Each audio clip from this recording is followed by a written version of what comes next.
Ladies and gentlemen, please be ready on your seat. We're going to start the workshop in 5 minutes. Thank you.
Attention, ladies and gentlemen, we're going to start our workshop in a bit.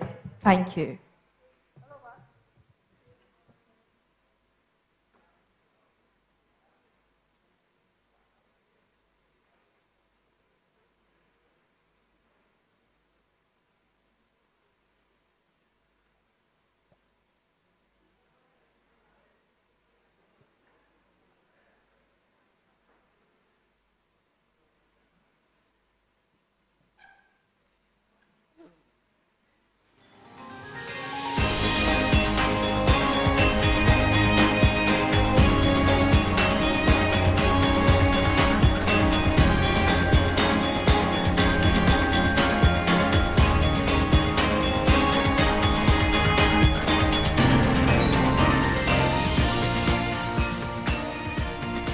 A very good morning, ladies and gentlemen. Welcome to Indonesia-China Collaborative Digital Literacy Workshop. 大家好，欢迎大家来到印尼中国合作数字素养工作坊。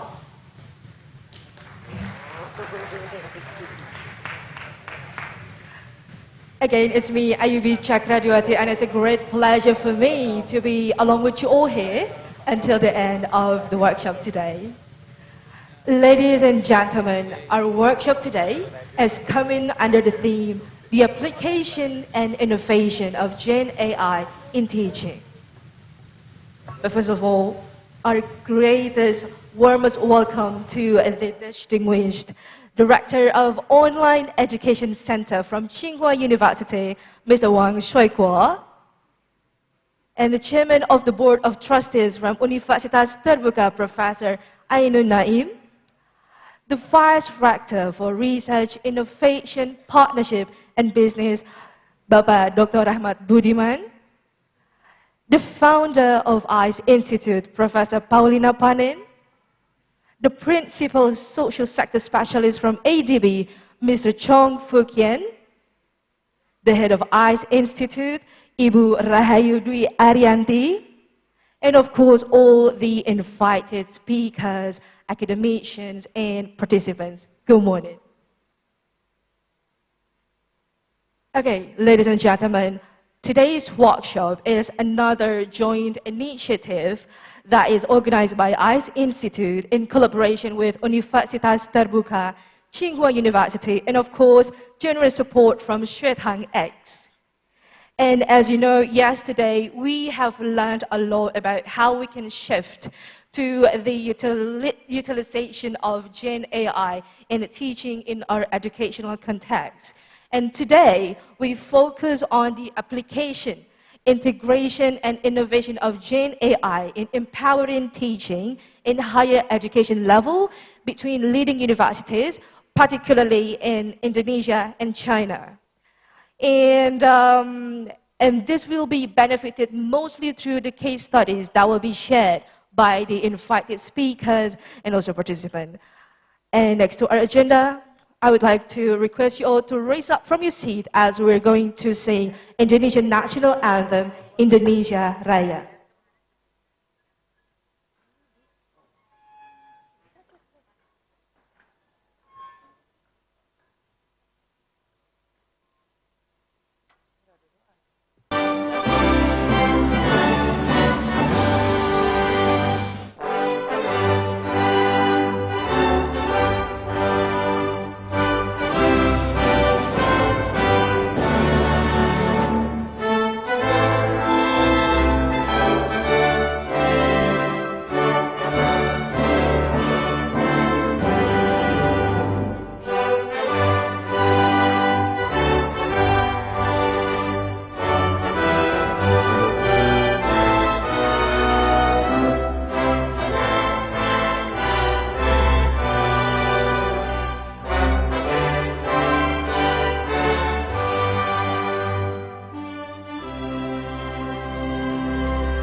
please remain back to your seat. Thank you.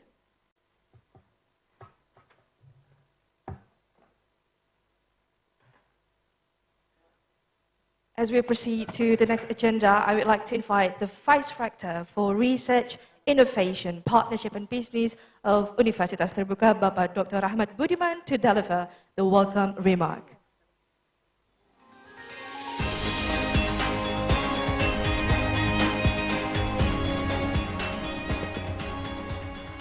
Bismillahirrahmanirrahim.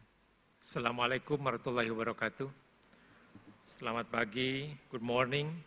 Honorable Director of Online Education Center, Tsinghua University, Mr. Wang Shuaigo, Principal Social Direct Sector Specialist ADB, Mr. Chong Fukian, the founder of ICE Institute, Professor Paulina Panen, maybe Bupolis is somewhere here, and head of ICE Institute, Dr. Rahayu Dwianti, distinguished speakers, ladies and gentlemen.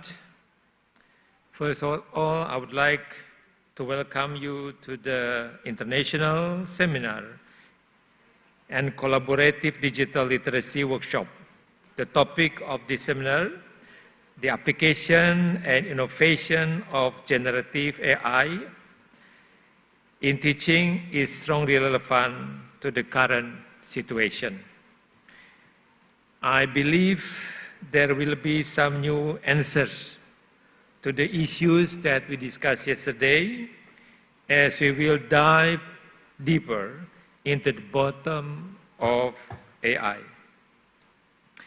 As we are all aware that the development of ICT, in particular, the generative AI, has transformed education into a situation that we have never imagined before.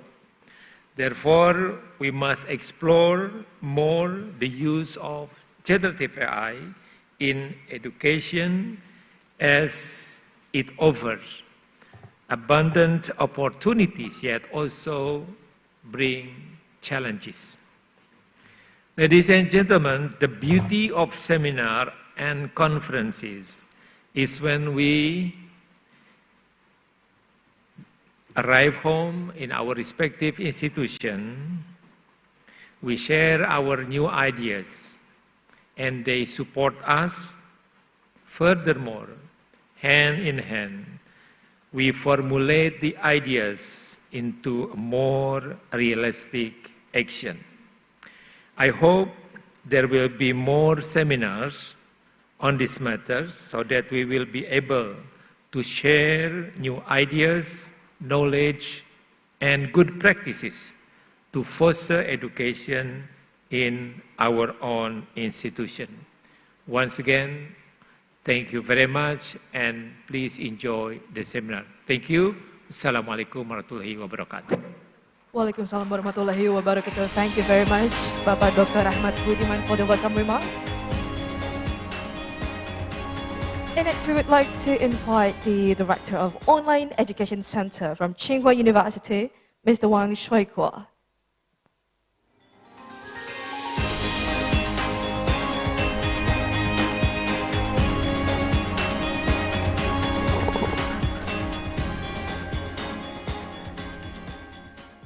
Dear Vice Rector Budiman, dear Paulina Panin, distinguished guests, colleagues, and friends, good morning. It is a pleasure to meet you at Yogyakarta. I'm very delighted to witness this remarkable event and the deepening collaboration and friendship between Indonesian and Chinese universities. The theme of today's event, the application and innovation of generative artificial intelligence in teaching, is indeed timely. Generative AI technology has profound applications for the future of education. We are here to explore the innovative possibilities of generative AI in education and to strengthen the collaborative ties between our nations. Over the past few decades, the rapid development of technology has profoundly impacted higher education. Reflecting on this progress, we can identify several key milestones that has paved the way for today. Since 2012, the rise of the MOOCs has made high-quality educational resources accessible to millions around the world. Indonesia and China has actively participated in this wave of digital transformation. The launch of ICE Institute and XuetangX marked significant developments in online education in our respective countries, providing boost platforms for innovative learning experiences. By 2022, the advent of ChatGPT and other generative AI technologies began to reform education. For over a year, the revolution of generative AI has demonstrated its powerful capabilities in various educational scenarios. Top universities all around the world has responded by releasing guidelines and developing tools for teaching with AI, striving to lead in this new frontier. As we recognize the rapid advancements in technological revolution and industrial changes, we see that information technology has profoundly impacted higher education. It has transformed how knowledge is taught and learned, reshaping educational concepts and models. In response to this global change, universities and platforms should actively promote the sharing of educational resources, innovative models, concepts, and advanced information technology. Together, we can work towards achieving more inclusive, high-quality education. What is truly recommended is that both Indonesia and China has seized this opportunity to engage in these most innovative, solid, and profound practices. We have also promoted mutual collaboration through continual exchanges, jointly creating a model of regional cooperation in higher education. We gather today not only excited by the opportunity and challenges ahead, but also to celebrate and to look forward a deeper cooperation between Indonesia and China in online education, especially in higher education. We have a solid collaboration in global engagement. Indonesia Cyber Education Institute, a founding member of the Global MOOC Online Education Alliance, has played a crucial role in this journey. Through activities such as the Global MOOC and Online Education Conference, Global Hybrid Classrooms, Indonesia lecturers and students actively engaged in international exchanges in online education. Last year, the Global Hybrid Classroom project has attracted over 170 students, enrolling 23 Chinese courses, and over 80 Indonesia students has earned official credits. I'm also excited to announce that Global Hybrid Classroom 2024 is expected to be confirmed by this fall semester. We also promote the sharing of knowledge and resources. MOOCs from Universitas Terbuka, Universitas Gadjah Mada, and also many other Indonesia institutions has launched on XuetangX. In April, we are honored to host delegations from ICE Institute at Tsinghua University. Your presence was very crucial to the success of the conference at that time, during which thousands of Chinese educators learned about Indonesia's practice and method. I'm pleased that we reached a deep knowledge sharing at that time. 465 high-quality MOOCs from over 140 Chinese universities will be available on ICE Institute platform at the third batch of MOOC exchanges. This initiative has expanded educational technology and fostered a deeper understanding and connection between our institutions and students. Since the fall semester of the last year, Tsinghua University has been actively promoting the construction of the pilot courses empowered by artificial intelligence in education. In this fall semester of 2023, the first batch of 8 pilot courses were launched.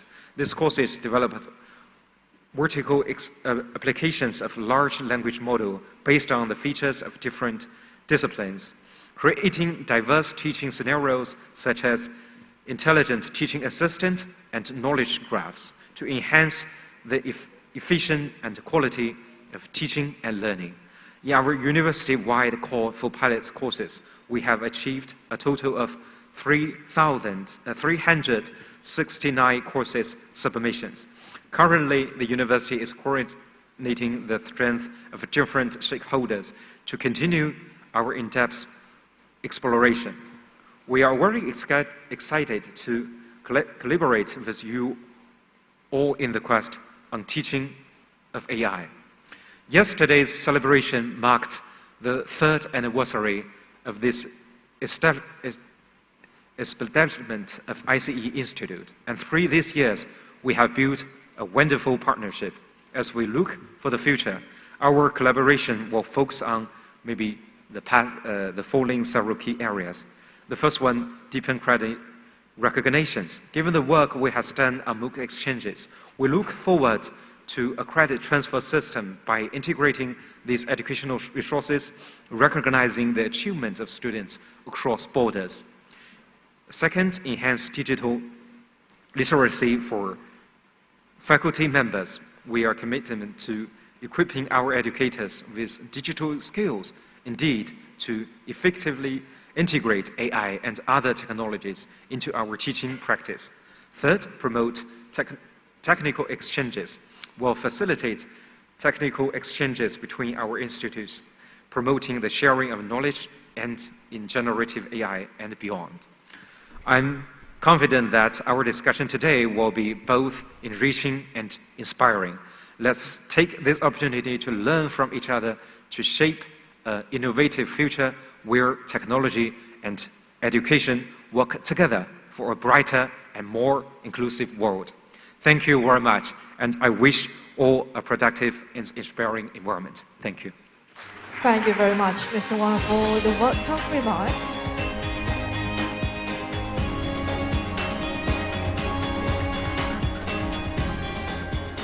All right, ladies and gentlemen, it's been 3 years since ICE Institute have its partnership with Tsinghua University, and both have become learning exchange platform for the universities both in China and Indonesia.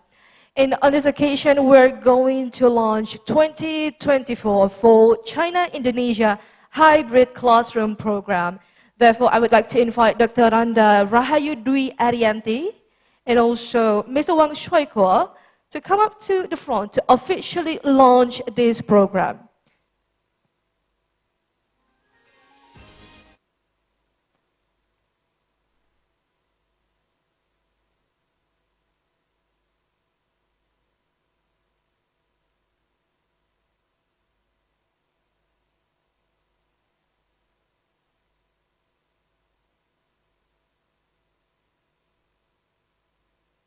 All right, Mr. Wang, hold on a second. Mr. Wang, Ibu Yanti, we're going to count down to 5 as the video is playing. And ladies and gentlemen, we're going to witness the launch of Global Hybrid Classroom together. So committee team members, please play the video. Please place your hands as the video is playing. Thank you.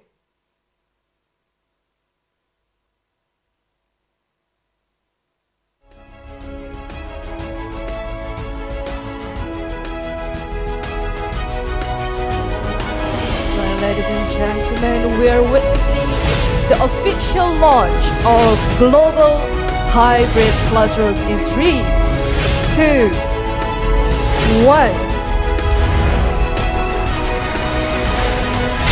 Let's give a big round of applause for the official launch of Global Hybrid Classroom Program.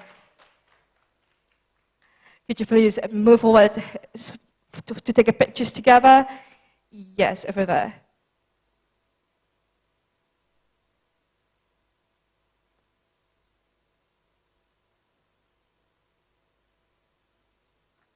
Right, thank you very much, Ibu Yanti. You may remain to your seat. Mr. Wang, please stay just for a moment on the stage as we proceed to the next agenda. So, ladies and gentlemen, next we're going to have MOOC collaboration agreement signing ceremony between ICE Institute and XuetangX, which will be signed by Mr. Wang, and I would like to invite Bapak Dr. Rahmat Budiman as representative from ICE Institute, Universitas Terbuka.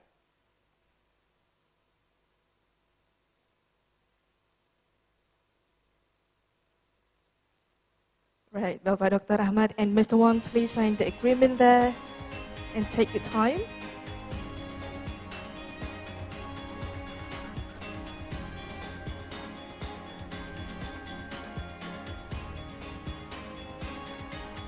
Right, could you please show the document to the camera for memorizing this moment?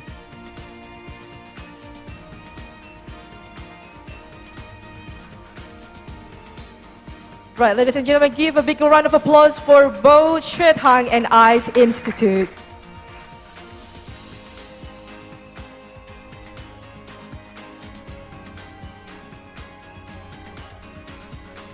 All right, ladies and gentlemen, we are now going onto the break session for 15 minutes, so we expect you to convene back in 15 minutes after the break session. For now, enjoy your break. Thank you.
All that each speaker will have approximately 10 minutes to deliver their speech.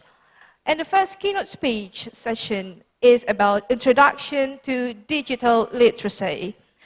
The first keynote speaker that we have here is, I would like to invite Professor Tapani Thametar, the chairwoman of Thai Cyber University. Professor Tapani, the stage and time is yours. Thank you.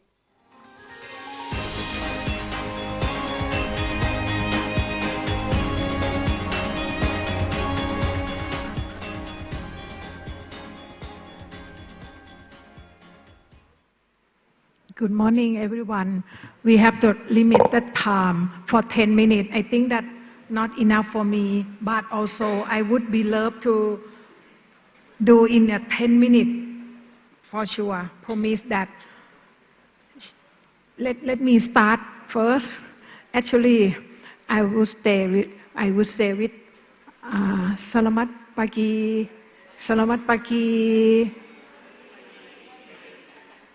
And how about Chinese?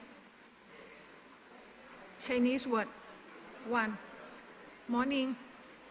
So sorry, morning. Good morning, everyone. Let me like the talk with you with the topic of introduction to digital literacy. So when I got this topic, I thought, I think that all participants, you know already with the digital literacy.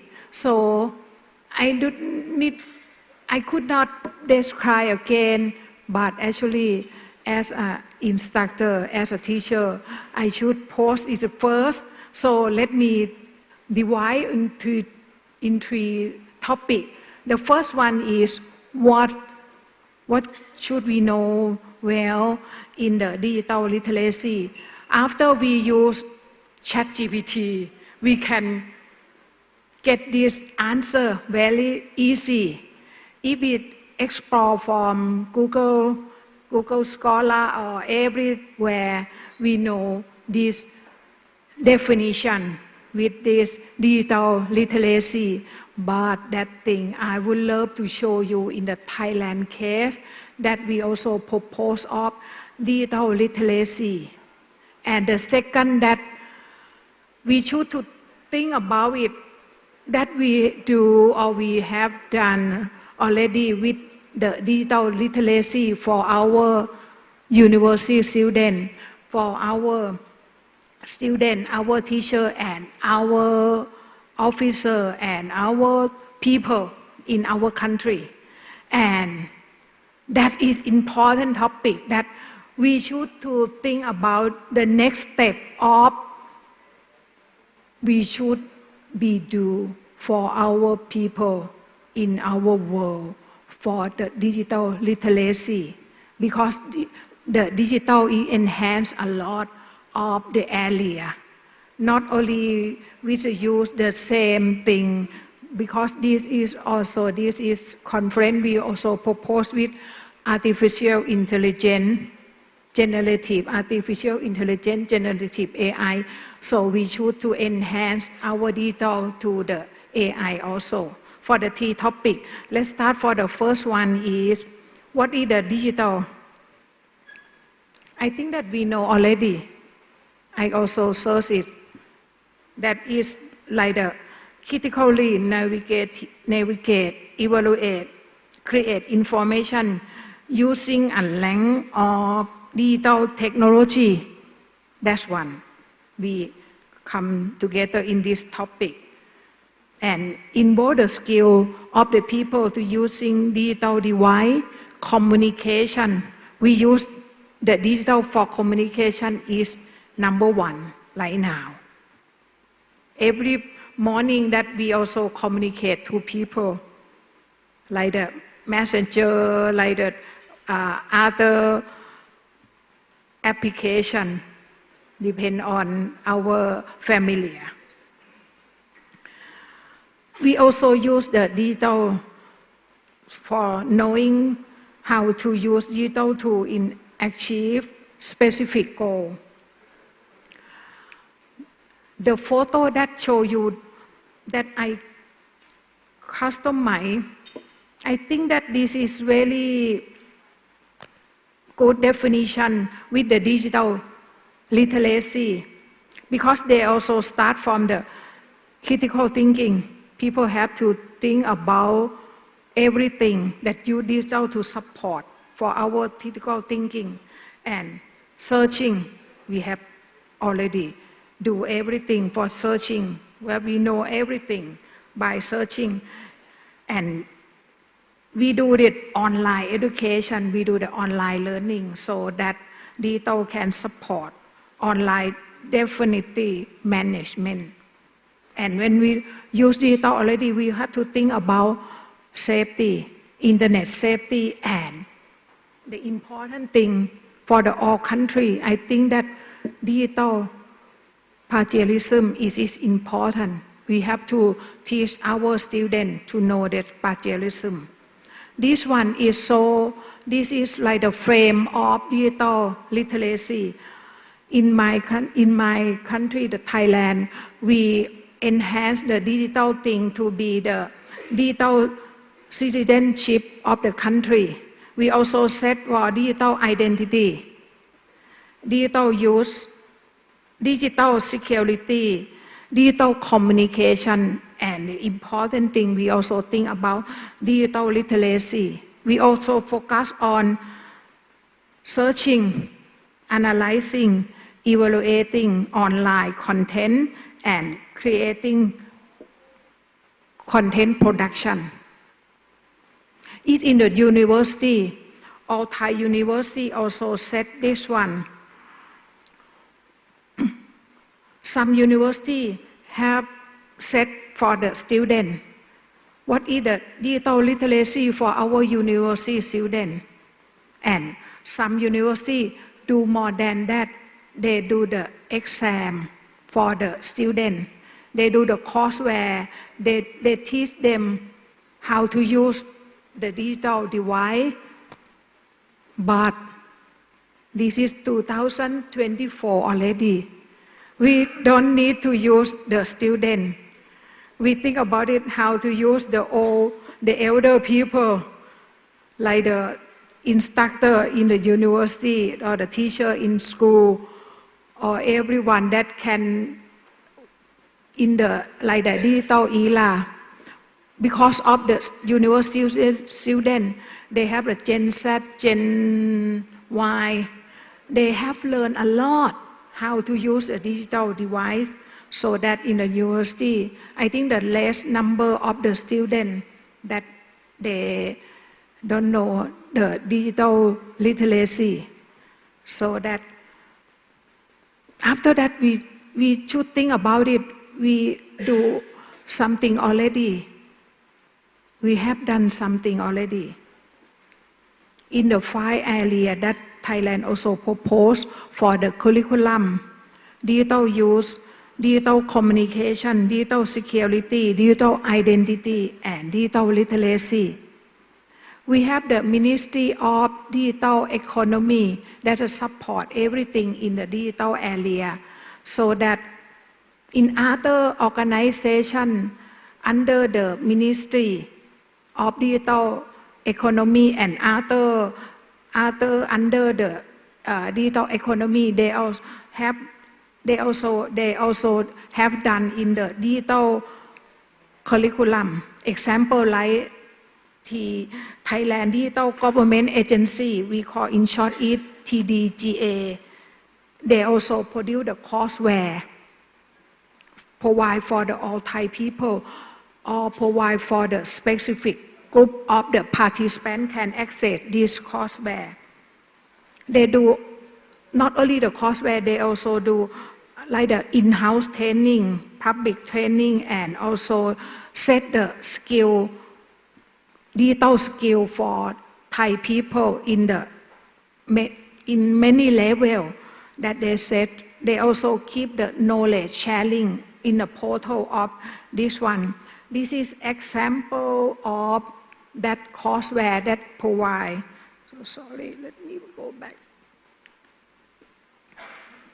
This one of example that they also provide this courseware. This organization also to check hand with other Thai university to set up in the university, because the university, some university, they would like that university student to get their digital literacy. They also open this course where they open their curriculum for the digital literacy. Because they have to set how it's like the student get the competency, digital competency. Also do let the Thai MOOC, that my responsibility. The Thai MOOC platform also open that course under the title of digital literacy. Too many courses. Sorry, I cannot count it. Maybe it's too many. This is not only for the student, but also for the worker, the people that can access this one. This is, we call that upskill, reskill courses under this platform. That is one, this example that we have done already. So we also collaborate with other company, example like Microsoft. We also collaborate with digital agency to like the propose with that course. We also transfer that course from Microsoft. They use the same platform, Microsoft platform, and we access from Thai MOOC platform, and they open for the people can learn from these courses. This one that we have done already. And another is we also propose with the university that very keen in the teaching future teacher and also train for the pre-service teacher, open that how to teach with the digital device, how to teach the online learning. So this course open especially for the teacher or the future teacher. They can access from our Thai MOOC platform. This one that we think that we can support the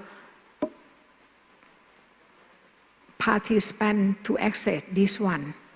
They can learn by themselves. We call that self-paced learning. After that, I think that they have to get the certificate, certificate of attendance for these digital literacy courses. This one of example. And after that, when we collaborate with other alliance, example like Indonesia, Russia, China, and other countries will come up to join in the global MOOC. We also exchange that course. We use AI to translate to like the video dumping for our language. Very easy. That is one is literacy or competency that we can propose in our courseware in the future. And that I mentioned already, all Thai university, we also set up for the university students get the certificate in digital literacy, or we train them by learning. We let them learn with digital so that they also get the digital literacy by themselves. They let them learn like the supplement courses, like the courseware, the MOOC course in the university. Some universities, they also set up the exit exam for the students before they graduate. They have to pass not only for the language. Example, one university that I can mention in the northern of Thailand, they set the competency for two languages. The one is English language, normal. The second one is Chinese language. Why not? Wow! I think, so surprised. Could you please tell me again? I also asked her that, you tell me again, what is other competency? They said that digital or competency, or they also set up the three things in the university: language, two languages, English, Chinese, and digital language or digital skill or digital competency for the student. Some universities to propose that the exit exam for the student before graduate.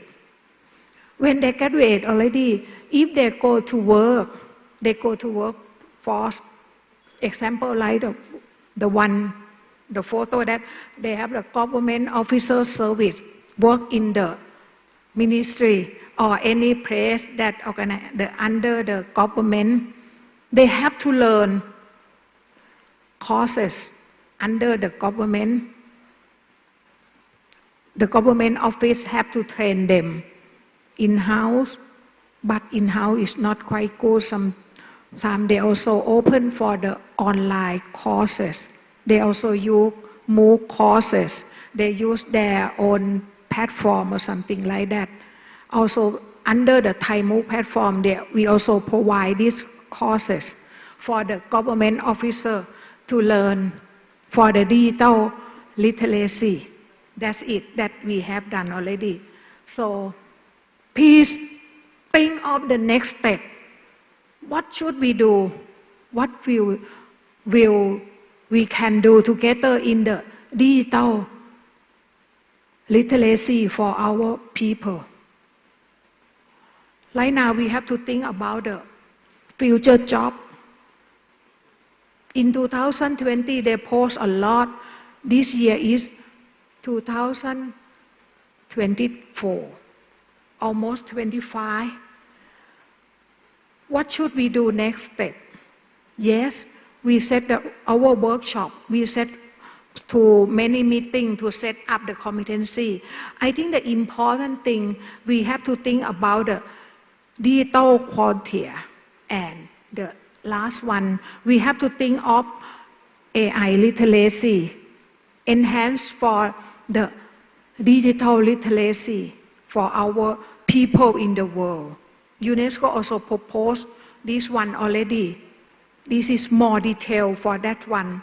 Because I'm time out, I have to summarize my presentation. I think that let this conference think about how should we do for the digital competency for our students and our people in our country and our community. Please, thank you very much.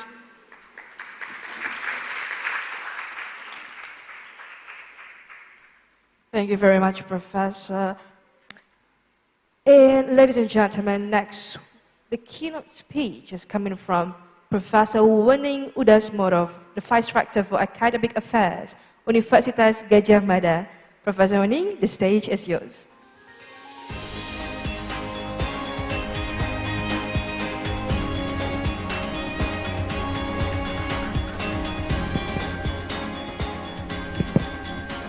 Thank you very much and welcome to Universitas Gadjah Mada. I will start, please, with the PowerPoint. My presentation here is entitled AI and UGM, Revolutionizing Learning Outcomes and Institutional Process. So according to us, it's very important learning outcomes, but it's very important the process, because the process is very challenging for all of us, I think. Next.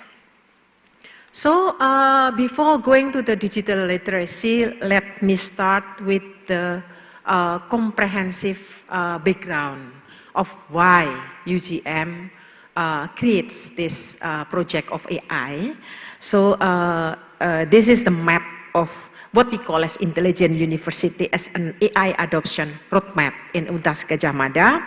So we start with the comprehensive system in order to implement this AI project, and the objective is to fulfill the needs of our students and also our academia. So we think that it is very important to create first the ecosystem that needed by everyone in Universitas Gadjah Mada. So we have step by step, starting only from 2023, and we plan for 2032. And which is very important now is how we develop one of the program or the system is what we call as CMaster. This is the comprehensive system used by everyone. All of our members here, lecturers, students, and also staffs. Next. And what is, next. What is the AI use? Next. Lanjut ya. Yeah. What is the AI use case scenario in Universitas Gadjah Mada? We think that everyone must have their personalized education, their personalized pathway. We see now that students, they might have their own pathway, different, maybe with their student, their friends in the same department. So our curriculum enables students to create their own pathway. So personalized learning, the first that we do is learning recommendation to the student. What they should do when they want to create their own pathway, and then intelligent tutorial system. And the second one is in order to have also involvement of the students, so they must have engagement. There must be student engagement and support. We create also, for instance, chatbot for student engagement, because we know that AI can be more intelligent when there are many feedbacks from people. And also we create predictive analytics for students. And the third one is institutional efficiency and support. We know that AI should help us to be more efficient. So we created, for instance, automated grading, resource optimization. And here are, next, here are the sample product of Universitas Gadjah Mada. First is learning recommendation. We have here UGM online. Like all of you, I think you have also already mock platform that will help learning recommendation based on students' interest. And one of the things that we are very happy is that our MOOC created only last year, it has been taken by more than 5,000 students from all over Indonesia. It's MOOC about preventing sexual violence, for instance. And the second one is intelligent tutoring system. We have Cmaster Translate. In our Cmaster, there is a possibility of learning by translating information system using 10 international languages. So it helps students coming from different countries to use this system. And also chatbot for student engagement. For instance, one of them I was involved in this process is Lintang Chatbot. Lintang Chatbot is a chatbot for students who need help in terms of mental health. When they want to ask something about their condition, mental health state. The other one is predictive analytics for students. ABETSIS is a software created by the Faculty of Engineering to create predictive analytics for outcome-based education that comply with ABET international certification. So they create this system. And automated grading is used all of UGM, and the other one is UGM Search. UGM Search is a kind of Google, but for UGM, for our own, for internal usage. Yeah. Next.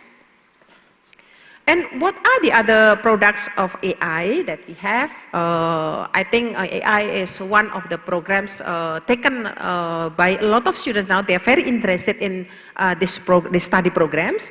There are so many programs. There are so many products they created, including rest area, vehicle counting system, because related to traffic jam, etc., traffic light surveillance, Indonesia agricultural data. So how many kilogram potato produced by certain area, etc., all over Indonesia. So we created this one not only for UGM, but also for the interest of people outside UGM.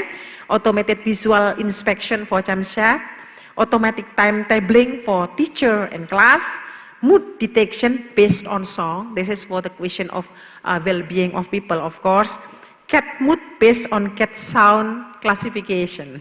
So now we are not talking only about human, but now we are talking also about the animal, the happiness, the well-being of animal. I think this is also one of the trend in Indonesia. Next. And what are the digital literacy we created? Yeah, next. UGM transformed traditional learning management system to become next generation digital learning ecosystem that can accommodating the personalized learning, as I mentioned before. And UGM provides career platform to connect to students with industries. This platform includes career advice, planning, and placement. So we are not only interested or doing something related to learning, but we think also about what next. How if they are already finished from UGM, what they will do. So we have to prepare since they are students. And UGM developed executive decision-making using integrated data platform to observe the 360-degree view from the whole operational process for the needs of students, lecturer, and staff. and UGM developed learning analytics to predict student performance to provide targeted improvement for the courses taken. Next. UGM developed smart process workflow using AI to create class personalized interaction between students, lecturer, and staff. And UGM also use AI and machine learning to help educational process, grading, tutorial, and performance monitoring. And UGM creates digital credential technology to scale up student achievement. And the last one, which is according to us very important, is UGM develop cyber security to protect all sensitive data in UGM digital ecosystem.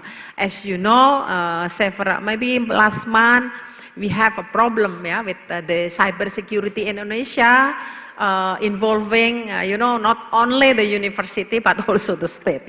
So it's very important the cyber security to protect our data.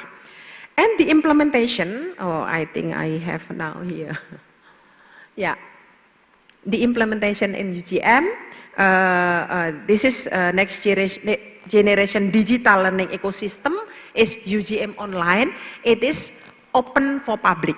So it is also can be taken by students outside UGM, and there is always a translation, in a subtitle in English.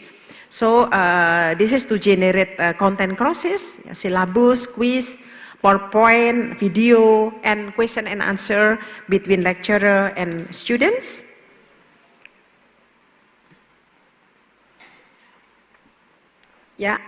And then the career platform, I think this is very, very important for our students because in Indonesia, 100,000 of students, alumni, they search for job.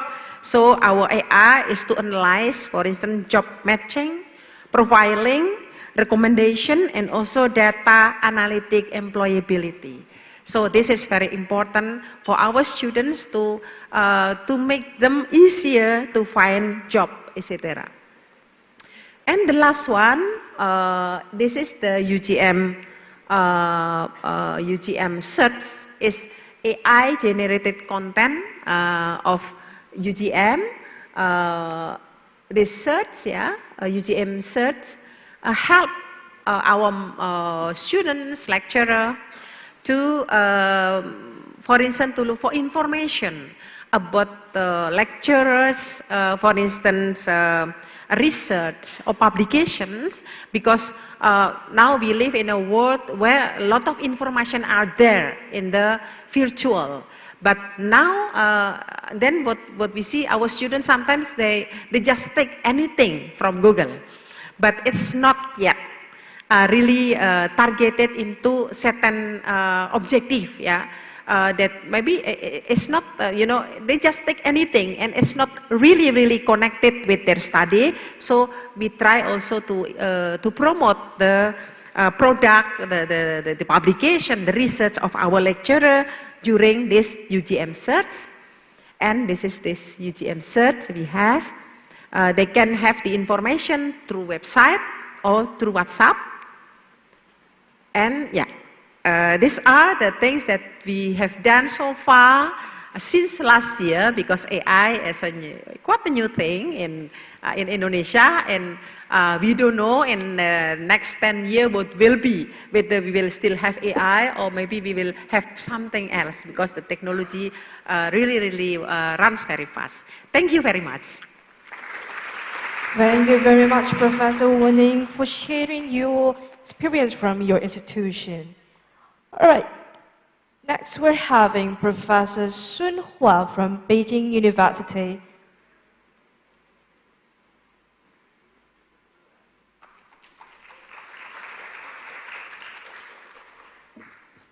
Hello everyone, I'm Tsinghua from Peking University, China.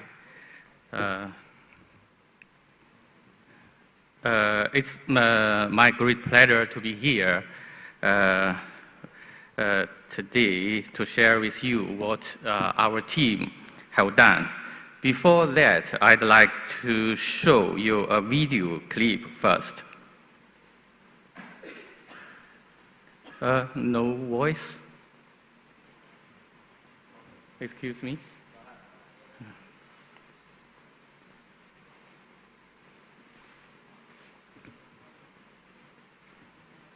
Sorry about it.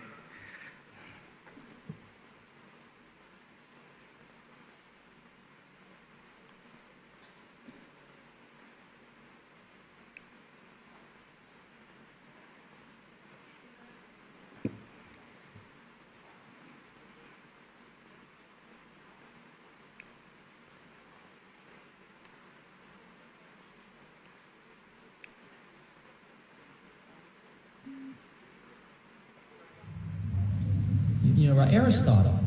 And I read this, I became immensely jealous. And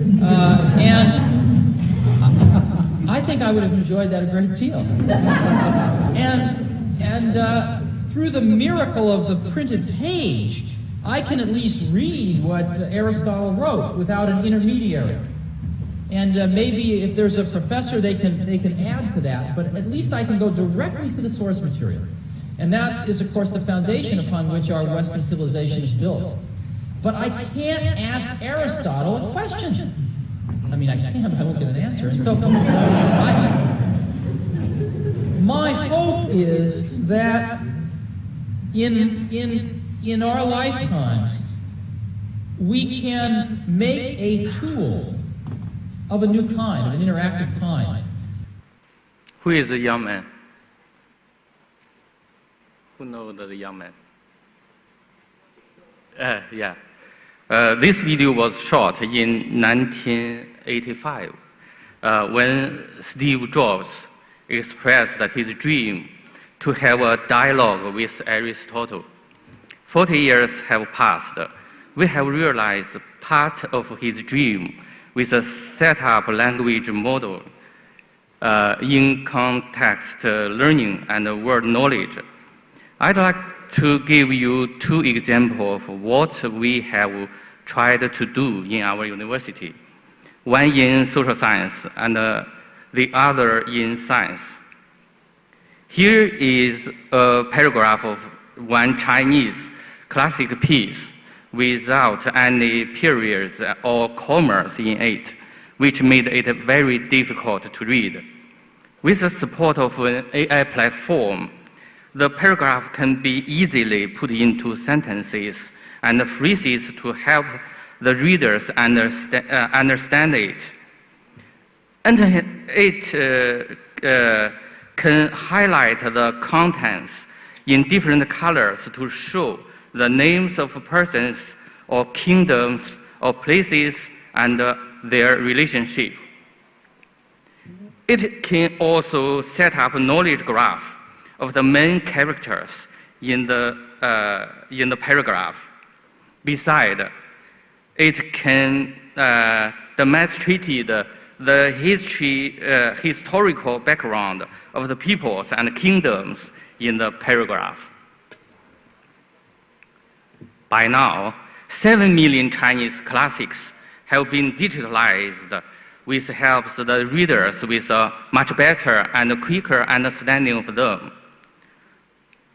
For example, if a reader wants to learn about the idea of benevolence put by the Confucius, the platform can offer a graph like this to illustrate the development and involvement of the idea over the past 2,000 years, developed by different scholars in different times. It is a kind of dialogue with Chinese Aristotle, Confucius. Now, different platforms have been set up to support the research of classics, such as Yongle Dadian in Ming Dynasty or classics in Song and Yuan Dynasty. Another example I want to share is on the subject of mathematics, one of the most difficult subjects in our student eyes. When asked by a professor at Peking University, the AI platform Cloud suggested that he can have AI to help answer the questions for students. general exercises offer example or explanations. But the professor found, finally, the most difficult part when using AI-powered assisted teaching is not the technical part, but the student's capability to ask proper questions. But in fact, it is very important since query is the first step in the process. So the Department of Mathematics developed a platform called BB.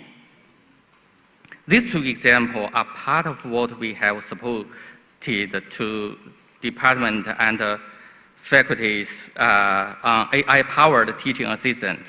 I think kind of dialogue Steve Jobs dreamed of has been achieved with AI assistant, and it will be promoted and upgrade tremendous in the future. Since 2021, 120 projects with AI-based education innovation have been completed in our university in various disciplinaries and fields by funding, training, and sharing. For example, in the past, in medical studies, we have used AR or VR in our classrooms, such as for anatomy. But now, we have set up the platform AIMD, which offers teaching assistance, learning support, and exam paper generation, and more efficient interaction with students. Another example is archaeology. In the past, we set up smart classrooms for archaeology teaching on site. But now, we set up the field archaeology AI teaching assistant platform on which the students can be offered with not only knowledge but also recommended readings in the interaction with AI assistant. In 2021, Chinese Ministry of Education recognized Peking University as a leading university in the development of AI-powered pedagogy. We have organized various training programs on different themes in the formats of online course, workshops, seminar, peer learning, and so on. The training programs are mainly carried out through the partnership with University of Michigan and Cambridge. In 2021, we held an international contest on blending teaching and learning. In 2022, we hosted CHAD annual conference. In 2023, DI Idea was launched on Beijing Forum, collaborated with nearly 30 universities worldwide. Our vision is DI, dedication to progress and innovation for the future, while our mission is idea to inspiring, developing, enhancing, and advancing to higher education in digital area. We are going to do a panel in November 2024 on Beijing Forum on the theme of global innovation forum on digital intelligence education, fostering an inclusive, equitable, and collaborative future. So you are very welcome to Beijing this November. And we have 3 conferences every year. The first is AI-powered pedagogy on Cambridge digital annual events in the UK every March. And second is a higher education panel on World Economic Forum in Davos or Dalian in China. And another forum is Beijing Forum. With these annual events, we will try to publish the contribution from the participants. So this Beijing Forum 2023.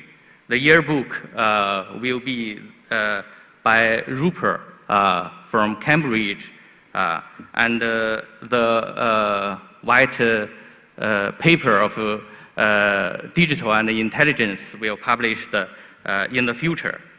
This year, we have launched the first global digital education innovation competition. It's hoped that through this competition, more dialogue will be inspired, not only between teachers and students, between audience and AI-powered assistant, but also between campus and enterprises. Digital intelligence higher education is inevitable. No university can do it alone. Peking University looks forward to support from and collaboration with all of you. Thank you. Thank you very much.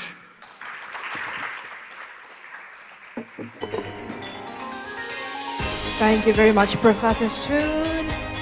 Ladies and gentlemen, we've just completed the first session of keynote speech, and as a token of appreciation, I would like to re-invite all the speakers. So, Professor Tapani Tametar, Professor Wening Udasmoro, and Professor Tsinghua to come up to the stage, and also Professor Dewi Patmo from Universitas Terbuka to give the token of appreciation to these speakers. Thank you.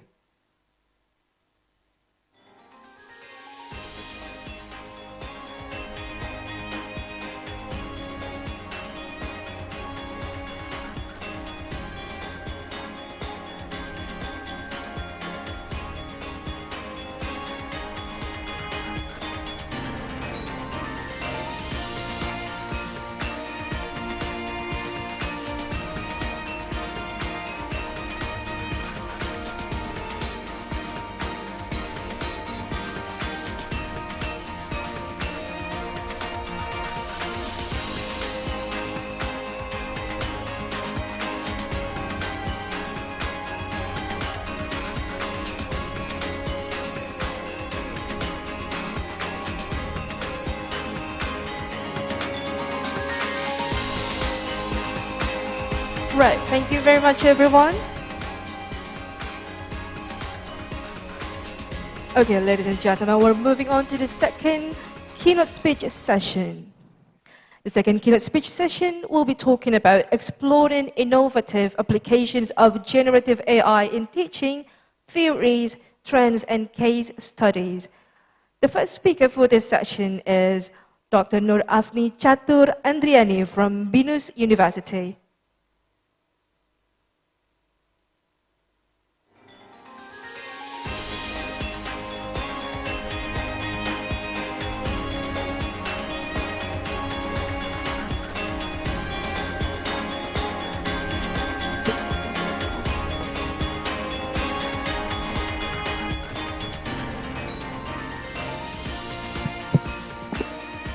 Good morning, ladies and gentlemen.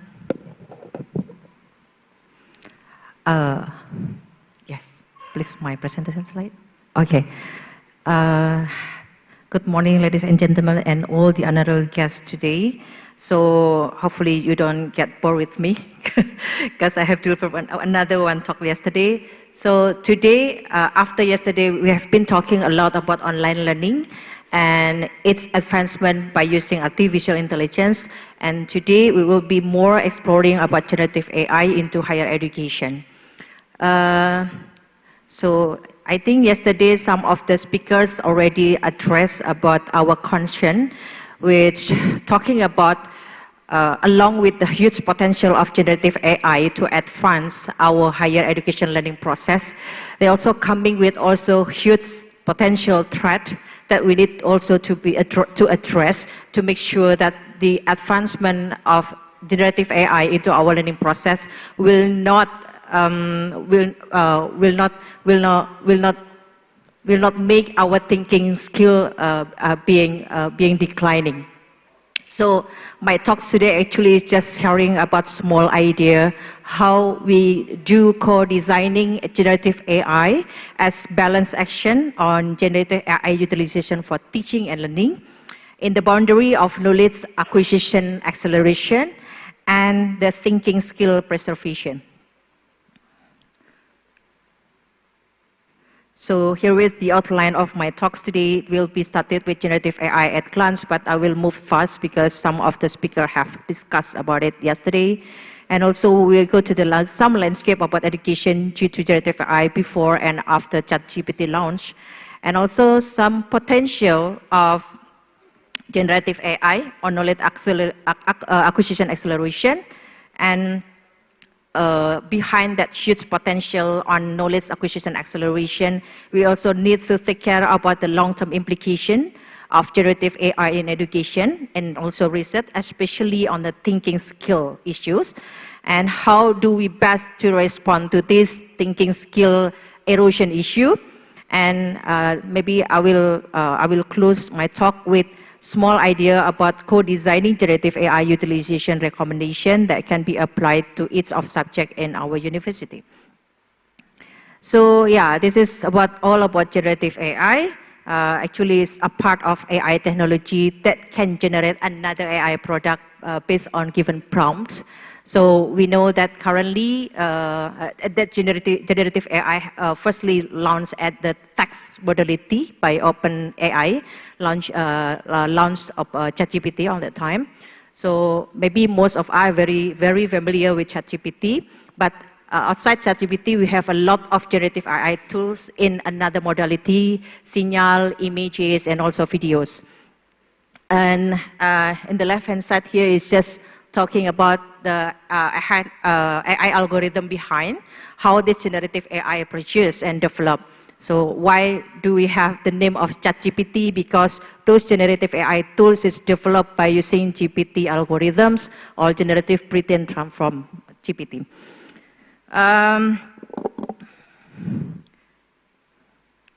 In terms of penetration, OpenAI by its ChatGPT is like an outlier. It only takes 5 days for ChatGPT to get its first 100 million active user per month. So this is compared to the other digital product such as Instagram, Spotify, Facebook, Twitter. We can see that ChatGPT grows very fast, tremendously fast. So it means that, yeah, it cannot be stopped. Like what we have discussed yesterday, ChatGPT is unstoppable because everyone knows and everyone feels that this ChatGPT can help a lot to make our works more efficient. So, yeah, ChatGPT is unstoppable, and we just need to be we just need to encourage. We should encourage the utilization of generative AI, including ChatGPT, but in responsible way.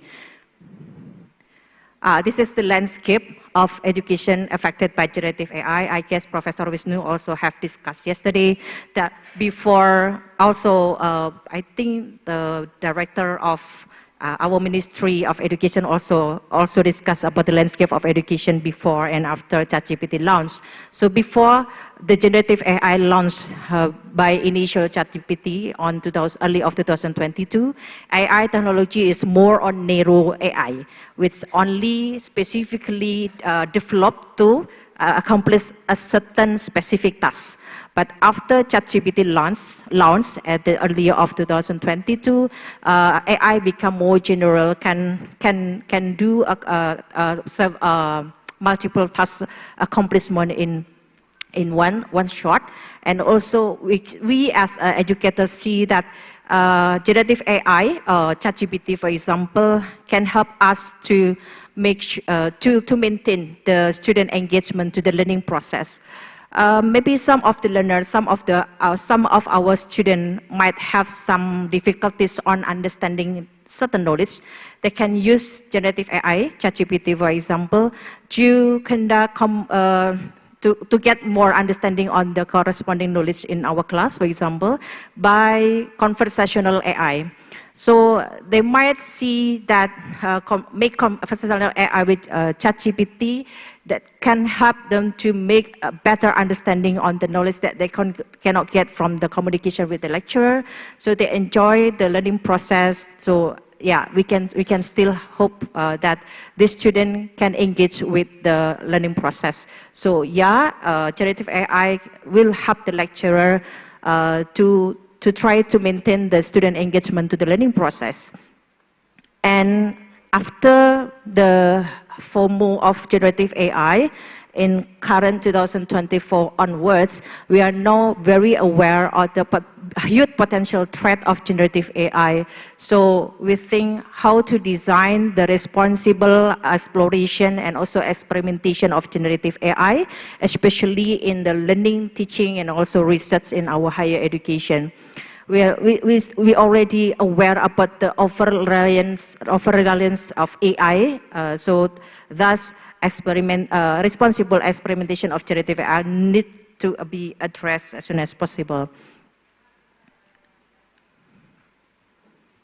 Yeah. This is the potential of generative AI. The left-hand side is published by Gartner, I guess. Yeah. So at least the generative AI has 4 capability aspects: content discovery, content creation, simulation, and also conversational AI. As general technology AI have, that AI became very ubiquitous, and also the same thing as well on generative AI. We can see that the penetration of AI, generative AI, already almost on in industrial sector, including in education. And from the 4 aspects of capability of generative AI, we can see that generative AI has huge potential on helping our students to get more knowledge, to get more understanding faster than the previous one. So I just want to emphasize that yes, we have a lot of positive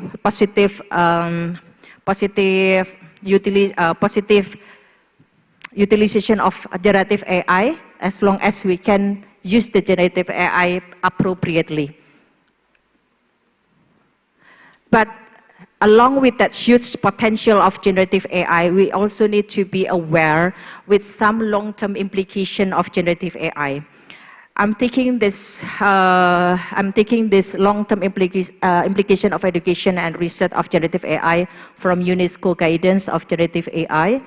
We need to think about the potential of uncharted ethical issue. Have been discussed about it quite a lot yesterday, and also about copyright and intellectual property, because by using generative AI, it means that you utilize something that generated by AI that might include some intellectual property from the resources gathered in that generative AI sources.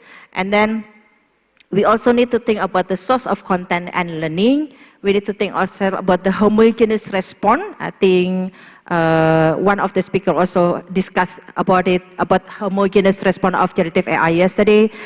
And we need also, with these homogeneous responses versus the creative responses that supposed to be addressed in higher education level. And we also need to rethinking about assessment and learning outcome. Due to the era of generative AI, everybody, including our students, can easily access the generative AI to help them to accomplish the task. And then the last one that I put the big highlighted here is about the thinking process. Because over-reliance to the generative AI, it might be high potential to decline the thinking skill of our student, including us as the lecturer, if we are very reliant to the generative AI. There is one quote from Kyle Shaikan, it was 23rd, it's very interesting. He is a writer, and he said that if writing is a thinking, which is writing process is actually ordering and also analyzing from one idea to another ideas, and generating text with AI may be a way to avoid thinking. So how we are doing writing without thinking? So it's supposed to be critical for us as well. If let's say our student need to generate to make some reports of a certain task, and then they just ask the generative AI to accomplish the report, then we will miss the experience for the student to ordering one idea to another idea. The synthesize, the analytical part of the thinking process will be dismissed. While on the other hand, that higher education should foment critical thinking.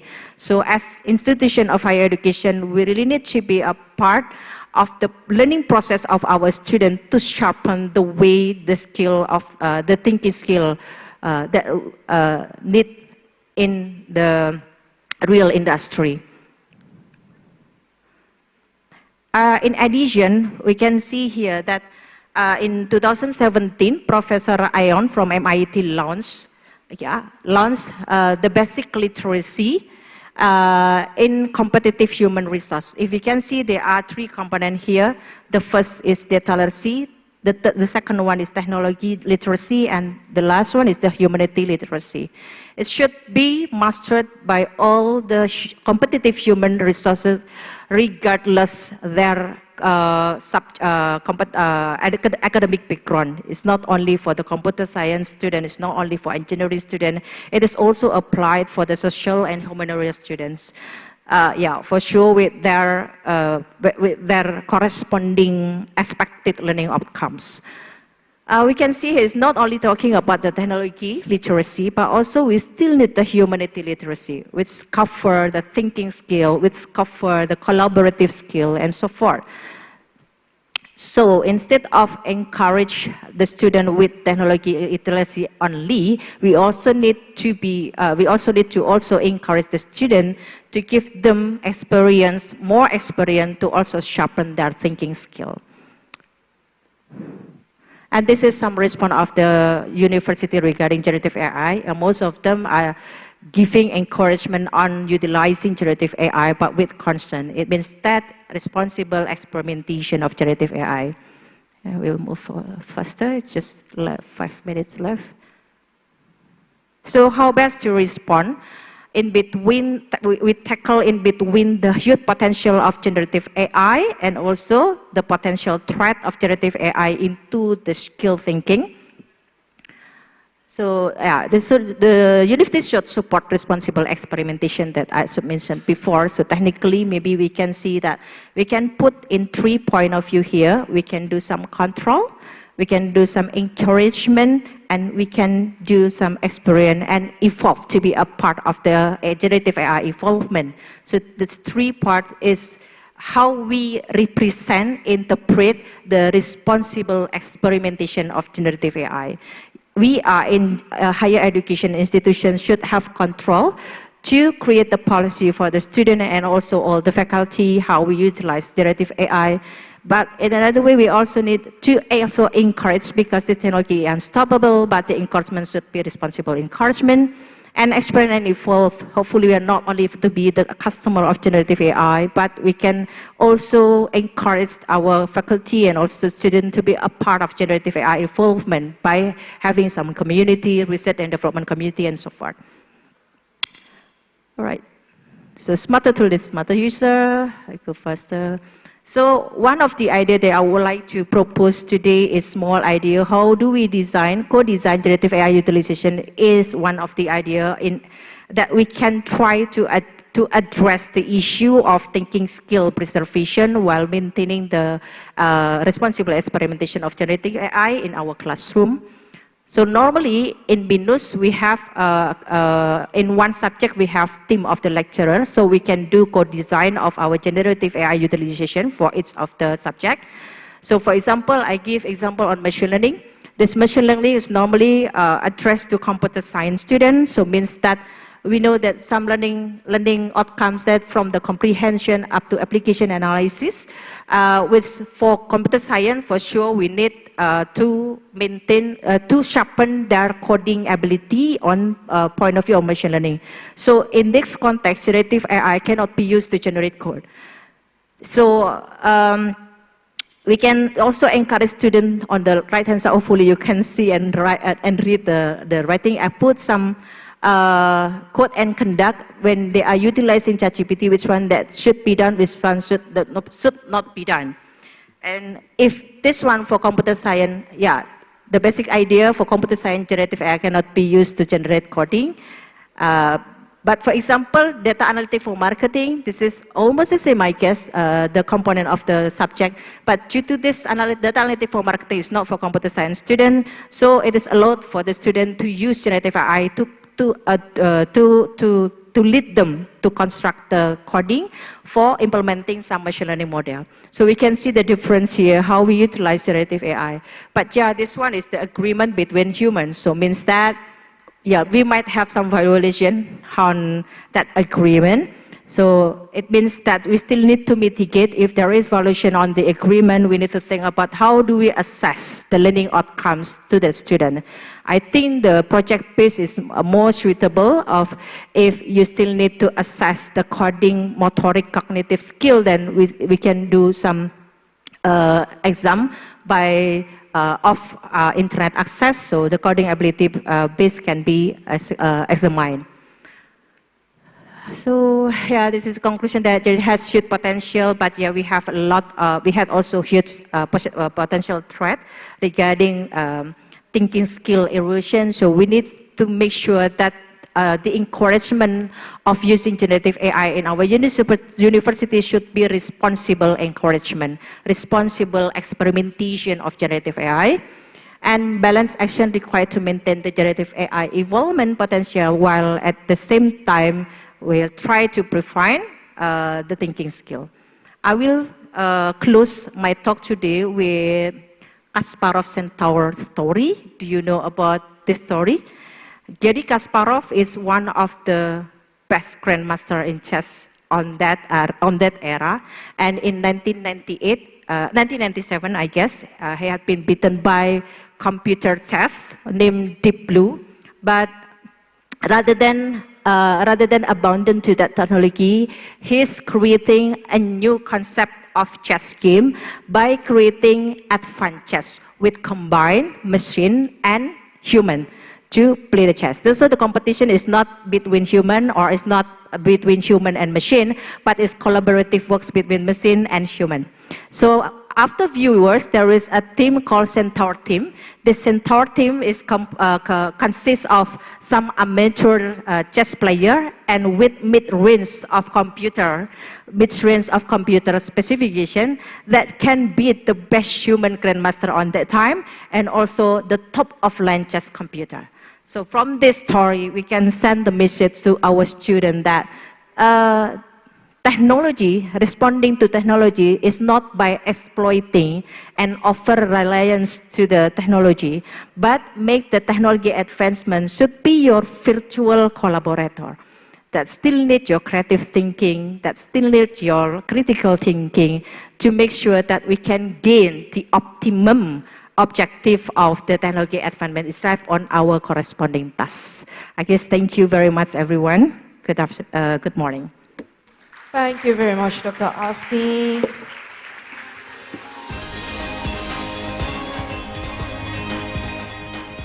And the next keynote speech is coming from Professor Qian Jing from Tsinghua University.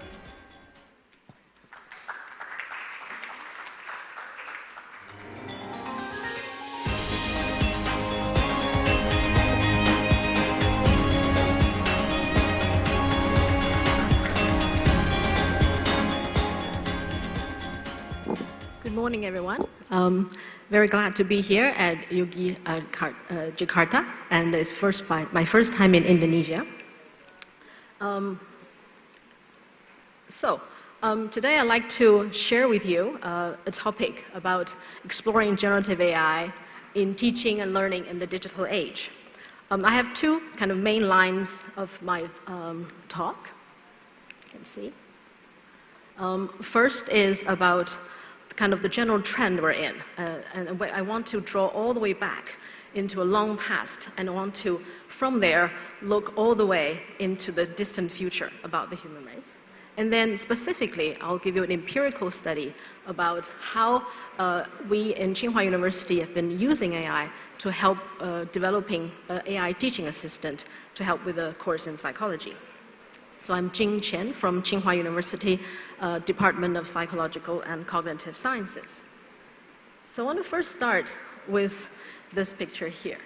So this is from, if you think about the evolution of our mind from the very beginning, let's say our mind 1.0, so that dates back to 3 million years ago, when the size of our brain is only 500 milliliters.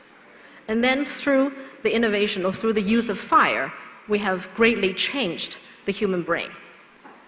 So by able to cook food, our ancestors were able to obtain more nutrients more efficiently and also save more time and use more energy to evolve our massive brain.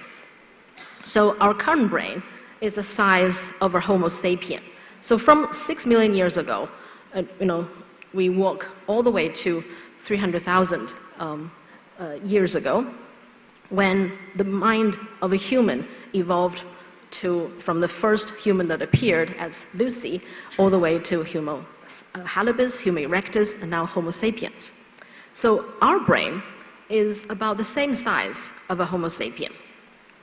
And it has about 86 billion to 100 billion neurons that actually support our cognitive functioning, such as thinking, deciding, memory, perception, etc. So our behavior is actually supported by our brain.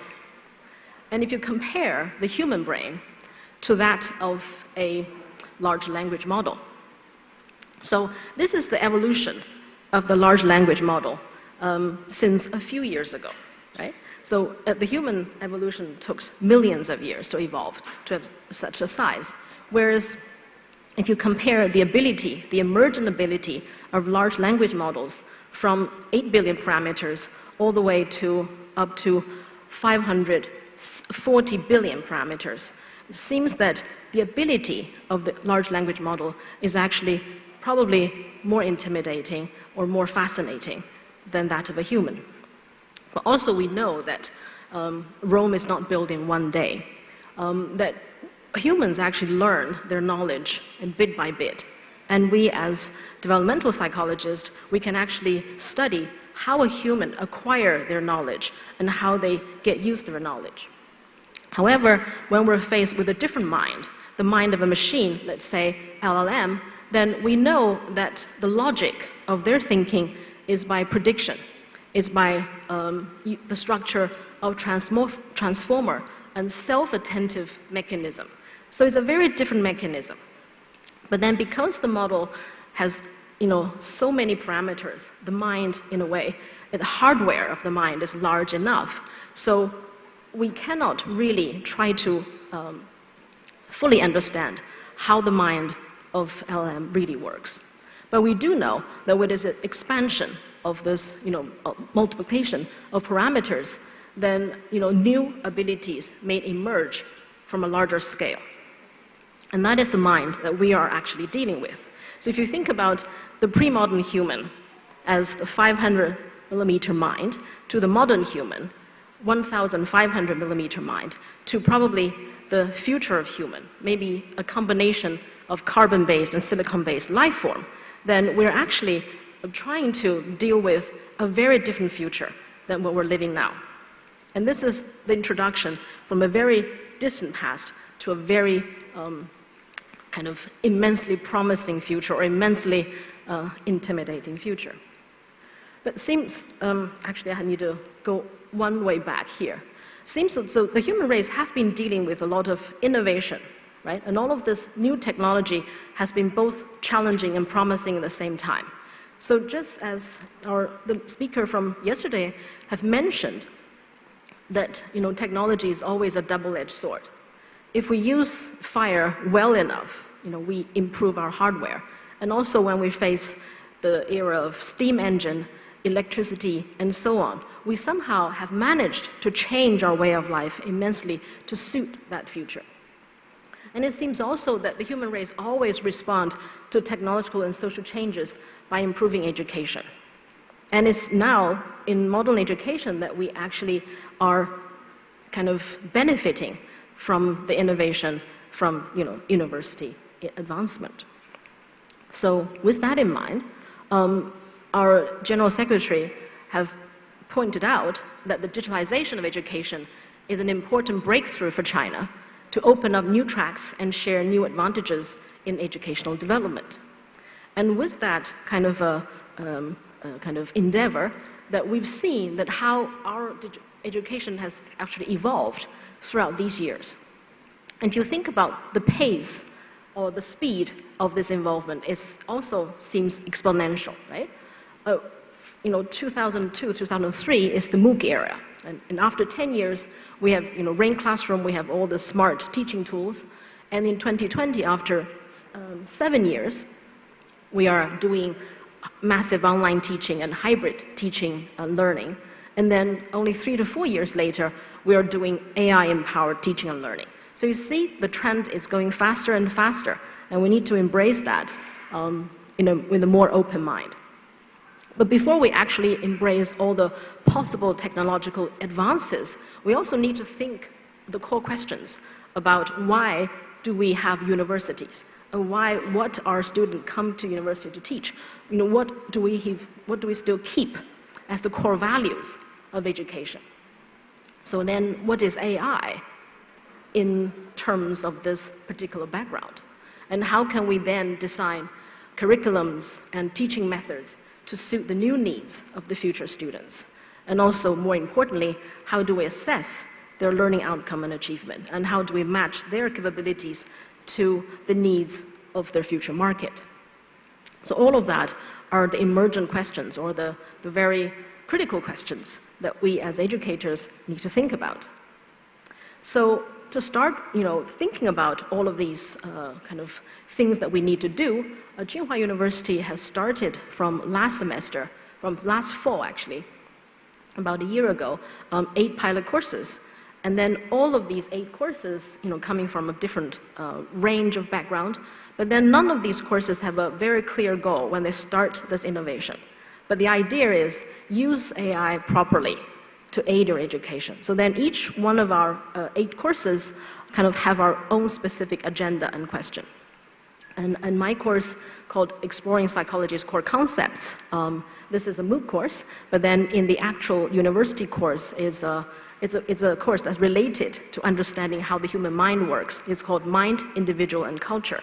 Right? So it's a course in psychology, and also with 1 year of exploration and experimentation, we managed to come up with an effective AI tool to aid our students. I'm going to talk about the details later.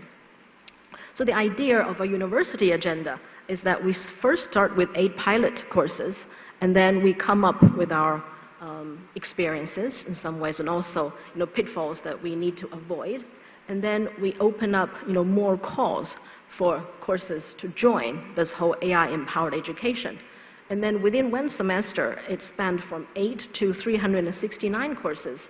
And then we are also kind of trying to summarize and share our, so far, our experiences nationwide and now also worldwide. So the course that I teach is called Mind, Individual, and Culture. It's a 3-credit course. It's taught in English in China. And I've been teaching it for about 4 to 5 years for this specific course. And then this course has also kind of underwent the whole waves through the teaching innovation.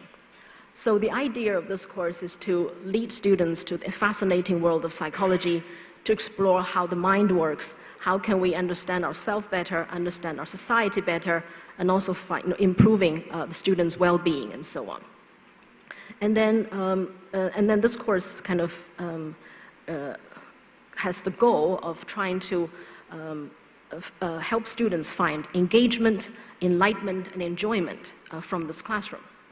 So the very first version, let's say, we call this Mind, Individual, and Culture, we call this MINC for short.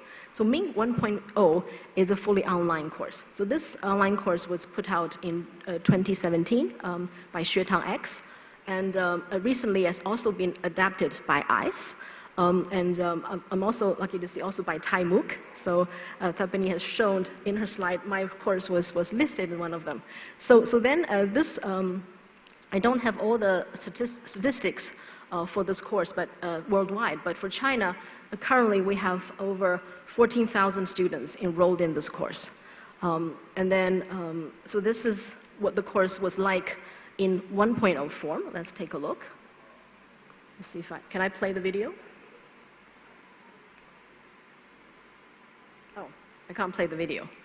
Okay. Anyway, so this was what it was like in the beginning, right? In the original form. So students can actually watch their video. There are quiz questions, and they can check their progress. And there is a discussion forum, which is hardly used.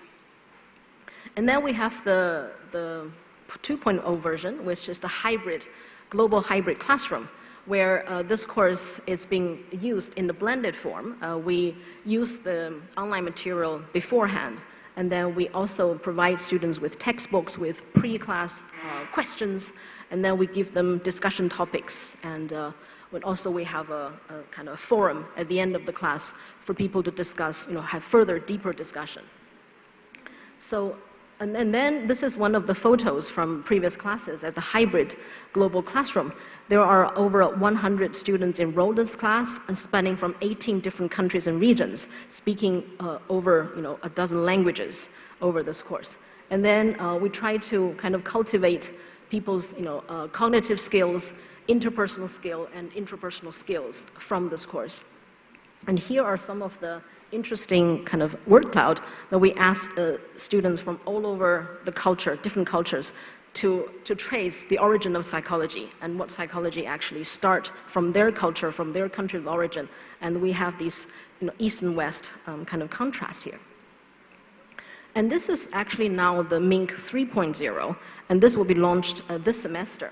So here, now when students are viewing the lectures, they can actually have several kind of more benefits or new tools. For example, they can, whenever they have a concept that they're unclear about, they can call the AI, AI 学伴, right, which is a little chat box where they can ask questions. And I've tried with the very professional questions, and the accuracy of the answers are actually quite satisfying. And students can also trace the knowledge graph of any one of the knowledge that they've learned, and then find the connection with other kind of knowledge within the course. So, and then currently I'm going to say, what is the AI teaching assistant that we've designed? So this is actually a very empirical study. What I wanted to do is that I want to kind of benefit from more student-centered or personalized teaching and learning, and then we want to support students with cultivating their critical thinking skills and also their writing skills.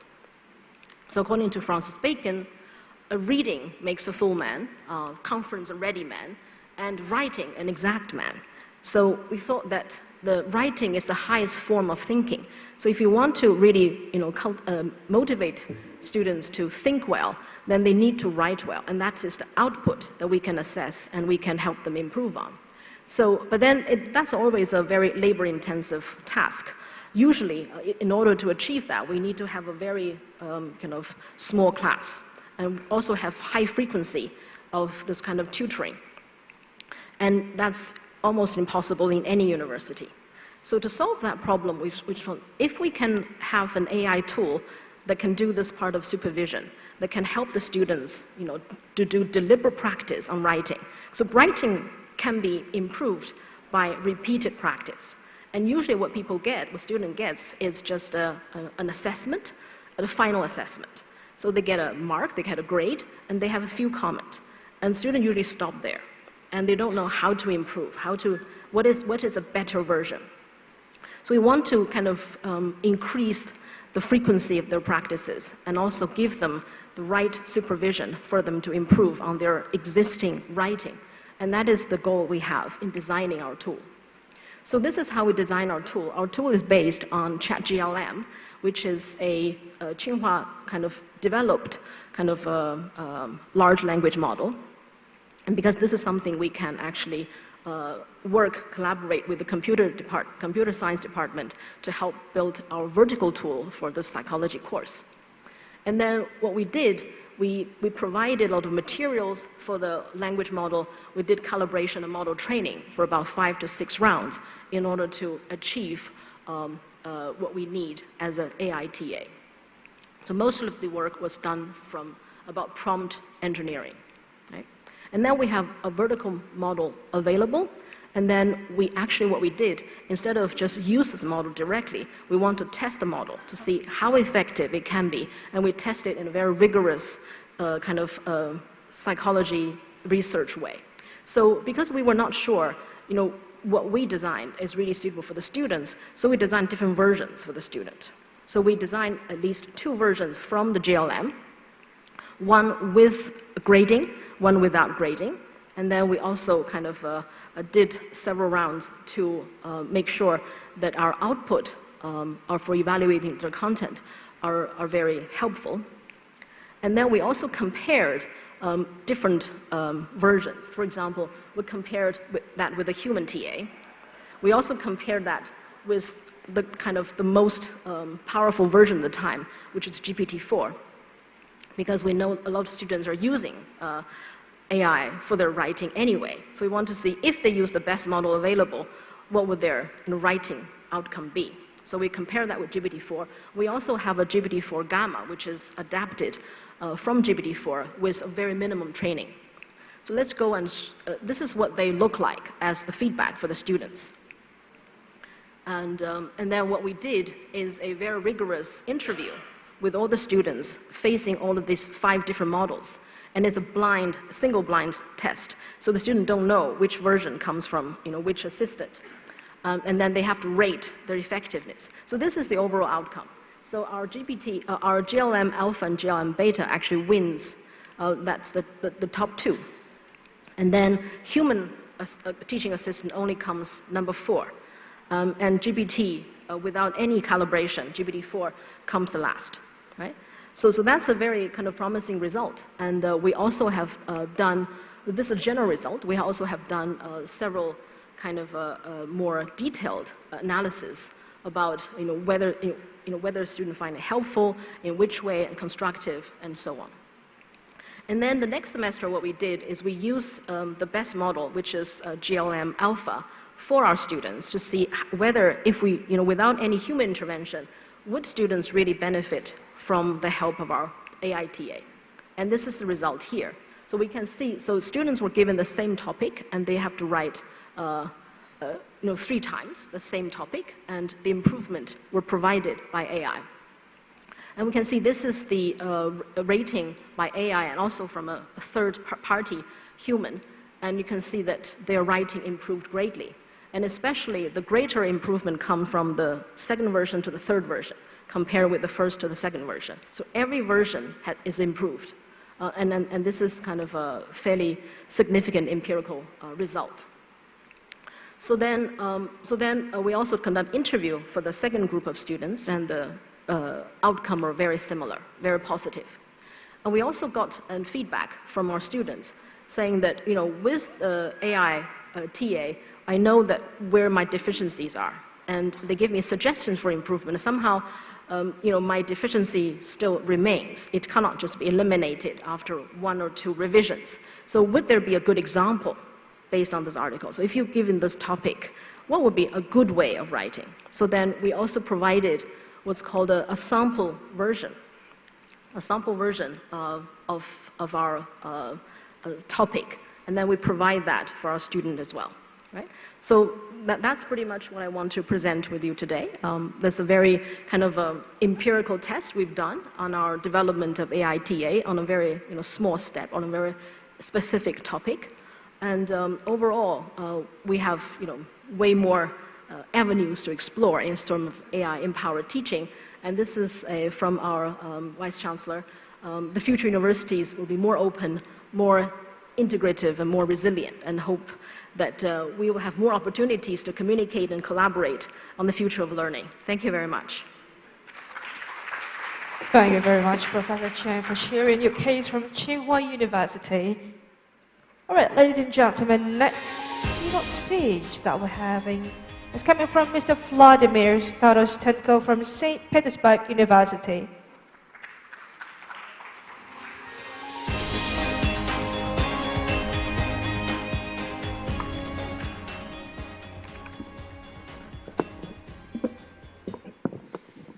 Hello, colleague. Morning. How are you? I'm the same, thank you. I'm glad to see you again.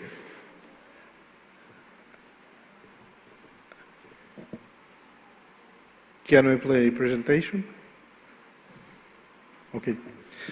My name is Vladimir Starastenko.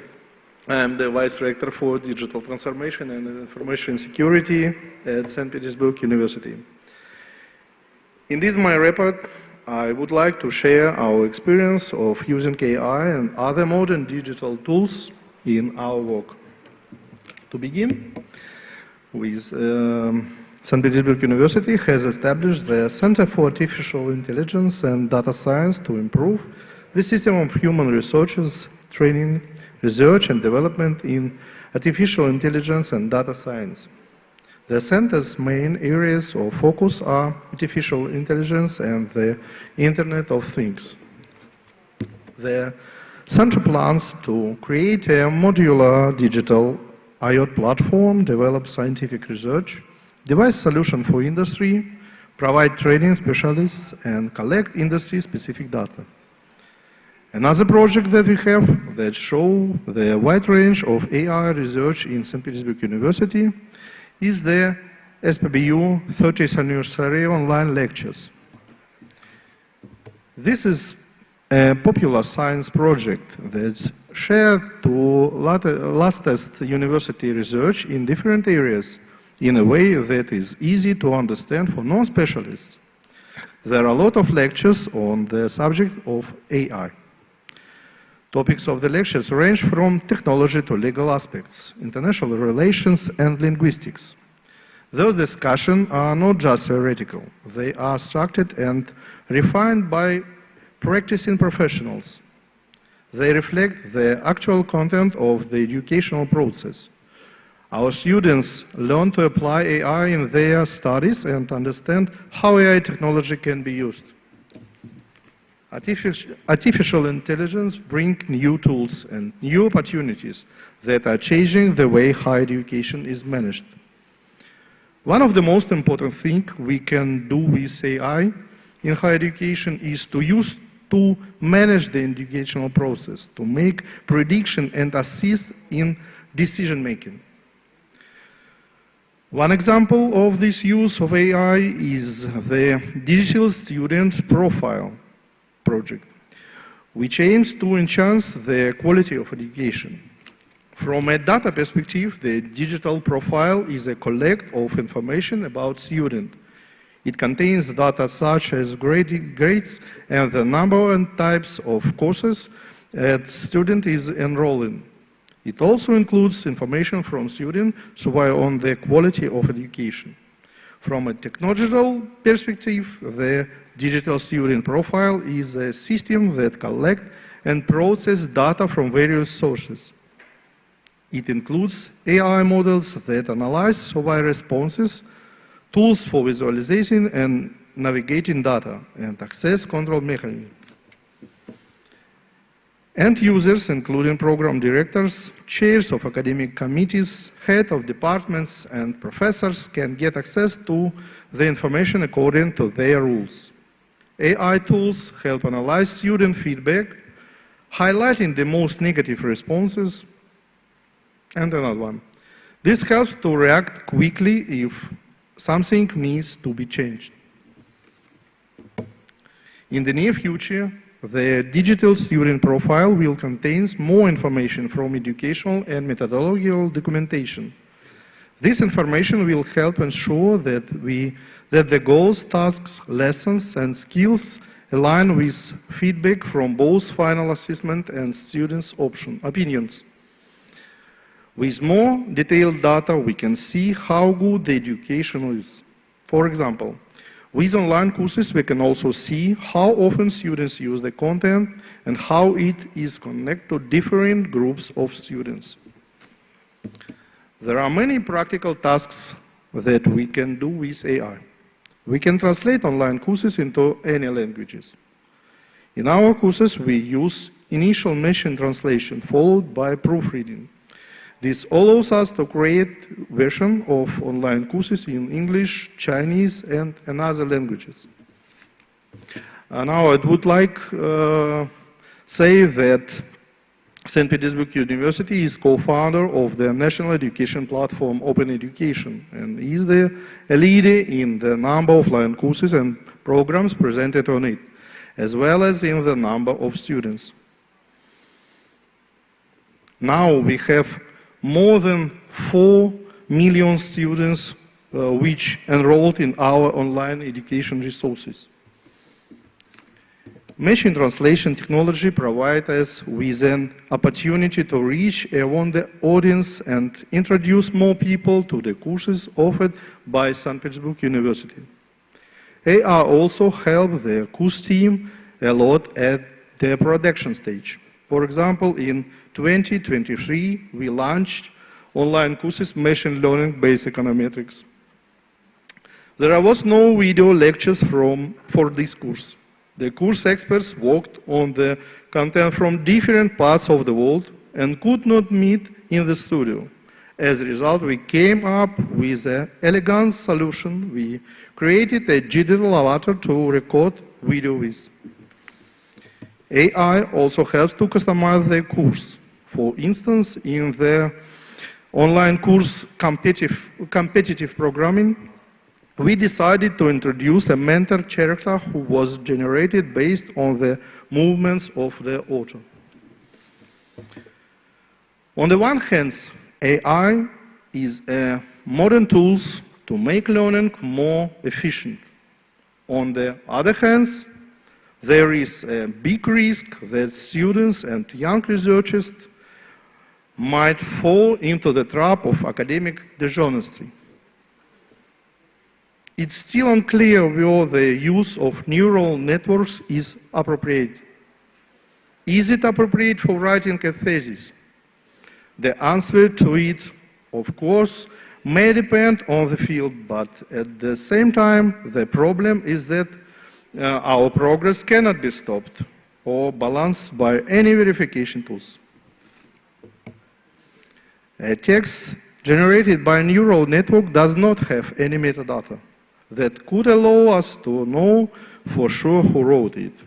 In this case, we need to change the system for evaluating skills in different specializations. Where possible, we can accept the use of AI as a tool or a smart assistant. To do this, we need to train academic staff to use modern tools and the opportunities provided by big data, analytics, and AI. To address this issue, St. Petersburg State University pays a lot of attention to increasing digital literacy. We have created a series of courses that cover topics such as machine learning, blockchain, end-to-end technology, AI, and more.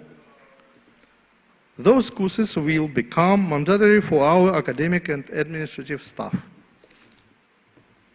The experience of quick localization allows us to offer our courses to own international partners. Those courses can be used for the professional development of employees or as part of postgraduate programs. In my conclusion, I would like to assure you that I did not use AI in preparing this report. Thank you very much.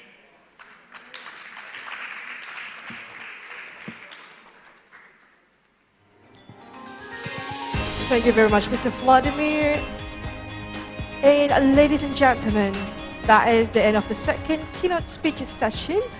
I would like to re-invite all the speakers to come up to the stage. So to Dr. Nur Afni Chatur Andriani, to Professor Qian Jing, and to Mr. Vladimir Starostenko to come up to the stage to take pictures together. And also I would like to invite Professor Aulina Panen to hand over the token of appreciation to our speakers. Thank you.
All right, lovely. Thank you very much, everyone.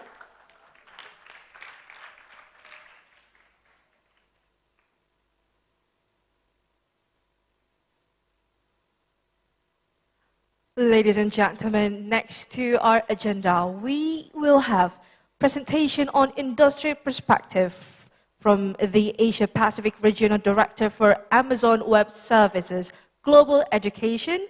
Please welcome Dr. Shen Kao.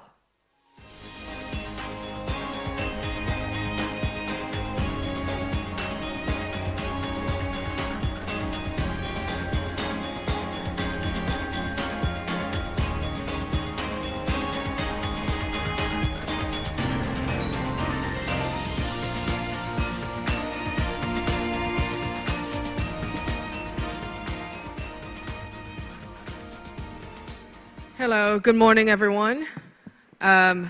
Apologies for two things. Number one, I cannot speak Bahasa, so I have to deliver in English. Number two is I have an evening flight to catch, so I've asked the organizers to bump up my presentation. So I'm conveniently between you and lunch. This is the perfect time to present. Hopefully, the points that I'm going to deliver resonate with you, and you find something useful in my presentation. So first of all, thank you for the invitation by ICE Institute to Amazon Web Services. And I'm really honored to be here to represent the private sector. So as part of the overall large education community, the business that I represent is the public sector, which includes government agencies, educational institutions, healthcare providers, non-for-profits, and research institutions. And so we deal with day in, day out these type of customers and their use cases on a daily basis. And we have learned a lot throughout their journey as well. So I'm part of the global education team, and the global education team covers higher education, edtech, education tech companies, research, K-12, and skills to jobs, right? So I represent the Asia Pacific part of the global education team. Now, I don't think I need to repeat definitions over and over again. I think the audience, we're all really well informed on the definition of GenAI. Here, I'm just presenting an AWS perspective of what we think. There are many definitions out there, more or less along the same lines. So this is our definition of GenAI, same with the professor's points early on as well. Now, when I used to like this diagram of talking about the relationship between AI, machine learning, deep learning, and generative AI, right? AI is a concept that had been created since in the 40s and 50s, long time ago. Machine learning in the 80s and 70s and 80s. None of these concepts are new. The really new things, which in a generative AI application form, is ChatGPT, right? Which is a large language model use case. So from this diagram, I'm just hoping to simplify all of these definitions, right? So from the AI category, machine learning is to take simple inputs in a granular and linear kind of way to present the outputs in a simple way. Whereas you can see the definition of foundation models, which includes large language models, as well as text, videos, et cetera, other type of foundational models that takes complex inputs through a human kind of like way of processing information to produce complex outputs, right? So I guess this definition is not new to any one of you either, so just wanted to simplify on the definition. Now, when we kind of provide GenAI, AI, machine learning application and tools and foundational models to our customers. If you look at GenAI application as an iceberg, what you don't see is the bottom of the iceberg, right? GenAI application is an application. It's something built based on your data foundation, right? And that includes your data storage, your governance, compliance, security, right? Databases, analytics, and data lakes, and data integration. Now, the difference between a generic GenAI and a useful or insightful GenAI that knows your business and your customers is your data, right? I've participated in another ADB organized event in the Philippines in the Pristine project where Professor Jay Lee from University of Maryland talked about industry AI. And one of his points, he had many brilliant points. One of his points is that data is great, but not all data are great, right? Your ability to migrate from on-premise to a virtual platform and your ability to manage, clean up, and understand and make usage of your data, that really differentiates the power of how you can leverage the AI, machine learning, and GenAI tools. How does foundational model work? I've mentioned a little bit before that it takes text, images, speeches, structured data, 3D signals, into a pre-trained model. In Amazon, we have Titan. You might have heard Claude, as well as Llama. Those are all the foundational models that are available on Amazon Bedrock. So what that means is you go onto Amazon's AWS console, you are able to access all different types of foundational models. And you can choose by the usage of your particular workload what type of model that you like to use, at what size, and in what context. And models are, there are multiple studies published online about the differences and comparison of different models. And I'm really proud to say that our partner Anthropic's Claude 3.5 Sonnet had outperformed GPT 4.0 in every parameter possible. That's not to say that it's going to stay forever. I'm pretty sure GPT is going to surpass Claude 3.5 Sonnet maybe in days' time, right? But that's all to say that all of those foundational models are available on Amazon Titan, Bedrock, and you can choose specific GenAI models to use according to your business or education need. GenAI use cases cuts across many, many different sectors, right? It covers the sectors I and my team covers, which is public sector, which includes healthcare, education, life sciences, as well as industrial manufacturing, financial services, retail, media, and entertainment. Why is this important? I've got a bunch of other slides talking about the specific use cases in automotive industry, energy utilities, agriculture, et cetera, et cetera. It is important because education institutions like the ICE Institute, we are together producing the next generation of skills, right? Skills and talent. And so if students are kind of disconnected to what's happening in the industry, that will further enlarge the gap between academia and industry, right? Which is why myself and my team were created, so that we could be the middleman between private sector, in this case technology companies, and academic institutions. These are just some of the simple examples of the GenAI use cases in different sectors, right? Like I mentioned, the reason why it is important is because students need to get at least a general understanding of what the industry they're getting into by the time they graduate. I'm not gonna, there's many, many use cases. These are just a few simple words to describe it. I will share the deck with you after my presentation so that you can take a read later on in your free time. Now, this is probably more important and more relevant to you. These are some of the customer examples within education institutions as well as edtech companies where we see use cases of our customers using GenAI to solve their particular problem, right? Broadly speaking, what I'm presenting here is, again, the tip of the iceberg, but in 3 categories. Number 1 is about enhancing student learning experience. Number 2 is about boosting productivity and creativity. Number 3 is about model producers. Very typical use case of GenAI is chatbot, right? Which is why it's kind of listed in the top 1. You can use chatbot to create AI tutors. You could use AWS architecture to create a conversational chatbot to integrate in your own platform. You can also create solutions such as rare job technologies in Japan. that uses, build an English learning service where people can learn and collaborate more efficiently with generative AI. And then the second category, this is more edtech partners or customers, as we call it, from Bright Books, Dice Tech, University of Pittsburgh. University of Pittsburgh is quite an interesting case where it uses artificial intelligence and GenAI to analyze the performance of football players, right, college-level football players, where that helps the coach to generate summaries, et cetera, et cetera.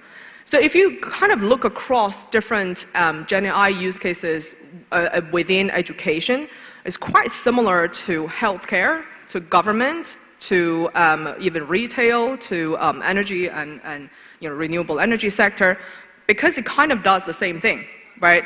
It makes your day-to-day life, the repetitive duty of your day-to-day life, more efficient, right? For example, in a hospital case, a mature GenAI use in healthcare is that they could summarize patient data within minutes, instead of the doctors having to go through nurses and different healthcare workers to collect information and work on a few hours to get a hospital checkout report, right?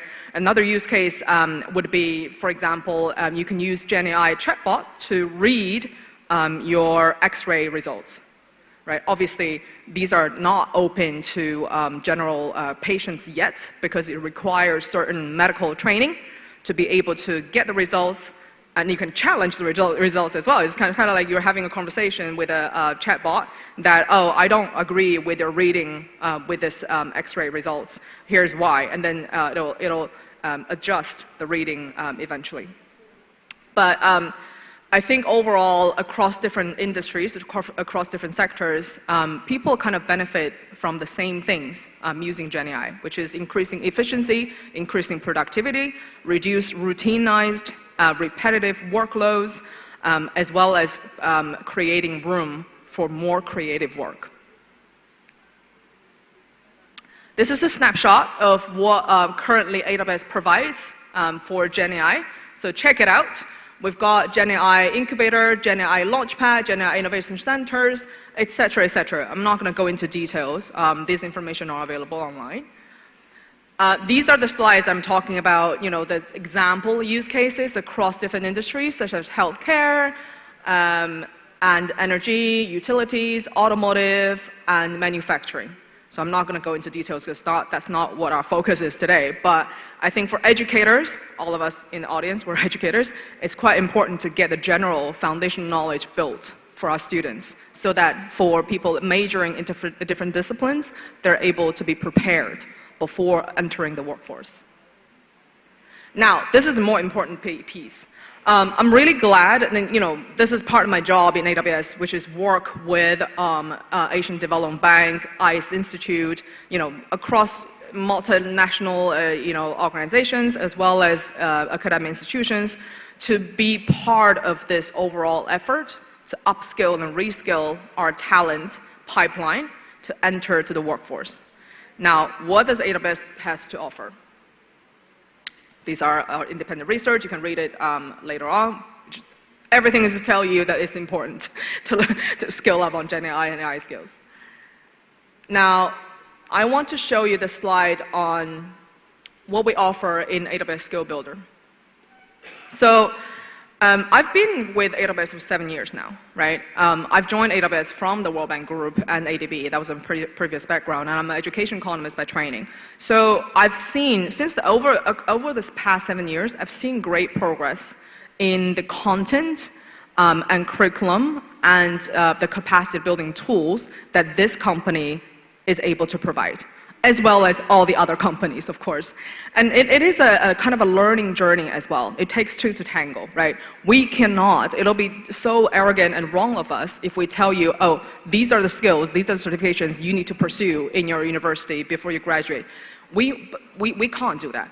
It takes the overall collegial effort to work with academic institutions, to be part of that effort, to embed our AWS modules and credentials into your existing lesson plan and curriculum so that we can make it work, right? Otherwise, faculty members, they're very busy. They can't take another certification just for the sake of it. if they don't resonate with what we have provided in the learning pathways, right? And so we understand that learning, especially these days, the MOOC online content and modules are it's enormous. It's overwhelming. How do we help professors and students to pick the useful and relevant skills and knowledge to get going? We have a kind of blended way of learning, where we provide online content as well as game-based learning tools for different industries, and instructor-led training. If the faculty members are interested, I can put in touch, as well as exam preparation for AWS certification. Now, I'm not telling you that AWS certification is the must-have, like it's the only thing that you could do. No, absolutely not. What we want to do is we want to work with academic institutions to build the foundation of all the cloud-related knowledges, which include AI, machine learning, and GenAI. Whether you want to go for the AWS certification or not is your choice. All I can say is that the industry response to AWS qualified talent is very good. The margin between AWS certified same job technician versus not AWS certified is 20 to 30% difference in the salary, right? So it's really good to know the market responds very positively to AWS credentials. But the point here is, take a look at the content provision.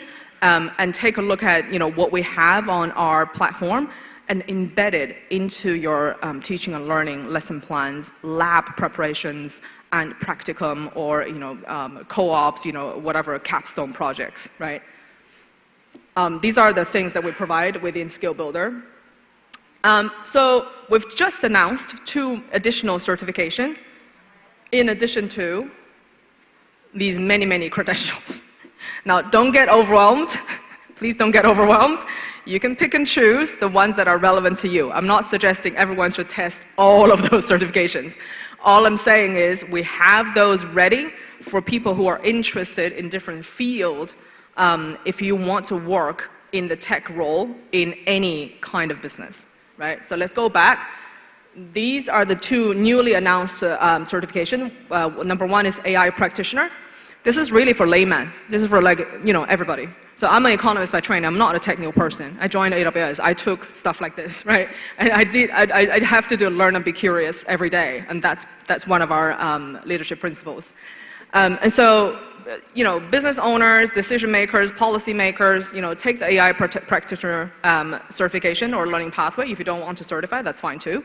That has content such as responsible AI, right? How to understand the economic model of AI-empowered businesses, et cetera, et cetera. If you're more technical, you can challenge the machine learning engineer associate level, which is also suitable for university level students. So this is an example of a pathway where one person, a technical focused student can take, or a professor can take, from the foundational certification all the way to the specialty certification. The specialty one is quite intense. It is really meant for the IT director of a company or the head of IT for a university. Now, these are the things that are available on Skill Builder, so check it out when you have time. I'm running out of my time, so I'm just going to skip through all of my slides like a snap. And hopefully, you find something that are useful to your students, your faculty members, or the industry that you collaborate with. AWS, we're here for the long term, right? One of the things that we keep being told as AWS staff is that the journey of the customer long lasts than our own tenure within AWS. So don't worry, we're here. Any questions, feel free to contact us. Myself and Bimo sitting at the second table over there. Bimo is based in Indonesia, so it's more convenient. He can speak Bahasa, I can't. So reach out to us if you want to get more information on how to use GenAI tools in your particular institute, as well as building skills, leveraging AWS provided skill pathways with different content. Now with that, thank you very much. Now we can go get our lunch. Thank you very much, Dr. Kao. Please stay on the stage just for a moment. Dr. Kao, please stay on the stage just for a moment. That was a very interesting presentation. Thank you very much. And we would like to invite Dr. Hatma Suditmojo to hand over the token of appreciation.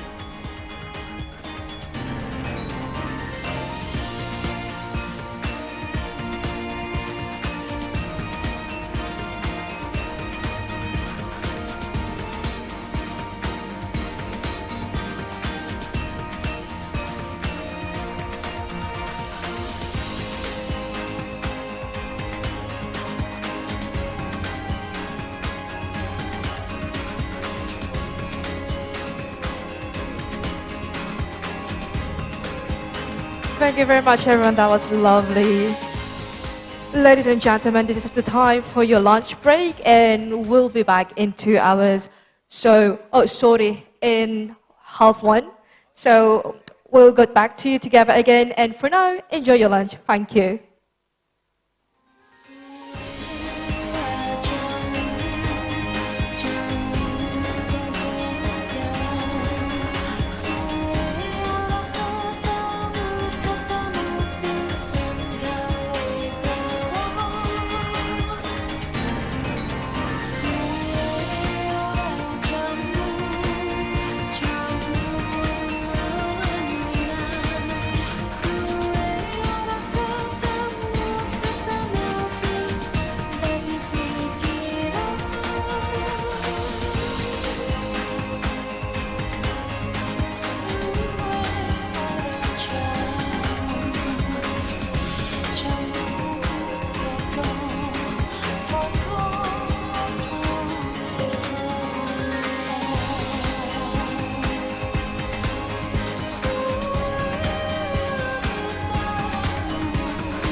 institutions, from Google and IBM to Harvard and Oxford.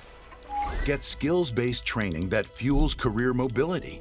Discover scalable learning solutions designed to empower every learner, only with edX.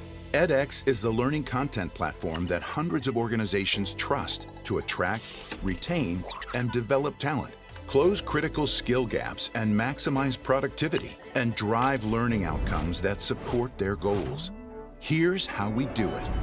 We work with 260 leading global partners, including top-ranked universities and industry-defining companies, to create immersive learning experiences in more than 20 languages, with curricula designed by industry experts and delivered by engaging instructors. Our programs foster accelerated learning and deep understanding, so your people are ready to put their skills to work right away. edX also helps you reskill and upskill talent in AI, cybersecurity, leadership, supply chain management, and other in-demand topics. Because when your people have the skills they need, you can get ahead of challenges and embrace opportunities. Our scalable learning solutions help you develop talent at every level, from career starters to rising leaders to seasoned executives.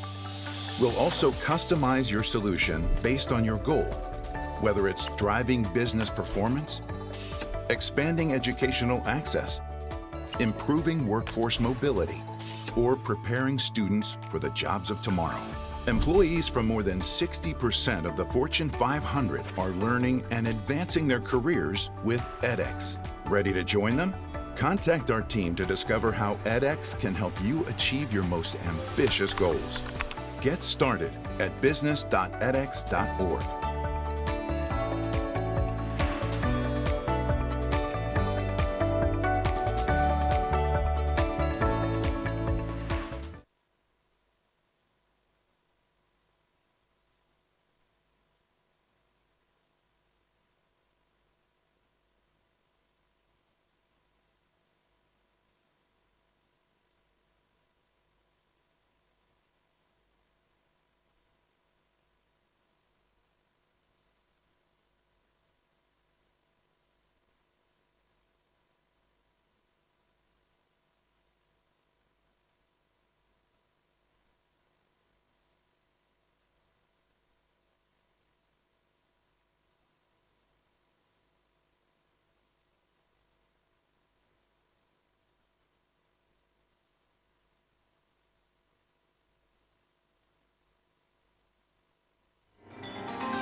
Ladies and gentlemen, welcome back to the workshop session. All right, after the lunch break, we're now moving on to the panel session. And this time, the panel session comes under the theme Challenges and Practices in Higher Education under the Era of Generative AI. I would like to invite the moderator of the session, Mr. Himawan Fathani from Asian Development Bank.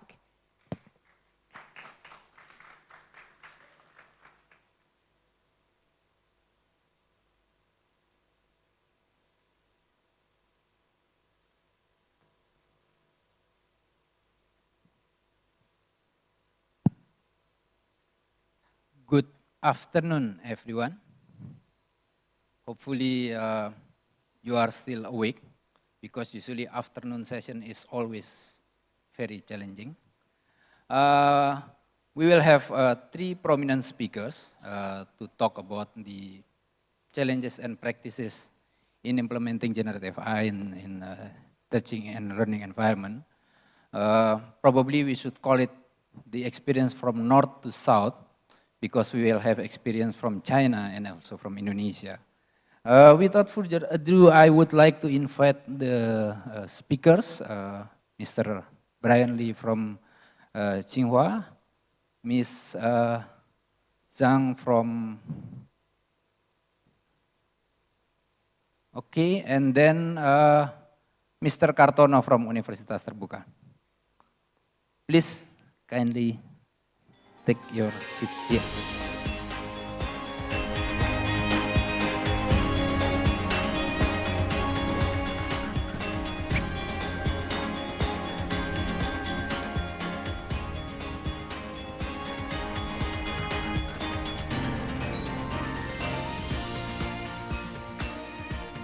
Okay, for the next 1.5 hours, we will have a presentation and discussion about the experience of 3 different places. First, we will have Mr. Brian Lee. Currently is the senior manager at the Tsinghua University Online Education Center. And he's also the Assistant Secretary General of the Global MOOC and Online Education Alliances. Mr. Brian earned his master's degree from Harvard University and previously worked at both Harvard University and the Shanghai and New York University. Without further ado, Mr. Brian, your time is yours.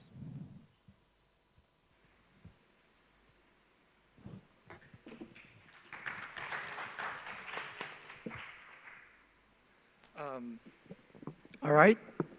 Thank you so much for the kind introduction. Hello, everyone. I'm very honored to be here. My name is Brian Lee, and okay, there we go.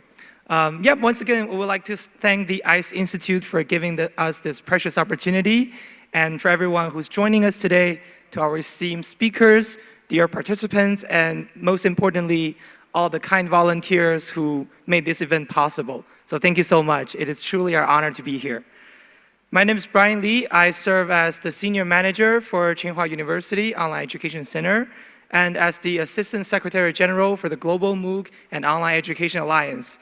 And we are very proud to say that ICE Institute has been an integral member of our alliance. So without further ado, I will embark on my 14-minute presentation on Tsinghua University's practices about AI-empowered courses. So we would like to start by, oops, it's not working. So maybe the next slide, please. Okay. But anyways, while we're figuring out the technicalities, I had this opportunity yesterday in the parallel discussion to engage with many of our colleagues on talking about integration of large-scale and personalization. You know, traditionally, when we think about these two words, we don't really think that they are very deeply interconnected. Yet, I do personally believe that with the emergence of artificial intelligence and similar technologies, we are at the crossroad of potentially seeing the unification of large-scale and personalization. So throughout my presentation, I will be sharing some of the practices conducted by Tsinghua University in China, and hopefully we would welcome any feedback and collaboration opportunities from all the guests in the room and online. So before we start, I would like to say that even before there is an institutional effort to implement large-scale AI in courses, teaching and learning, our faculty members, the world-class faculty members at Tsinghua, actually took the initiative on their own to explore integrating AI in their courses directly. So we're talking about faculty members who did this on their own without any support from the university yet. Okay, I'm back. Okay, so skill and personalization. And I'm just going to skip those 2 slides because I think all the speakers in the past 2 days did a way better job of explaining the emergence technology than I did. So I'd like to pause on this page for a second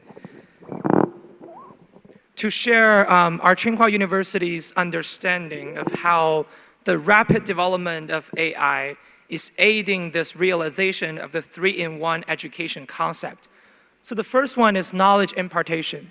Specifically, how do we address the new opportunities for personalized learning, but at the same time recognize the challenges brought to us in teaching assessment and management.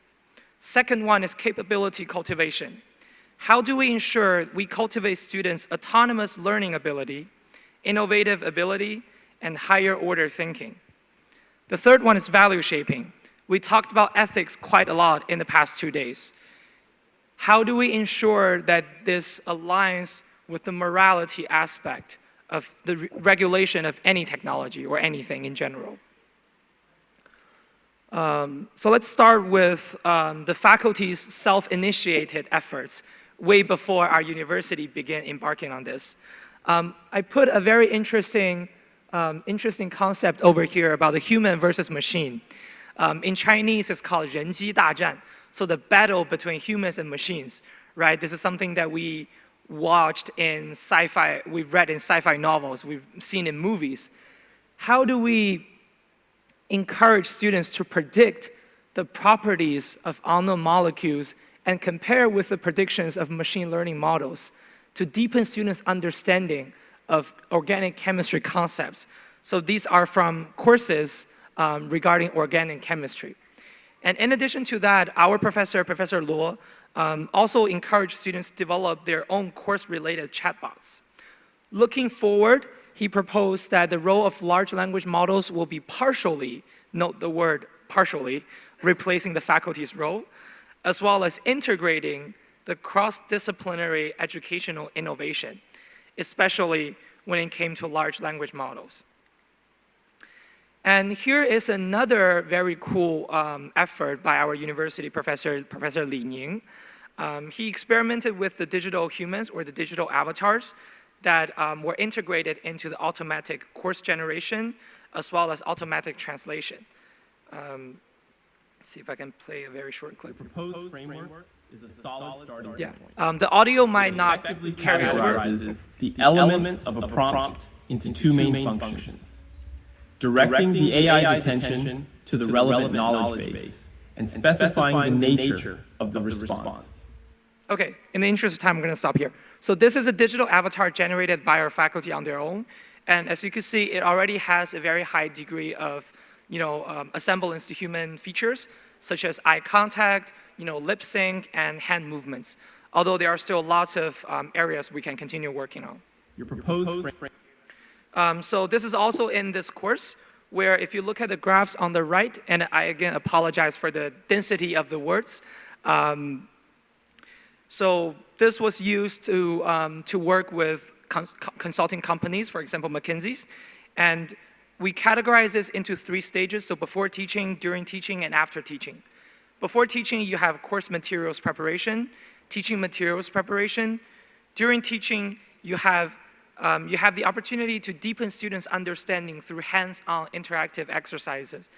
And after teaching, you have the exploration of feedback and evaluation possibilities, as demonstrated by the graphs on the bottom right side of the screen.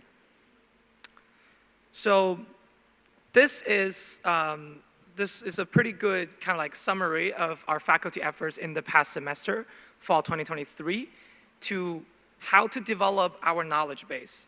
As you can see from the graph here, it embodies different stages ranging from the materials preparation, document parsing and analysis, into the translation, embedding process, and to eventually to the RAG process through the Chinese-based models that is independent and self-controlled to ensure the data security. And now to the overall scale, right? We talked about the faculty's own initiatives. But as a university, we quickly realized the importance for us to implement an institutional effort to explore the AI-empowered teaching and learning. So we did this survey with our faculty members, and you can see that 65% think that the large language models have already improved their teaching efficiency.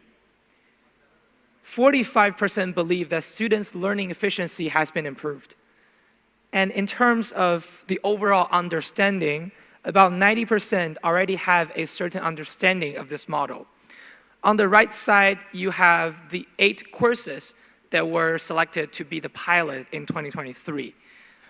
You can see that they cover actually a quite good range of disciplines, from social sciences to humanities to engineering to physics, etc. And you heard Professor Qian Jing a wonderful presentation this morning about her course, and Professor Qian's course was among one of our 8 pilot courses. So among these 8 courses, we further categorize them into the teaching and learning aspects. For example, during the teaching process, we have case generation, question generation, and in learning process, we have literature review, Q&A, computational reasoning, as well as evaluative guidance. And as you can see, these different layers are applied to different courses based on the needs proposed by the faculty and the students. And now I'm going to quickly show you some of the AI teaching assistants that we developed. So this is an earlier model on the left side, where the responses, as you can see, were simple and direct. They had a relatively high error rate, and they lacked the characteristics of the specific academic discipline. So with 84 students, 840 continuous Q&A, almost 600 gigabytes of teaching materials, we were able to further transform this into the new and updated model responses that can, to some extent, exhibit disciplinary characteristics. And yesterday, we spent a lot of time talking about the hallucination of AI, and this was also something that we're very concerned about. And this is Professor Chan's course. She already had a very thorough demonstration, so I'm just going to quickly go through these. Specifically, the teaching assistant in this course was able to have a very structured feedback. For example, you can see you start with overall evaluation, you highlight the strength of the student's response, and then you point out the areas of deficiencies and suggestions. I personally really like the idea of highlighting the student's strength, because most often when we grade assignments as human beings, we tend to focus on where you need to do better. But then this really allows students to feel like their work and their efforts have been recognized. And looking forward in the current semester, we are set to launch 100 AI-empowered teaching pilot courses, covering all of our discipline types. For example, foreign language, general electives, professional courses, writing, etc., etc. And as you can see on the right side, our university also implemented very supportive university policy. And now some more examples of AI faculty or AI teacher, AI lectures that we were doing. So for this MAIC, or we call them MAC, this is a fully AI-assisted instruction. This builds an adaptive classroom that is completely powered by AI agents to facilitate a personalized, immersive knowledge dissemination. So this is the course conveniently named Towards Generative AI Pilot Course. So this is fully AI-assisted instruction, personalized classroom experiences, as well as very comprehensive student data tracking. So this is another demonstration where you can see that the student is actively interacting with the chatbot. I'm just going to skip this for now. And then we have assignment grading. So when students put in specific assignments, similar to what we had in the previous course, as shown above, this one can do smart question generation as well as smart grading for students. Yeah, so the clips are embedded with question generation and then smart grading.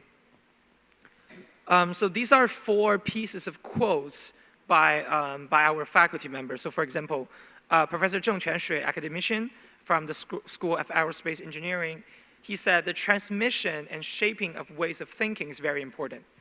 And the cultivation of creativity and deep thinking skills are also becoming increasingly important.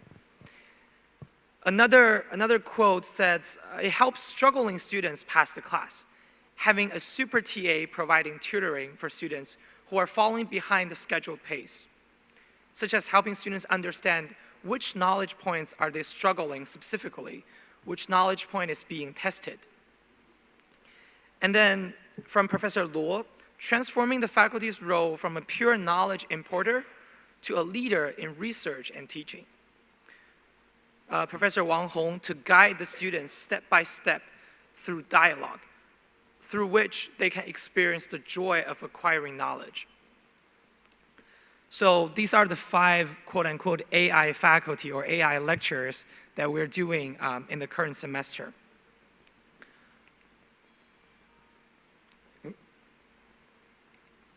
Okay. So a quick summary about what we have done so far. I'm out of time almost. So to start with, the unity of personalized learning and large-scale training, which will provide the unprecedented support for the personalized growth of our students. We think that this is a major opportunity to carry out the teaching reforms and many of the ideals that were put forward a decade ago in the context of online education may be actually realized in this era of artificial intelligence. Secondly, the accumulation of high-quality teaching resources and student behavioral data that will be greatly beneficial to the fine-tuning and optimization of education in the scenario-specific large language models. We talked about large language models' benefits, but we also need to consider the downside of it, which is the energy consumption, the emission of environmental pollution, right? And the capacity of different models. So we also have to be conscious of these limited resources that we have. The point number 3 is to recognize that generative AI will not only change teaching and learning, but also drive and enhance faculty-student research and innovation. Professor Tapani and I were just talking over lunch about how there's a need to strengthen our specific cooperation in the research area. And we believe that this will inevitably further impact and transform the models and forms of universities with the new technologies. Last but not least, the powerful translation capabilities of large language models will further lower the barriers to global academic exchanges and knowledge shaping. Therefore, individual language proficiency will no longer be an obstacle for people to access high-quality education resources overseas. So, into the future, we had this opportunity to show this as well yesterday in parallel track. So we came up with this concept of the large-scale, individualized learning environment. So large-scale would be cloud-based, based on cloud services, that is widely available and more cost-efficient. With individualization, we can create personalized learning pathways, customized learning content, promote interactive learning methods that are AI-powered. For learning, we believe that it's important for higher education to always recognize that our teaching and learning should be student-centered. We should be able to, empowered by technology, meet students where they are. Therefore, learning. For environment, we hope to provide the space for students to engage in exploratory learning, experiential learning, cross-disciplinary learning, and interest-driven learning. So these are the 5 stages that we project to move forward with. To start with, you have faculty-led. So although digital resources and tools will be applied, faculty will completely dominate the process of classroom teaching. And then moving on to AI assistance. Although their resources will be applied, there will be some degree of the losing of power in terms of dominating teaching and learning to provide auxiliary support, such as document translation. Moving a step to step 3, we have AI participation, where AI technology begins to participate in the completion of individual teaching tasks, such as student behavioral analysis, reminders, and the review of subjective questions. For stage number 4, AI will participate synchronously in teaching and participate in a wide range of teaching activities. For step 5, we want our teaching AI faculty to be more deeply integrated and can communicate with students around the clock, answering their questions and proactively involve themselves in the vast majority of teaching.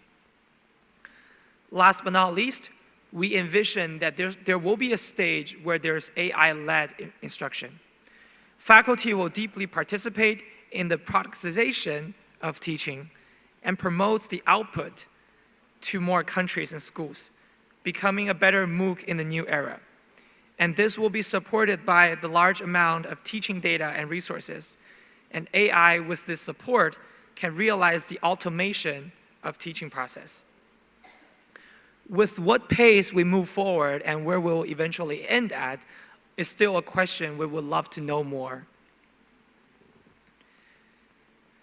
So the final touch is on the 3 different pillars.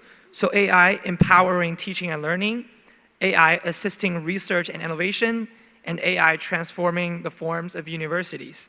And we are very excited to continue delving into this discussion with all of you. With that, I conclude my presentation. Thank you so much.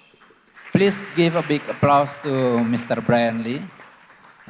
As someone that probably around 10 years, last 10 years involved in AI, your presentation is a little bit intimidating, sir. Okay, a lot of key ideas, but I think we better move to the next presentation. If Mr. Brian talking about some innovation, some features, etc., and the next presentation will focus on the creating of the courses. Our next presenter, Ms. Zhang Dexia, hopefully I pronounce it correctly, is the marketing director of XuetangX. She has a long-term engagement in the online education research with in-depth studies in the fields of blended teaching and smart teaching. And she is also involved in the pilot course at Tsinghua University AI teaching. Please, Ms. Zhang, the time is yours. Good afternoon, everyone. We have just learned about the AI course pilot of Tsinghua University and how to construct AI courses. I'm very honored to have this opportunity to share our practice to all of you. XuetangX is China's first MOOC platform built and operated by Tsinghua University in 2013. Learn Classroom, a new smart teaching tool launched by XuetangX and Tsinghua University, has served over 100 million teachers and students and collaborated with 3,500 Chinese universities. Over the past decade, XuetangX has served as a pioneer in online education, supporting the digital transformation and smart upgrading of Chinese university with cutting-edge innovations. As a foreign founder in China's online education, XuetangX actively developed AI-empowered education and teaching solutions to facilitate the development of AI courses. So we see AI brings new productivity to education and teaching. So what kind of AI courses do we aim to development? We believe that an AI course is a new teaching and learning application model formed by integrating generative AI technology into the entire process of education and teaching. The AI courses we aim to create have 2 distinguished characteristics.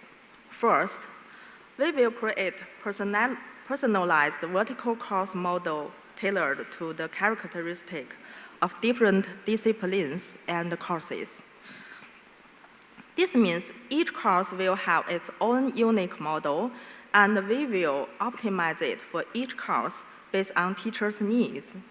Second, the course model will seamlessly integrate with teaching scenarios. We will provide diverse interactive functions for teachers and students to ensure coherence and efficiency in teaching and learning, truly empowering AI to enhance the educational experience. XuetangX offers a 3-layer decoupled AI teaching and learning platform architecture. At the model layer, we have profound cooperation with Tsinghua AI's large model, while also opening to other large models, selecting the best as the smart foundation for AI courses. To minimize model hallucination, we introduced the engine layer, various teaching analysis models built on local knowledge based in the backend, including knowledge-based modeling and knowledge graphs, served as backend support for the application layer, enhance precision.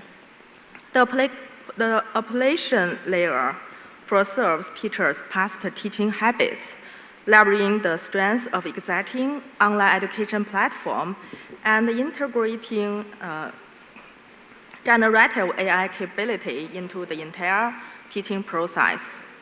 These three layers are interconnected, yet relevant decoupled, allowing upgrades to each layer without major interference. This enables us to swipe large model at any time, and upgrades to large model will not affect the building of the engine layer and application layer. We adopted the popular RAG technology in the large model field to optimize large model outputs. We built a knowledge base for each course. When a student submits a question request, it's not directly sent to the large model, but undergo retrieval augmented matching within the course knowledge base. With contextual relationship in the knowledge base, the large model's recognition of the question becomes more precise.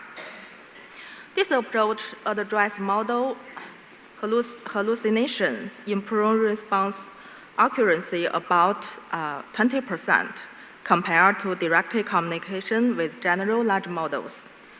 Additionally, each course has its dedicated knowledge base, separated from other courses and large model, effectively addressing teachers' concerns about intellectual property. We analyzed the requirement from 369 AI courses offered by Tsinghua University and summarized 10 key teaching scenarios. And we categorized these scenarios into three. One, obligations aiding teachers, smart grading, lesson preparation assistant, smart question generation, AI lecture assistant, teaching management. These help teachers achieve smart tutoring, precise evaluation, boost teaching productivity, and reduce workload. Application aiding students, AI teaching assistant, accent collaboration, smart writing assistant, reading assistant. These properly address students' doubts, provide emotional support, and cultivate human AI collaboration, innovation, and higher order thinking in the AI area. Three, application in aiding both teachers and students. Knowledge graph, resources retrieval, and recommendation. AI smartly commanded the largest paper, video, and other learning resources based on teacher and students' needs, and generating knowledge graph for personalized learning paths, enabling exploratory and wandering style learning. During the course development process, we provide teachers with an AI teacher workbench, serving as the control hub for AI-based courses development. Teachers can uniformly set course instruction this AI workbench. On the knowledge base page, teachers can upload and update course material, building a comprehensive corpus for the course. On the course model page, teachers can generate various course models, including knowledge graph, competency caps, and question maps. On the teaching operation page, we display various data reports on the AI courses operation, analyze students' learning behavior, and using early warning. Crucially, on the AI workbench, teacher configure commands based on subject characteristics and course requirements, facilitating seamless AI integrating for teachers and students. Furthermore, the question and answer evaluation mode allows users to access and provide feedback on AI's response, enhancing the quality of AI's feedback and answer capability. After completing the comment citing, trained Q&A templates are generated and reduce randomness, facilitating more efficient use by teachers and students. XuetangX integrated AI into our Ring Classroom platform, MOOC platform, and integrated platform, seamlessly combining the user's fitness of the original teaching platform and AI capability, achieving seamless integration of AI throughout the teaching process. We embed AI teaching assistant into the Ring Classroom learning process. Students to access the AI assistant window at any time for instant answer to learning questions. Ring Classroom features a highly popular I don't understand button,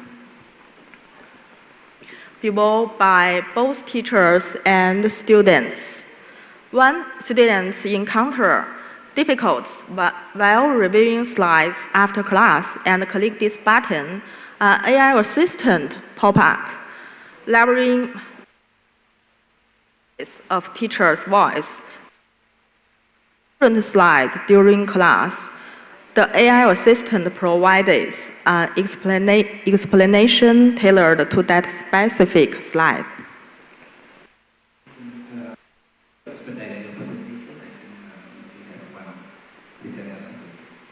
Can you make it fun? Oh, okay. Okay.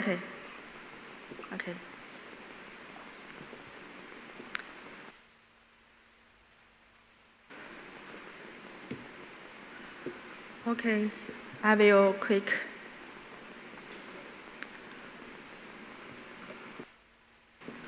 We have upgraded the post-class review feature on Ring Classroom by integrating AI, transforming it into AI learning space. This space introduces a knowledge navigation where AI processes coding and presents them. For instance, 43rd and 50th minutes.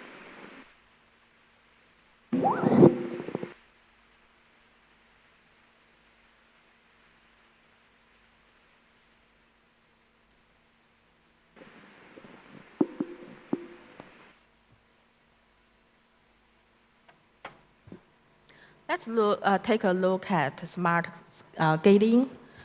The grading of a subject question often consumes a significant amount of teachers' time. With AI, this burden can be significantly leveraged. Here is the interface for smart grading. Teacher first set grading rules based on the grading framework in the workbench, and select grading rules to provide smart grading for students' answer to a specific question. And then AI will give the scoring content, including scores, comments, and annotation before releasing them to students. We have prepared a smart lesson preparation assistant for teachers within Ring Classroom. During the process of creating PowerPoint presentation, teacher can utilize the lesson prepare assistant to generate outlines, cases, and etc. It also has question creation ability.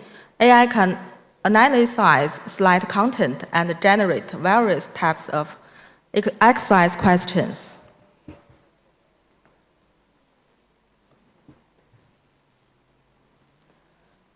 In addition to slides, exercise questions can be also generated based on the analysis of video content, By combining practice and video review, students can immediately access their learning outcomes while studying the videos. Okay. And AI lecture companion assistant teacher in delivering lecture, answer questions, and properly summarize lecture content to share with students.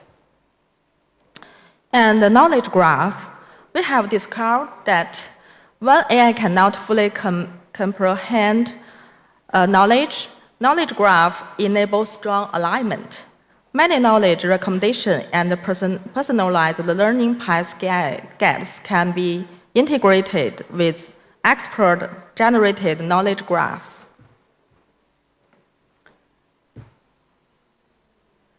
And this is called course boundary of knowledge point are relevant blurred. Therefore, our efforts in building knowledge graph do not aim solely at creating graph for individual courses. Instead, we aspire to break down this boundary and create discipline-specific knowledge graph through the interconnection of knowledge points. Let me show you an example. These are some functions we have integrated into our AI assistant. Apart from the knowledge-based guidance we were just seeing, students can also continually engage in discourse and in exchange with AI while talking MOOCs. This interaction serves as a valuable supplement to students' knowledge execution. At last, 1 minute, let me introduce the digital human college to you. Through AI training, we can generate a dedicated digital human avatar, yes, by uploading high definition videos of a teacher looking directly into the camera and speaking. We can customize a stone digital human that replicated the makeup, expression, and the movements of the person in the video, achieve 100% likeness. When you create MOOCs with digital humans, multi-language conversation is available, offering cost-saving, easy operation, enhanced efficiency, and a perfect image. Thank you very much for your attention. That's all my presentation. Thank you. Thank you, Ms. Zhang. Please give applause to Ms. Zhang. From the north, from China, we are going to the south, and the next presenter is Mr. Kartono from Universitas Terbuka, Open University of Indonesia.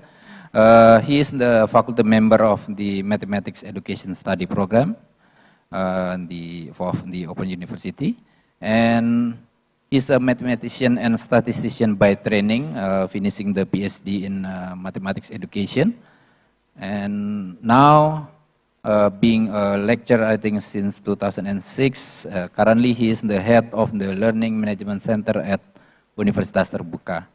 Pak Kartono, the time is yours.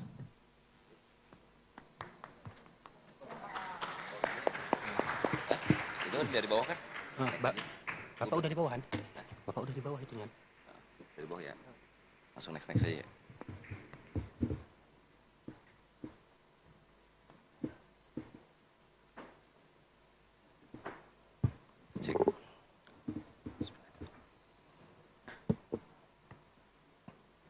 Assalamualaikum warahmatullahi wabarakatuh.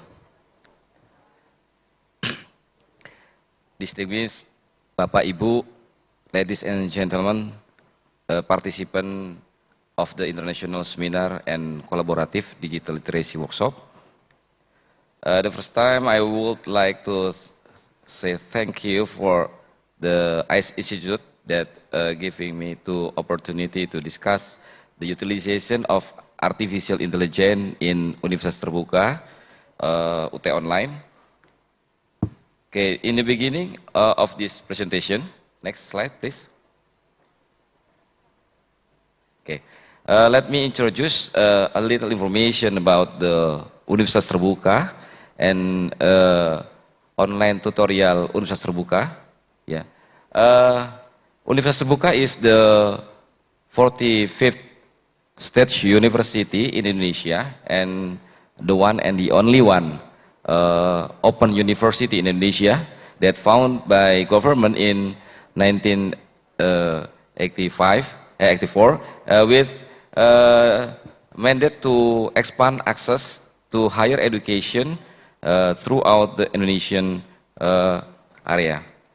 In the learning process, Universitas Terbuka implemented open and distant education that emphasizes its learning service through the media and technology. Therefore, since 2003, Universitas Terbuka has continuously improved its learning service by providing learning management system or LMS to assist students in studying the printed course material. So the effort has resulted in the achievement of the number of students in the second semester of 2023, more than 550,000 students who registered. Consequently, this has impacted the number of classes that must be served in the second semester in 2023, more than 50,000 classes with the involvement of the more than 20,000 tutors. In the future, the number of class and then the need of tutor will continue increase, with the target of reaching 1 million students in 2026. Okay, next please. Next slide. Okay, as we all know, the distant education system requires students to engage in more independent learning. To assist students in independent learning, Universitas Terbuka provide learning support service in the form of synchronous and asynchronous tutorials. This synchronous tutorial that has been implemented by Universitas Terbuka since 1985 is face-to-face tutorial. And then furthermore, since 2014, we have begun the webinar tutorial, that one as a new mode of synchronous tutorial at Universitas Terbuka. At the beginning of implementation of webinar tutorial, student participation in webinar tutorial was not very encouraging. Since 2019, the number of students taking part in webinar tutorial has started to increase, which was triggered by the COVID-19 pandemic. In 2020 until 2021, all face-to-face tutorial were changed to webinar tutorial due to social distancing rules issued by government. So the number of webinar tutorial participants increased significantly. But in 2022, the webinar tutorial began decline again, but was still higher than the number of webinar tutorial participants before the COVID-19 pandemic. Okay, besides the synchronous tutorial, Universitas Terbuka also offers online tutorial service where all activities are designed asynchronously. Next slide, please. Okay. Online tutorial are one of the learning support services provided by Universitas Terbuka that can be accessed by students which is connected to the internet network. Activity provided in online tutorial include learning materials, discussion forum, quizzes, and course assignment. The learning materials provided in online tutorial are designed to assist students learn material that is considered difficult in printed course material that students must study independently. Furthermore, a discussion forum is provided to assist students who want to ask questions to tutor or classmate. In addition, students are also expected to be actively involved in helping their friend by providing explanation or response. The quizzes provide in the online tutorial contain objective tests that to help students measure their learning outcome they have mastered. Students can retake these quizzes multiple times until they achieve their desired learning outcome. Meanwhile, in the 3 online tutorial sessions, students are required to complete the assignment and upload their work through the design place in the Universitas Terbuka LMS. All activity in the online tutorial classes can be accessed by students anytime, anywhere during the specific study period. In accessing the online tutorial, students can use various devices that connected to the internet, such as smartphone, tablet, PC, and laptops. Next slide, please. Okay, in this slide, it shows we can see the increase the number of class provided by Universitas Terbuka from 3 semester. Okay, in the second semester of 2022, the number of online classes that must be provided by Universitas Terbuka reached 34,766 classes. Meanwhile, the classes in the first semester in 2023 reached 47,252 classes. And the last semester, UT had to provide 51,119 classes. Next slide, please. Okay, this is the following slides show the 4 courses with the most classes. These 4 courses are introduction subject course that must be taken by most students. The table shows that in every first semester of the year, the number of online tutorial class in 4 courses is greater than the second semester of each year. This is because the number of the new student is greater in the first semester of each year. Next. Okay. Based on data, the number of class in the 4 classes and the increasing trend in the number of class each semester, Universitas Terbuka need to prepare a strategic plan to prepare class and their class equipment. If the second semester in 2023, the online tutorial class has involved more than 24,000 tutors, then predictively in 2026, Universitas Terbuka must prepare at least 80,000 tutors. I think recruiting 20,000 in new tutor is not easy. Therefore, alternative solutions are necessary to meet the tutor demand in 2026. Next slide, please. Okay. As explained in the previous slide, the need for tutor who will serve in online tutorial class in 2026 is estimated to reach 80,000 tutors. Therefore, the biggest challenge for UT in providing tutor in the coming year encompassing at least 3 major aspects. Firstly, the recruitment of 80,000 tutors must ensure the maintenance of academic quality and the commitment of assigned tutor. Furthermore, considering that one tutor might teach more than one online tutor class, then with the increase in tutor tasks, tutors are required to remain fast in responding to all student discussion despite the increasing workload. Similarly, in the term of providing feedback and grading student assignment, tutors are expected to continue to maintaining quick feedback and assess assignment quickly, even though the number of online tutorial classes they teach in 4 class.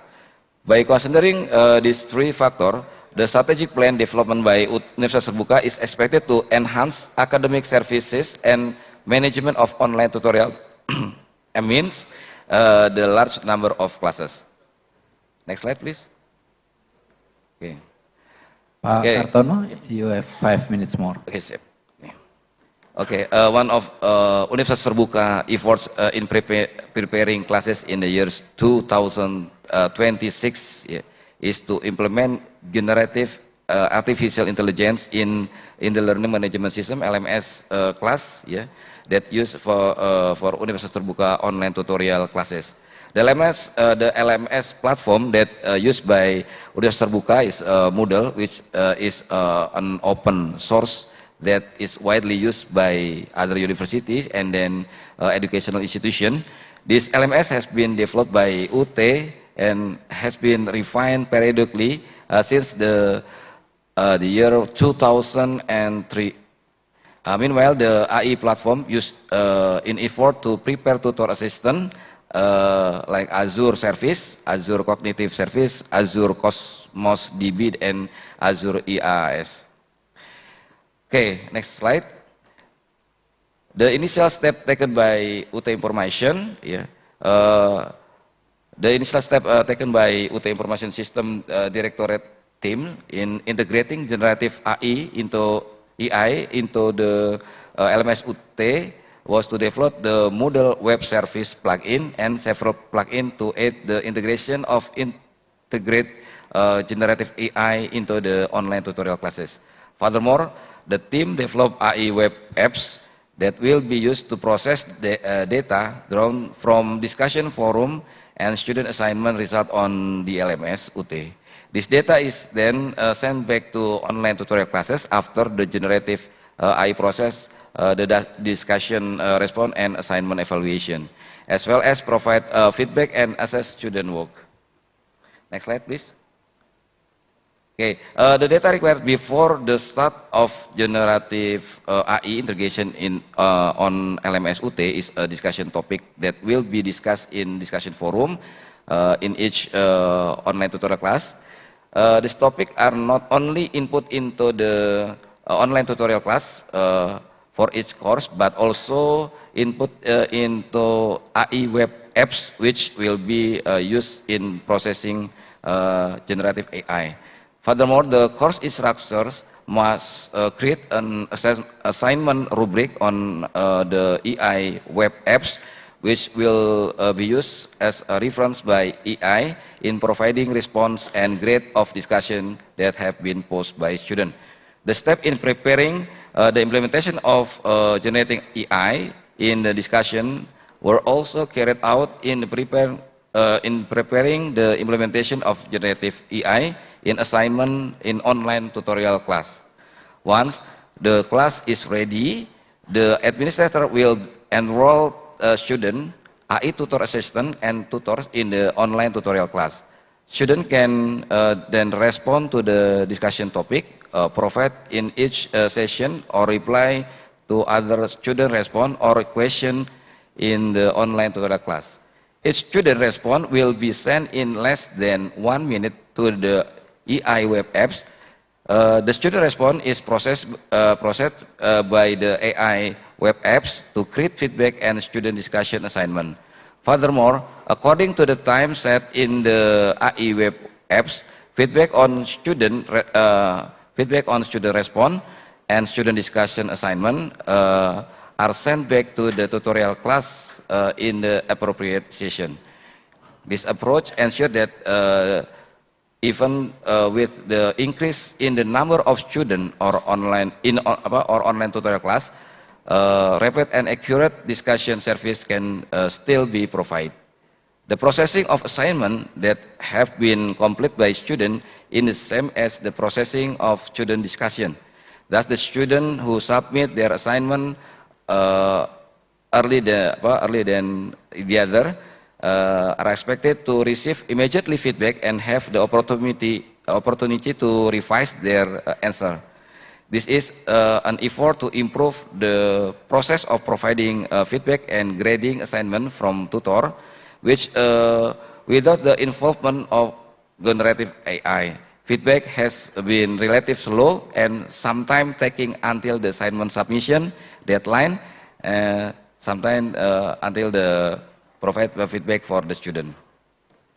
Next slide, please. Okay, this is this slide. Next. Okay. Okay, next, please. Okay, result. Okay. Okay, we have a trial to implementation of generative AI in online tutorial in beginning 2023, and then in 2024. The result of our implementation testing in online tutorial class at Universitas Terbuka tutorial online. The architecture of AI assistant tutor in web apps implemented was capable processing 70% of the total student discussion post in each class tested. The feedback provided by AI assisted tutor web apps is felt as lacking a humanistic touch. The score assigned by AI assigned tutor web apps tend to be higher than those given by the tutor. AI assistant tutor web apps is currently unable to detect plagiarism.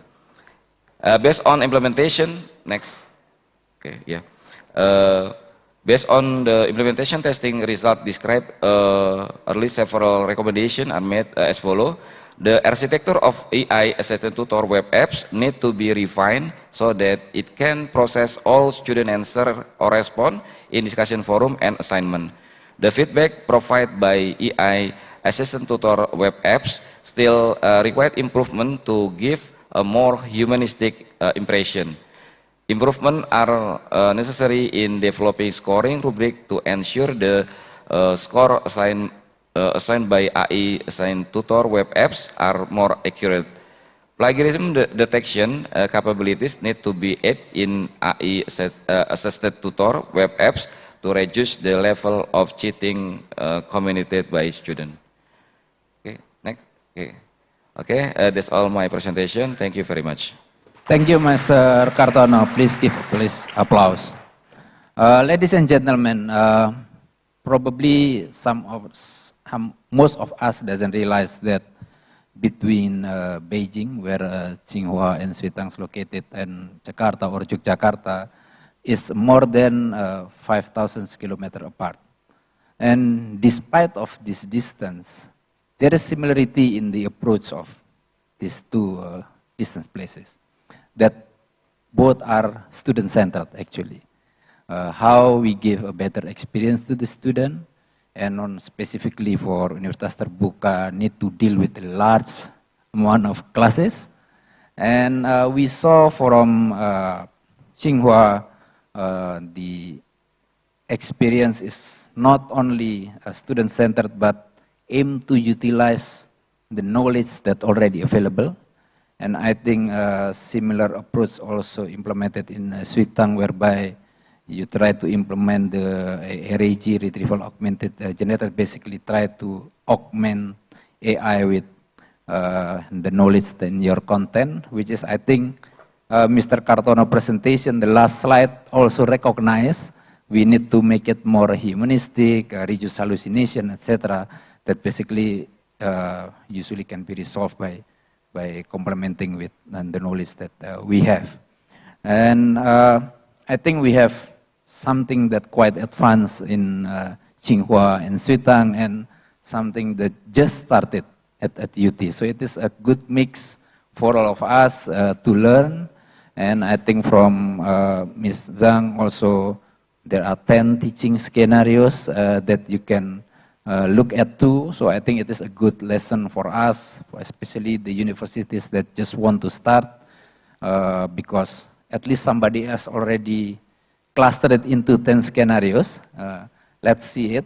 And from Mr. Brian, I think you said that there are the roadmap, and probably it will be worth to discuss what is the challenges between the roadmap, because I believe there will be resistance as well. Okay.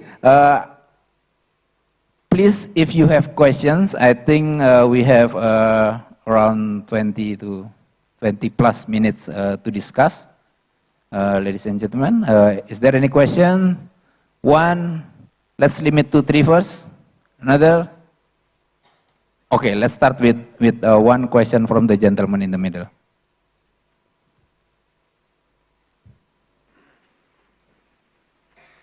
Please kindly inform us your name and where you come from, sir. Okay, thank you very much, Mr. Hemiwan. My name is Dendi Adi Saputra. I come from Andalas University in the West Sumatra. I fly to Jogja in 2 flights so far from Yogyakarta. Thank you for your presentation today for all panelists. But I have one question for all of you. How to detect the fake student that join with our class? So for example, me join with in the Tsinghua University, but I asked to my student, please come to this course and I get the credit, for example. And this, in the XuetangX, there is some application or detection or face recognition, for example, or some application to minimize this action, negative action, to more get the more valuable credit and the original student, and also for the appropriate student. Thank you very much.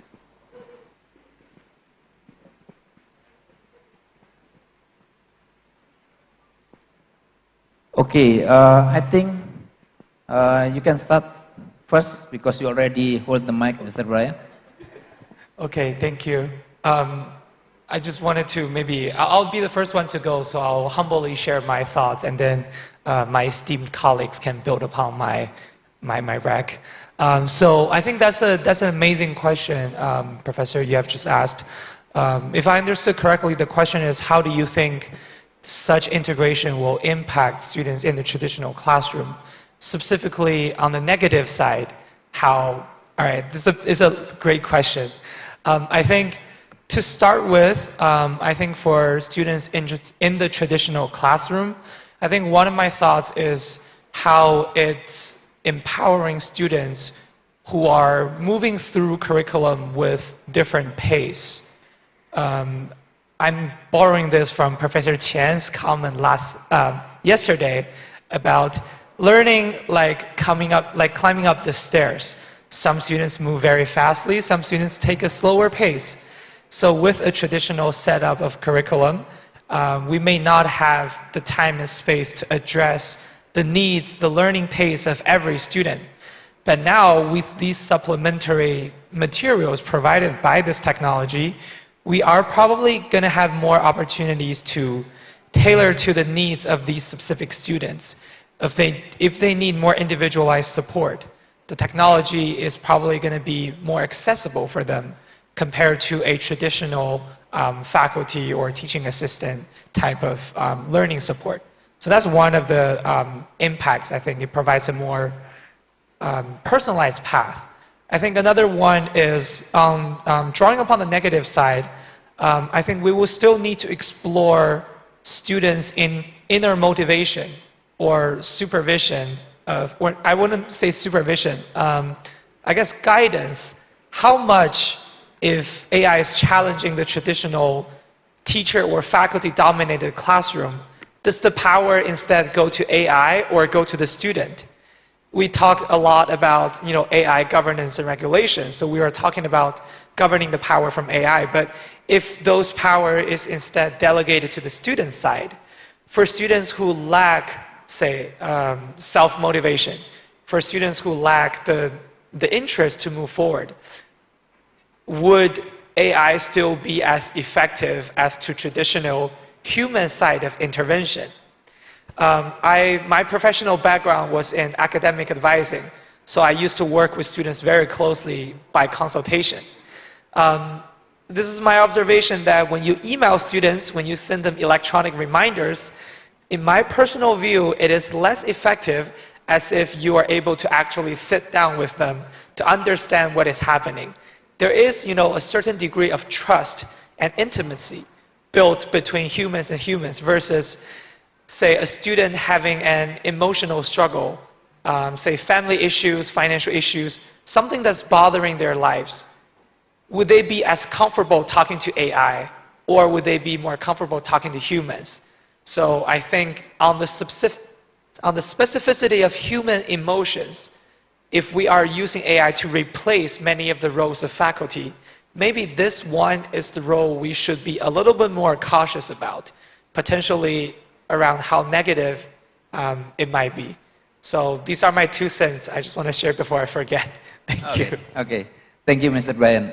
Ms. Zhang or Mr. Kartono, if you have. Okay, go on. Okay, so you can go ahead. Okay. Especially since you have almost, I think, 500,000 students, Pak Kartono. Yeah. Okay, but I'm sorry, maybe I answer with bahasa. Okay, Pak Iwan. Okay, it's okay. It's okay. I will translate. Okay, ya. Memang pengalaman kami di Universitas Terbuka agak sulit ya menemukan tutor yang mahasiswa yang fake gitu ya, yang datangnya itu bukan mahasiswa sebenarnya. Nah, kami sedang kalau dari IP address ternyata juga itu tidak efektif. Gitu. Kami sudah pernah juga menggunakan IP address, tetapi itu juga tidak efektif gitu ya. Jadi kita lagi mencoba untuk tugas yang harus dikumpulkan oleh mahasiswa ini kita rancang untuk semuanya basisnya video. Nah, kemudian nanti akunnya mahasiswa di dalam e-learning kita itu semuanya ada foto mereka. Jadi nanti akan diinikan dengan AI, nanti disamakan itunya. Mungkin itu bisa menangkap karena kita beberapa kali juga kebobolan juga gitu ya, pakai IP address, ternyata sekarang IP address itu bisa ditembak sana sini. Nah, mungkin itu ya dari kami. Yeah, thank you, Pak Kartono. So I will make a quick and rough translation, hopefully correct. So he admit that Universitas Terbuka need to deal with such issue, and I think you use tools before and it is not effective.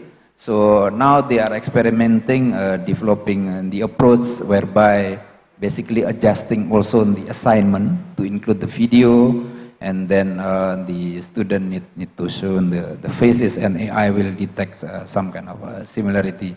So then probably you will face another issue when students are getting smarter dealing with the deep fake things. But I think it is a question for tomorrow. Let's start with something that we can start, because I think the lesson learned here is from a UT, for example, we start with what we can start. You start with basically very popular LMS, a Moodle, and you tap existing solution from Microsoft, because if we talk about technical resources, I think between especially Universitas Terbuka and Tsinghua is quite a distance, you know. Tsinghua is known for good and resourceful technological persons compared to UT, for example. Any other questions? I just want to ask question to Mr. Brian about the resistance of the academia, but based on his roadmap. But I think probably it will take another 1.5 hours to discuss that. So probably we'll reserve it for during our coffee break, whereby usually during coffee break people will talk more open rather than in this forum. Okay, any more question from the audience? Okay, if not, I don't want to conclude because I think the organizing committee also record the presentation and the material will be available. The most interesting part from this session is yesterday, we are still quote-unquote questioning how we should deal with the AI and GenAI things. These 3 distinguished speakers say that in our office term, we will work in hand in hand with the AI.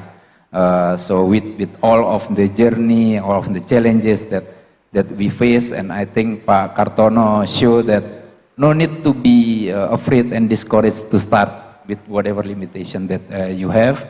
And luckily, this morning, we have the partnership between Indonesia and China, and we have friends to talk to, friends to learn to, and friends to consult to, and both dealing with the traditional university and full online setup, which is I think interesting. And also from again Mr. Brian's presentation, it surprised me that he started with chemical engineering. You know, usually people will start it with the computer programming, etc.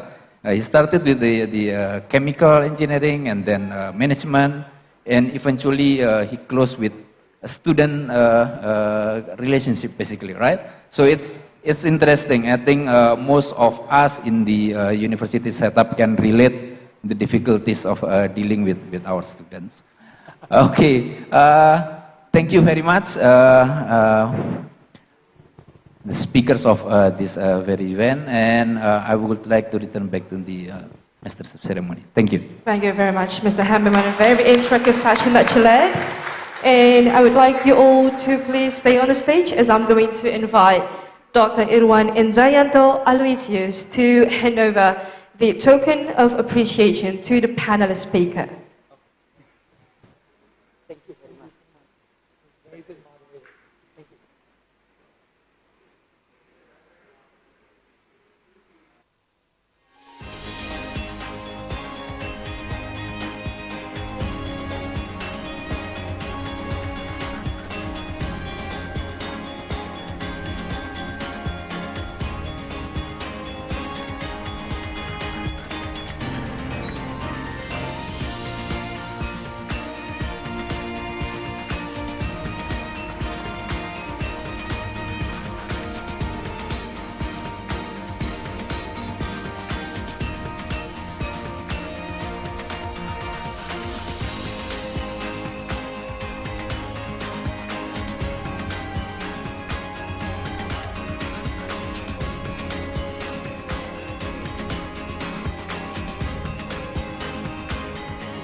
Right, thank you very much, everyone. Thank you very much again to Mr. Hammerman for moderating such interactive session. All right, ladies and gentlemen, for now, let's enjoy a break for 10 minutes, and we'll carry on with the session right after it. Thank you.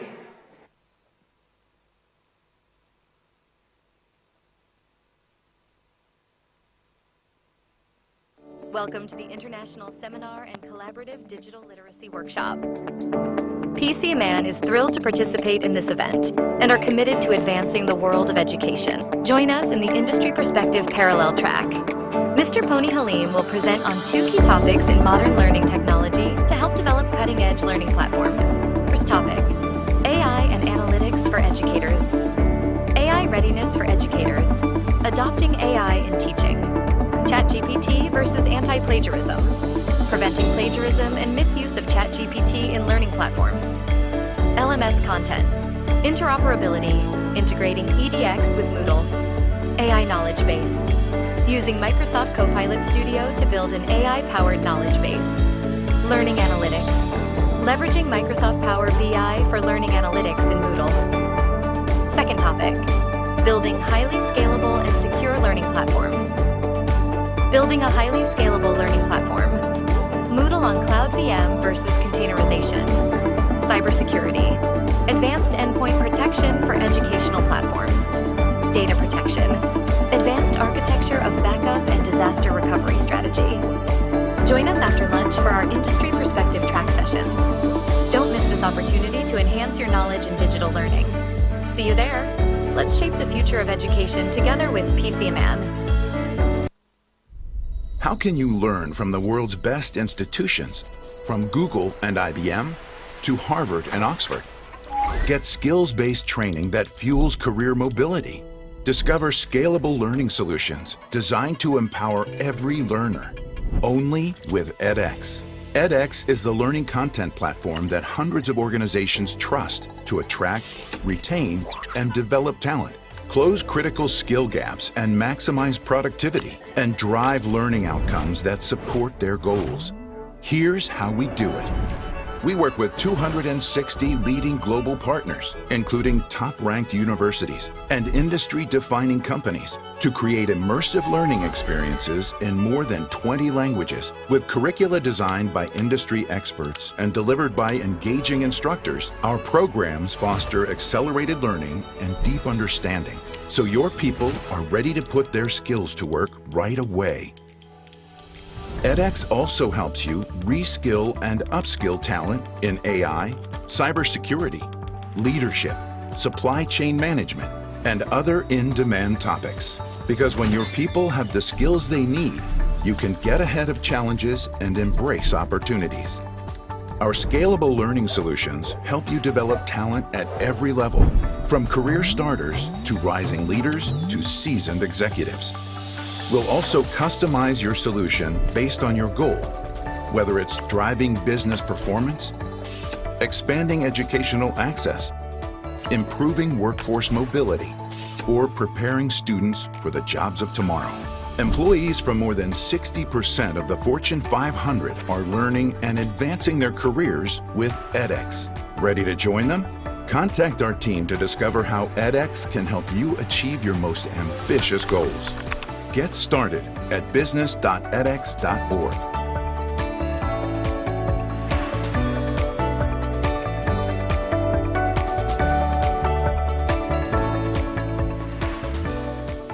Welcome to the International Seminar and Collaborative Digital Literacy Workshop. How can you learn from the world's best institutions, from Google and IBM to Harvard and Oxford? Get skills-based training that fuels... Welcome to the International Seminar and Collaborative Digital Literacy Workshop.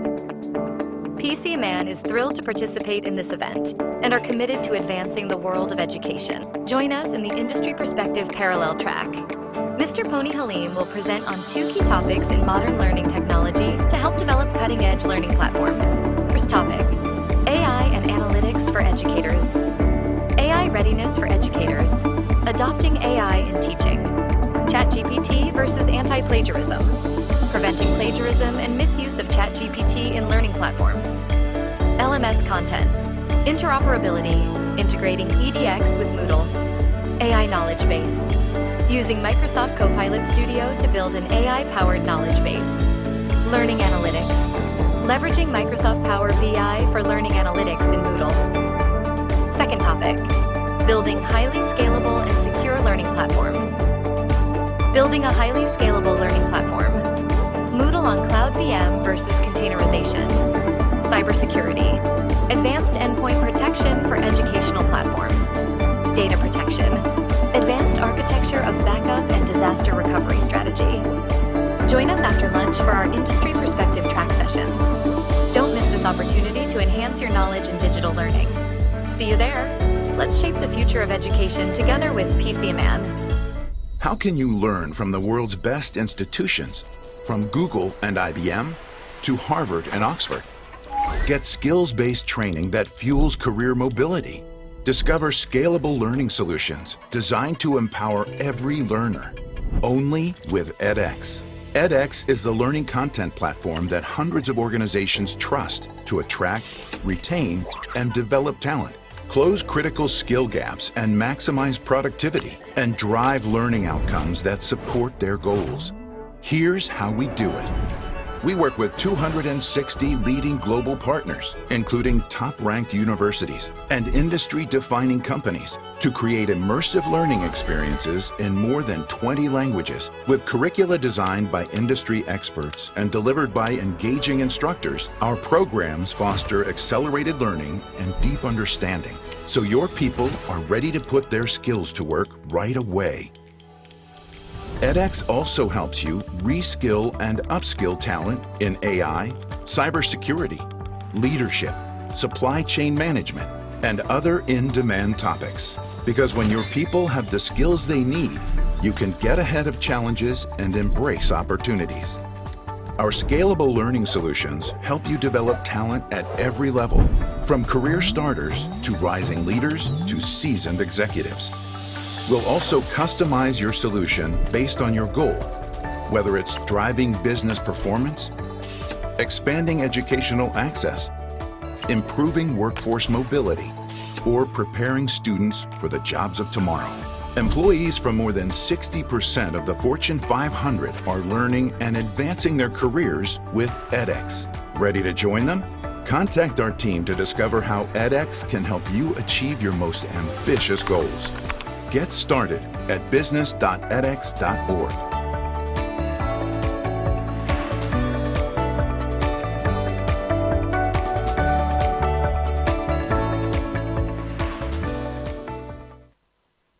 Welcome to the International Seminar and Collaborative Digital Literacy Workshop. PC Man is thrilled to participate in this event and are committed to advancing the world of education. Join us in the Industry Perspective Parallel track. Mr. Pony Halim will present on 2 key topics in modern learning technology to help develop cutting-edge learning platforms. First topic, AI and analytics for educators. AI readiness for educators. Adopting AI in teaching. ChatGPT versus anti-plagiarism. Preventing plagiarism and misuse of ChatGPT in learning platforms. LMS content. Interoperability. Integrating EDX with Moodle. AI knowledge base. Using Microsoft Copilot Studio to build an AI-powered knowledge base. Learning analytics.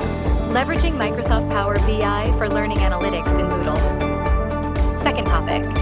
Building highly scalable and secure learning platforms. Building a highly scalable learning platform. Moodle on Cloud VM versus containerization. Cybersecurity. Advanced endpoint protection for educational platforms. Data protection. Advanced architecture of backup and disaster recovery strategy. Join us after lunch for our Industry Perspective track sessions. Don't miss this opportunity to enhance your knowledge in digital learning. See you there. Let's shape the future of education together with PC Man.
Welcome back, ladies and gentlemen. So, the last agenda, the last session that we're going to have is a special session. Why is that? Well, it's because we're going to dive deeper into the real practice of using smart tools for teaching and learning. We're going to learn how to integrate and demonstrate the generative AI into digital teaching tools called Rain Classroom to enhance the teaching quality and education equity. In this occasion, please welcome the Director of Marketing Department of XuetangX, Chang Tesha, and the Senior Manager of Online Education Center of Tsinghua University, Mr. Brian Lee.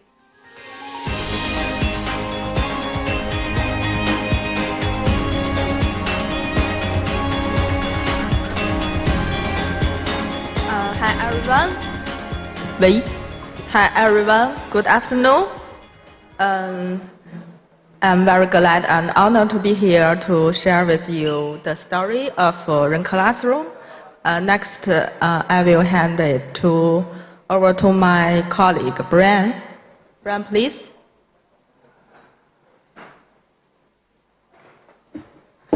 Thank you so much. Hi, it's me again. Happy to be here to share specifically with you all the smart teaching technologies that we have. I know in the previous session we spent quite some time talking about our projects, our data, etc. But in this session, we are really going into the technological bedrock of all of our initiatives. That is Rain Classroom. If you have a smart device, maybe your phone, please scan this QR code. Okay, please take a second to scan this QR code. And please cut to the slides. Okay. Oh, okay. Maybe, okay, too fast. Okay. So while everyone's downloading this, this session we really will have a lot of hands-on practices, specifically about the Rain Classroom, which is the smart teaching tool that we created with the aim of promoting educational quality and educational equity. And we wanted to know how this little teaching tool has the potential to help with teaching and facilitate student learning. So this is a new QR code. So to start, please scan this new QR code and download the app on your phone, or you can just search for Rain Classroom, R-A-I-N, Rain Classroom in your app store. For those of you who have your laptops with you, you can download the PC version. So the PC version is also available in Windows or in Mac. All right? So if you have any, sort of technical difficulties, please feel free to raise your hand. We will also be distributing some USB flash drives that have packages installed already if you are having Wi-Fi connection issues. My colleague, Ms. De Xiazhang, will help share the USB drives. All right. So while we figure out the technology, we can get to the real question. The real question is, what is Rain Classroom? So Rain Classroom is this smart teaching tool that is primarily designed for higher education. This tool is embedded in PowerPoint and enables lecturers to push videos, audios, and slides to students' mobile devices directly beyond physical classroom, and therefore facilitate a real-time communication and feedback between the teachers, lecturers, and the students during the classes. So Rain Classroom platform was jointly developed by Tsinghua University and XuetangX back in 2016, and now it has been the most active higher education teaching software in China. As you can see from the data here, we have over 2 million instructors or teachers or lecturers, over 100 million students, 12 million classes, and over 1,500 plus institutions. That is a very remarkable data about the population and the group of students and faculty that we are serving and empowering with Rain Classroom. Why did we develop Rain Classroom in the first place? Why did we spend so much time and effort to develop this platform? Everyone here, I assume, have already played around with AI to some degree. So I would like to start with this as the introduction. In 2016, sorry, not in 2016, in the recent days, I asked ChatGPT to draw a picture of 2016 regarding online education. So I asked GPT to write down what it thinks is the trend in 2016. This is what I get. As we can see, there are some very interesting key features in the graph that you can read. So you have big data, you have mobile internet, you have MOOCs, hybrid teaching, self-paced learning. Personally, I think that ChatGPT has done a great job in doing this. So the year of 2016 was indeed under the influence of new technologies such as big data, mobile internet, etc. The internet is no longer now the only network of interconnected computers. The data is no longer only an objective digital representation of transactions. Rather, they have transformed into important tools for communication, collaboration, information acquisition, and decision making. So this is 2016, and think about where we are right now.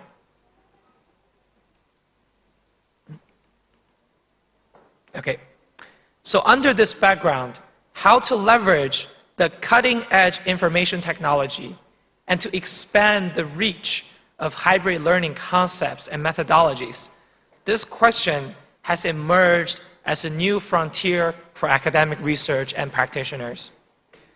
We believe that maintaining a high sensitivity to technological revolution has been Tsinghua University's original intention and starting point for developing online education.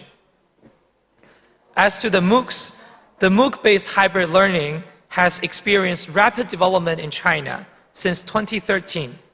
And then this blended learning model based on MOOCs has been widely adopted in Tsinghua University and other institutions in China. Okay, so in response to all the questions we talked about, we started this journey with a joint effort and dedication of the entire university to try our best to promote online education.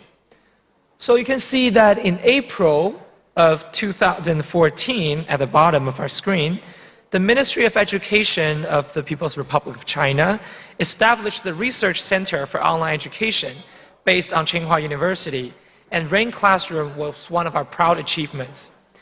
So Tsinghua University officially initiated the Rain Classroom project in September 2015, and then the Smart Teaching Tool was launched in April of 2016. So here are some pictures of the establishment ceremony. But before we go even further to the technical foundation, does anyone find the name Rain Classroom a little bit strange? Right? When I was first exposed to this, I was not really sure what that means. Rain Classroom, what exactly is it? So there's actually a pretty fun story attached to why this is named Rain Classroom. So we can start on the question, what does it do?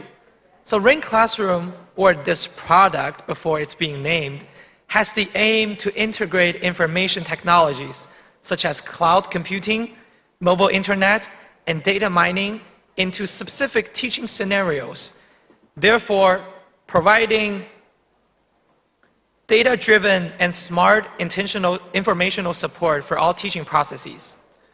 So compared to the traditional online teaching systems, Rain Classroom brings students and teaching content closer to each other, making interactions more humane, convenient, and accurate. In the early days, we felt that Tsinghua Online has always been stressing the education in the cloud, right? In the, okay. Sorry.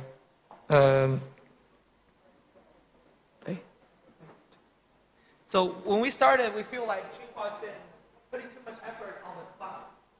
But how do we get the cloud to the ground? So that's when the concept of rain comes in, right? You have clouds, they would produce rain, and the rain would go to the ground.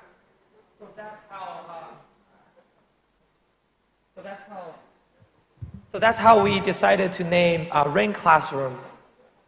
Oh, thank you. So that's how we decided to have the name of Rain Classroom.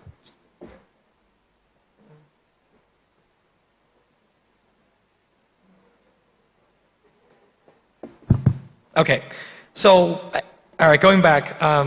So we want to connect the cloud to the ground, making it somewhat no longer that distant between the classrooms and the students and actual learning and teaching. So as you can see here, we collect teaching data through all the teaching processes before class, in class, and after class, right? We cover all the different stages to provide the relevant data.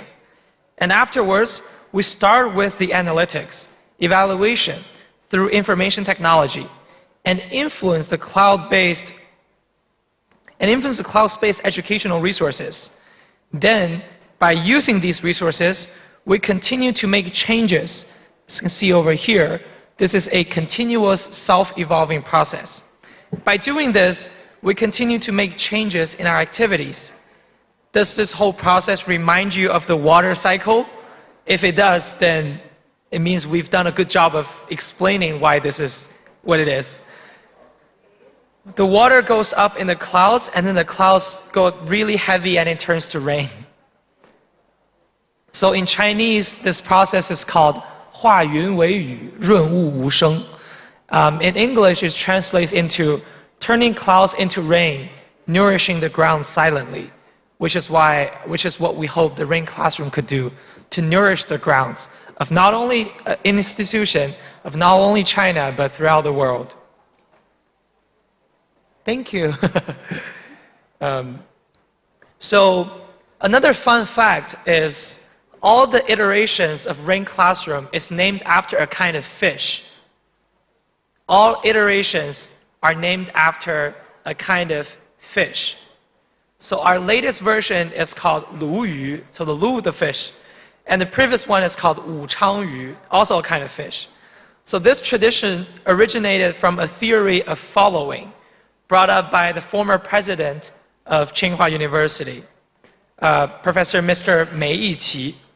So he once used the term following to describe the relationship between faculty and students in a university. He said, a university is like water, where instructors and students are like fish. Their activities are like swimming, with the big fish leading the small fish following behind.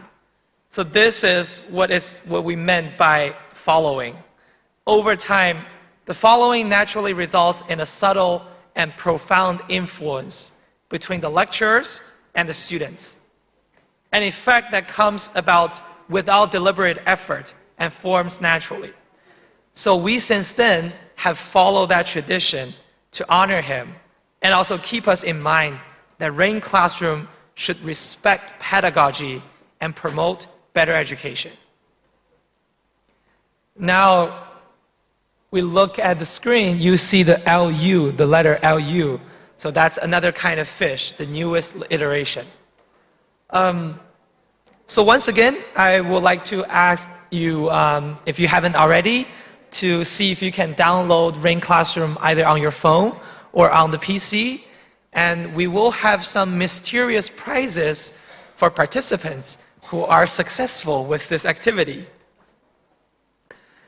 So that was the story of Rain Classroom. I hope everyone enjoyed the fishes and the clouds and the rain. So next, I'm going to show you how Rain Classroom works and what are the unique features. So I will bring Ms. Zhang Dexia back to the stage, please. Thanks for Brian. We have prepared some prizes. Do you download Ring Classroom? Yeah.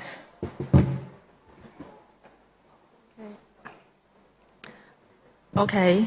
Ring Classroom was fully embedded with PowerPoint and WeChat, which can be considered as the Chinese version WhatsApp.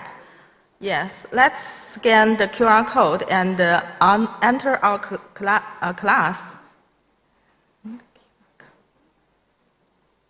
You can scan the QR code.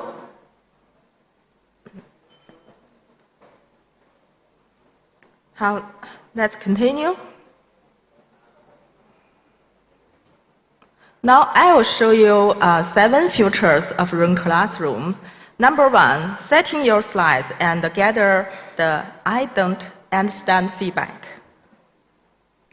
Lecturers can easily send out slides for students, and they see both slides and your desktop or camera at the same time. There is a cute function of Ring Classroom called I don't understand button. On student's side, you can see there is an I don't understand button at the bottom of each slide. It can help instructors better understand with their students and to analyze this data to improve their further teaching. Now, an AI assistant can explain the slide. Number 2 is real-time quiz. This feature allows real-time feedback from students in class. The instructor can send out quiz, and after a given time, students' answers will appear on the screen. Teachers can improperly understand students' grasp of the knowledge points in order to adjust the space of the lectures. To better use this function, you can use your smartphone as a remote on which you can review students' answer, adjust the giving time, or send rewards to classroom. Let's try one. Please grab your phone. I send this quiz in 1 minute. Yeah? And you can find this quiz on your right screen.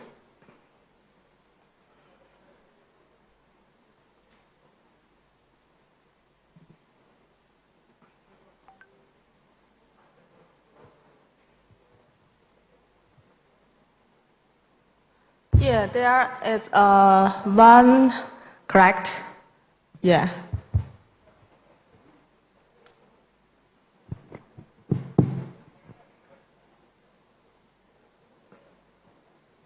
So, we can also send out a pool, allow diverse answers. I can send, and 2 minutes. So you can you can submit your answer.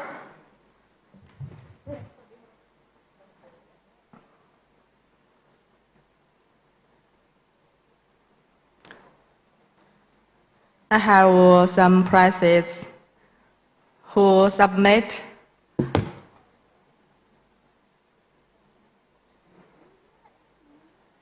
Okay.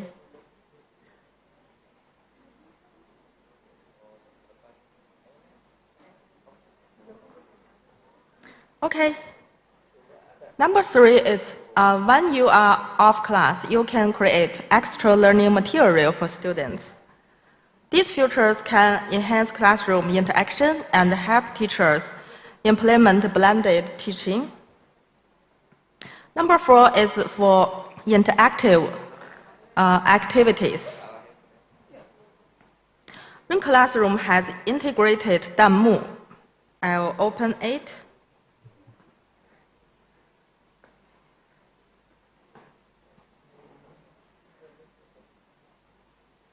Yes.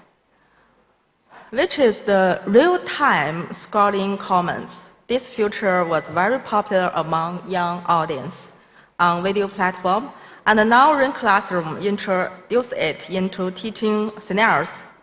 As the real names are not shown on the screen, scoring comments encourage students to express their opinion more actively.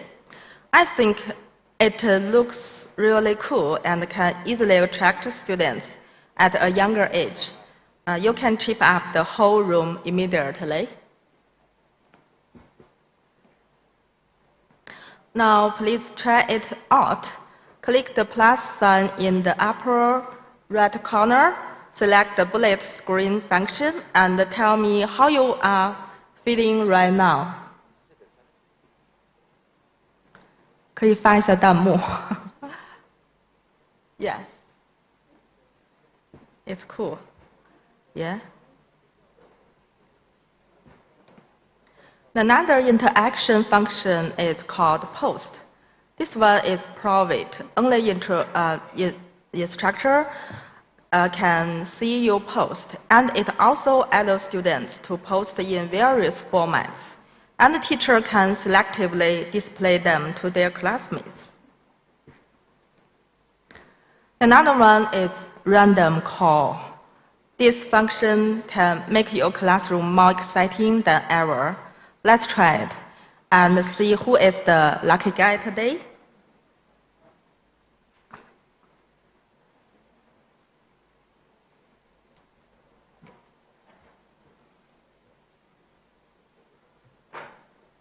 Yeah. Can I pose?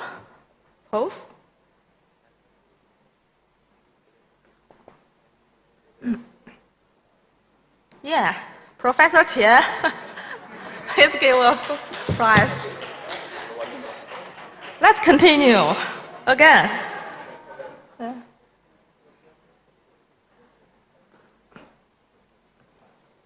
Yeah, sure.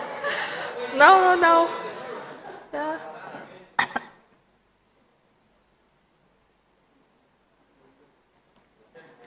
Xuan? Wenxuan? Yeah. Okay, thank you. Yes, Ring Classroom is more than you can think of.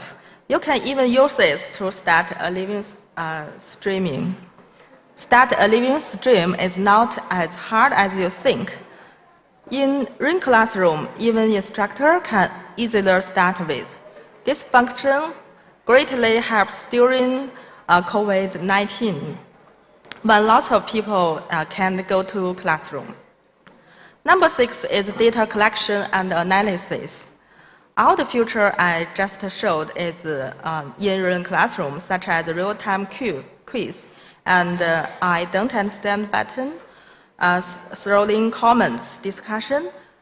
They can automatically capture all learning behavior.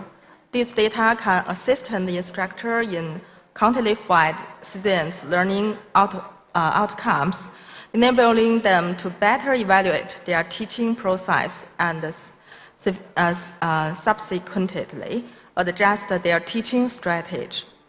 This enables transition from experience-driven and data-driven teaching. Now, 7 is AI generate quiz. This is the latest feature. AI generate question with one click. AI can automatically generate question and based on your slide's content. Yeah, after all the talking. Now, how do I use it in my classroom?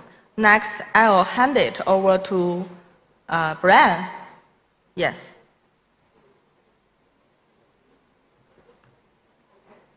Thank you. We're going to distribute the account login credentials to everyone. In the meantime, please download Ring Classroom and you can log in with your credentials.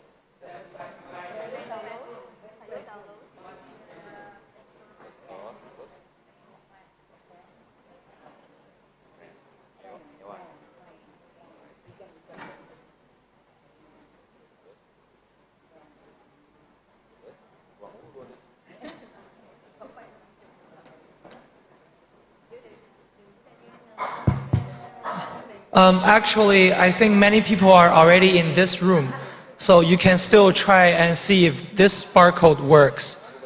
We're going to stay here for a little bit longer and see if more people can join us.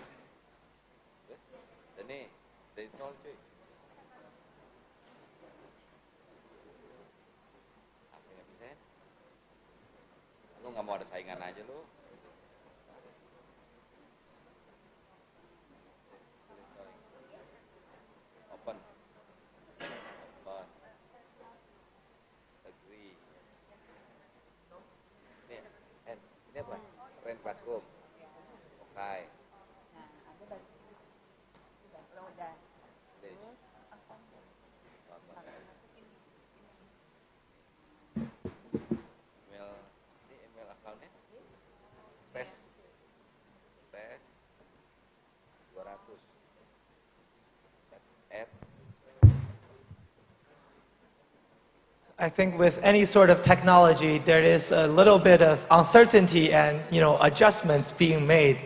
And we're currently facing a technical hiccup, so we're trying to work on it and get back with the accessible classroom setup. So while Ms. Zhang is opening up the new Rain classroom, any questions about the presentation so far? Any questions from the room? Anything you would like to ask us about? Okay.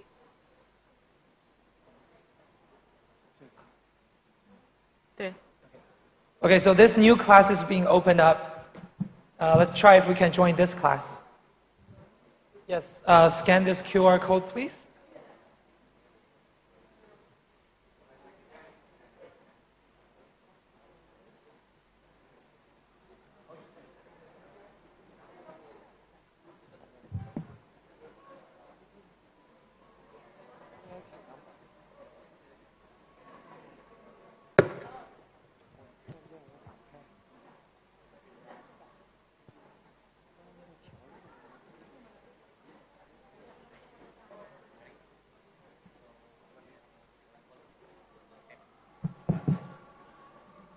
Download app? Okay.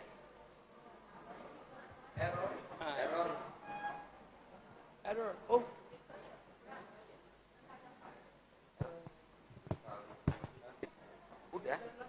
Udah download udah. Nih. Ya. Nih. Oh, udah. Ini bosnya begini. Nah, ini kan on. Tes. Oh, gua ke tes aja. No data. Oh. Iya.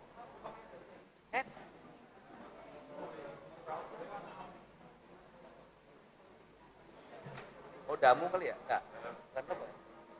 Oh, ini no data.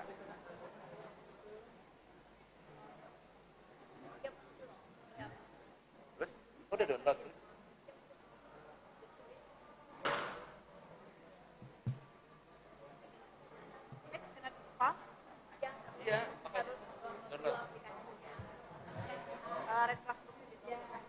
Okay. If you're having trouble accessing the web version, you can go to the App Store and download the Rain Classroom app first on your phone. And then when you scan this code, it will automatically pop out. I see we've had 8 people who are successful.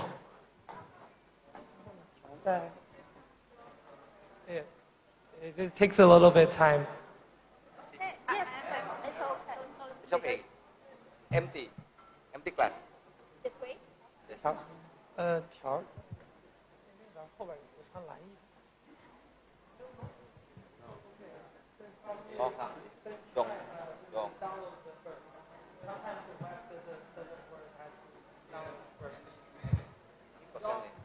Question, all, PPT. Yes.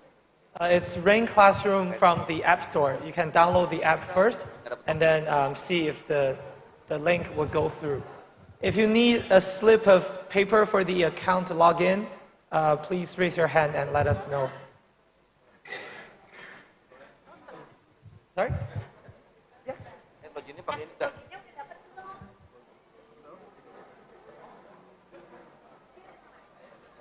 One slip per account.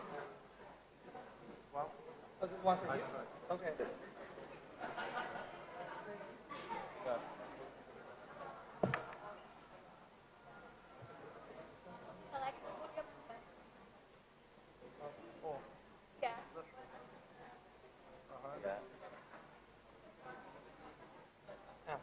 Wi-Fi is slow.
Okay, if you are now in the classroom, can you please raise your hands?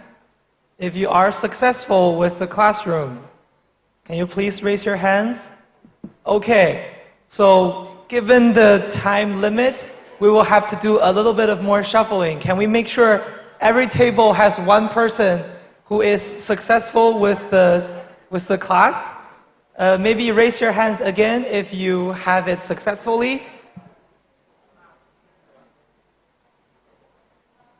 Okay, so for those people who have successful installation, can you please see if you can go to a table where no one is raising their hands so we can share the access to people? Maybe I need a volunteer for this table and a volunteer for the table in the back. Okay?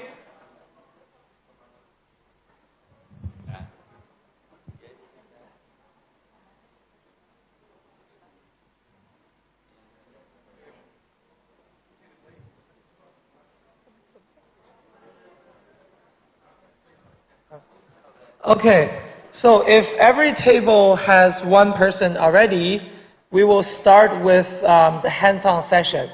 Step 1, we have already successfully completed, which is to download and log in with the given accounts. And then step 2, we can try to create our own class and start a lesson with a PPT. So if you have it on your computer, there is a Start Class button right here. It will be embedded in your PowerPoint already. So you see here's a Rain Classroom function. You click on that, and then it will lead you to this tab which says Start Class.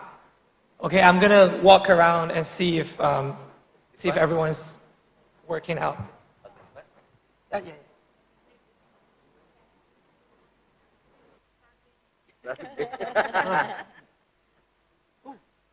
Still no? Iya, saya cuma begini doang.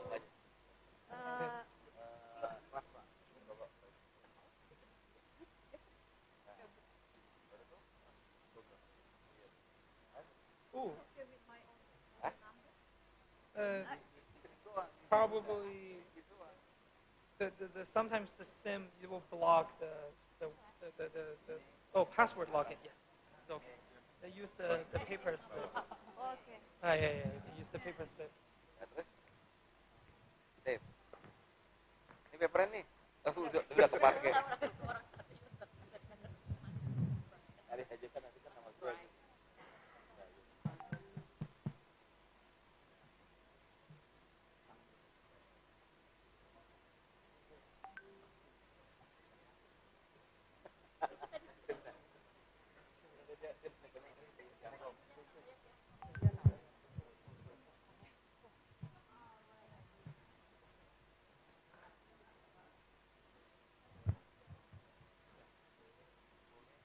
So I see some have been able to do this, some are still downloading. To save more time, we can go back to this activity. So maybe I don't think there's enough time to do all of this. Maybe I can just walk you through what will be the process like, what the process will be like. So step one is to launch PowerPoint. And then there is a login option. So usually people in China will use WeChat, but in this case we have the test accounts already secured. So you can try that. And then, okay, I'm gonna stop here for a few minutes just to see if everyone can get this worked out.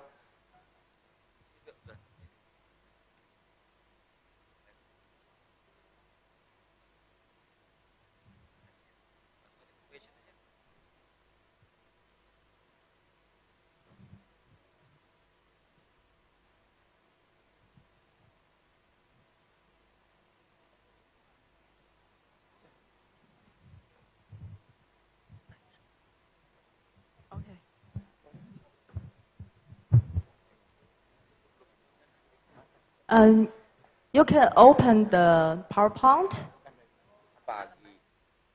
You can open your new PowerPoint. Then you can find the room classroom. Miss Zhang, question. Yeah. How do we get into that PowerPoint application? Do we need to download it first on our gadget, or is it directly from the WeChat? App is okay. Please download app in App Store. Oh. Yeah.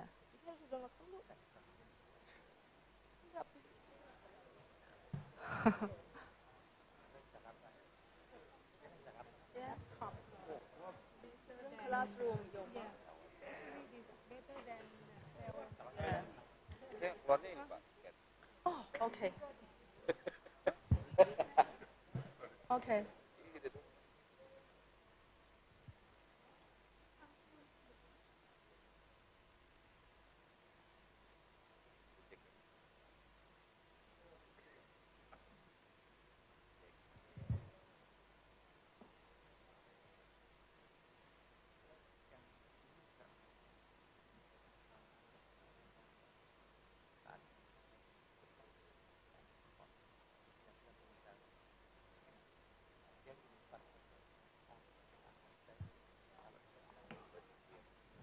Are you okay?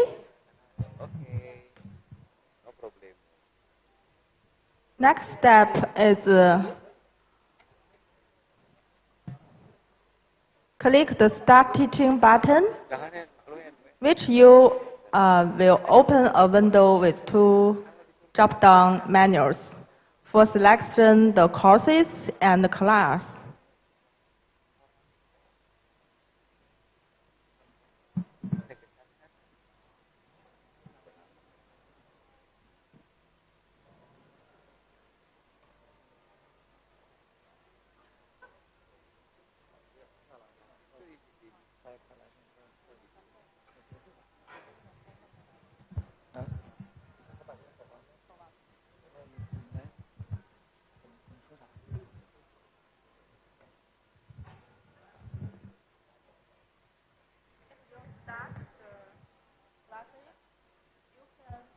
If you start the classes, you can now invite other people to join this class.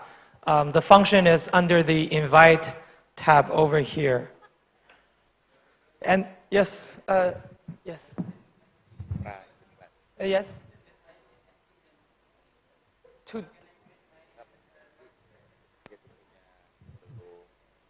Our team will be going through tables to help with the technical setup. But anyway, you remember we were able to do a successful round call earlier. So similarly, we can do a random roll call with your own classes. For example, if you want a student to speak up in class, if you want to volunteer, etc. And then this website, XuetangX in Chinese, it means the rain classroom.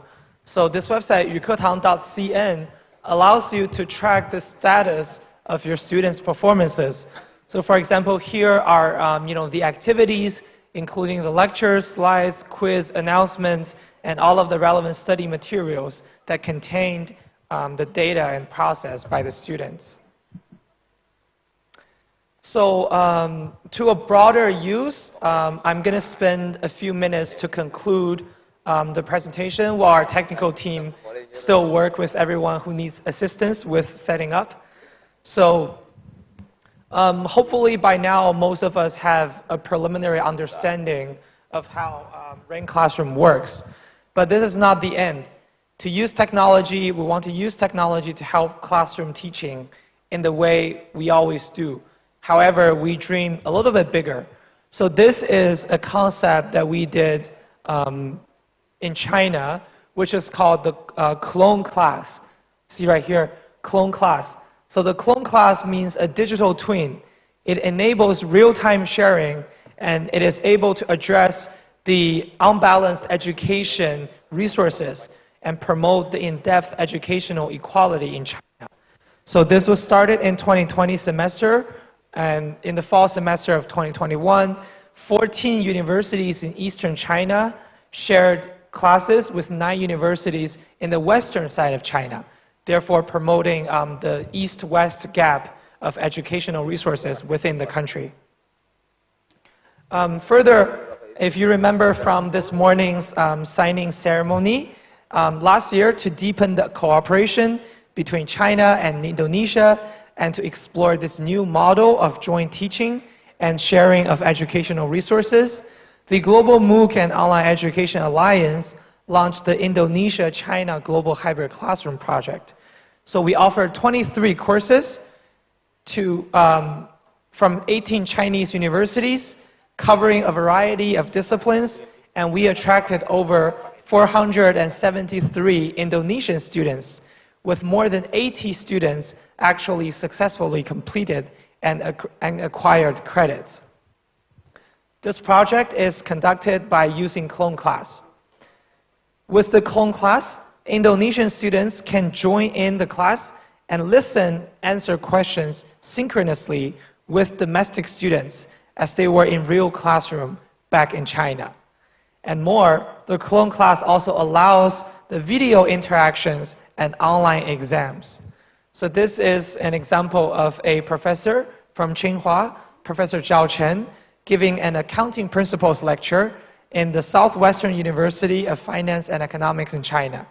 And to ensure a smooth undergoing of the project, XuetangX has organized a lot of practical trainings for instructors and students to make sure they fully understand and can take advantage of this technology. So with that, we would like to conclude the session. Again, with technology, there are hiccups, and we are sorry about the inconvenience with the technology, but we hope that the concepts and potential applications of Rain Classroom can be somehow helpful. And of course, we welcome any feedback that you have regarding the software and the platform. Anyway, a new education for the new world. With that, we conclude the presentation. Thank you so much. Thank you so much, Mr. Brian. That was such actually really fun hands-on experience. But yeah, we're having some problems, but would like to experience it further about that. Can I, All right, can I make a comment to Brian's presentation? In Indonesia, sorry. Bapak dan Ibu, teman-teman semua, kalau bisa berpartisipasi di global hybrid classroom, itu bisa masuk ke MBKM Mandiri atau pertukaran pelajar secara virtual, Bapak Ibu. Jadi itu bisa dihargai oleh kampus Bapak Ibu, dan kalau mau ikutan nanti silakan menghubungi teman-teman dari ICE Institute. Ya, setiap semester dibuka kok, ya Pak Johan ya. Nah, jadi gitu ya teman-teman. Teman-teman tadi sudah berpartisipasi, sudah lihat bagaimana ceritanya. Nanti kalau berpartisipasi sungguhan, temennya bukan cuma dari Indonesia, tapi dari berbagai belahan dunia. Ya, jadi itu seperti yaitu virtual exchange students untuk teman-teman dari perguruan tinggi. Silakan, terima kasih. I was telling them, Pak Brian, I was telling them that this global hybrid classroom can be taken by any students of their university, so that it can be later on be transferred. The credit will be they will be able to transfer the credit to their curriculum as an independent study or virtual students exchange. Thank you. Thank you very much, Professor Polly. All right, ladies and gentlemen, we slowly have walked up to the age of a workshop today. And before we conclude everything off, we would like to have 3 people from the audiences to share their reflection about yesterday's and today's workshop. And actually, the committee members have randomly picked up the people. So I've got the list of names here. So the first person would be Mr. Wahyudi from Simolek. Mr. Wahyudi? The microphone is yours. Maybe a colleague from my team can hand over the microphone to Mr. Wahyudi, please. You can just stay over there. That's fine. Thank you. Here or there? Which spot would you like better? All right. Which one okay? Do you want me here or do you want me there? Okay, there. Thank you. I'm teacher, right? Okay. Assalamualaikum warahmatullahi wabarakatuh. Very good morning. Hey, wake up. Okay. Thank you very much. So first of all, personally and officially, on behalf of Simolek, we'd like to thanks for this great opportunity. Ibunda Paula Panens, the founder of ICE, Mbak Yanti, somehow look like become twins between Bu Paulina and Mbak Yanti. What I learned from these 2 days great events, as if I find the missing pieces when we are talking about the AI and the use of AI in the education, especially in higher educations. Okay, and since yesterday we learned from Thailand, Thaimuk, Kimuk, okay, the real share. And today also we have both from industry, from educations, and also from the policymaker as well. Please allow me to share, because to be honest, I'm colonial, meaning that I was born long before. I still remember when in the primary school, the exciting times when we can answer to the teacher question quickly. Okay, the faster you answer the question, you can go home earlier. Remember? For the millennial, you don't have the experiences. Okay, and now I reflect that as compared to the last, I just realized that the teacher just imparts the learning, the C only, in which nowadays it can be done very quickly. No need to.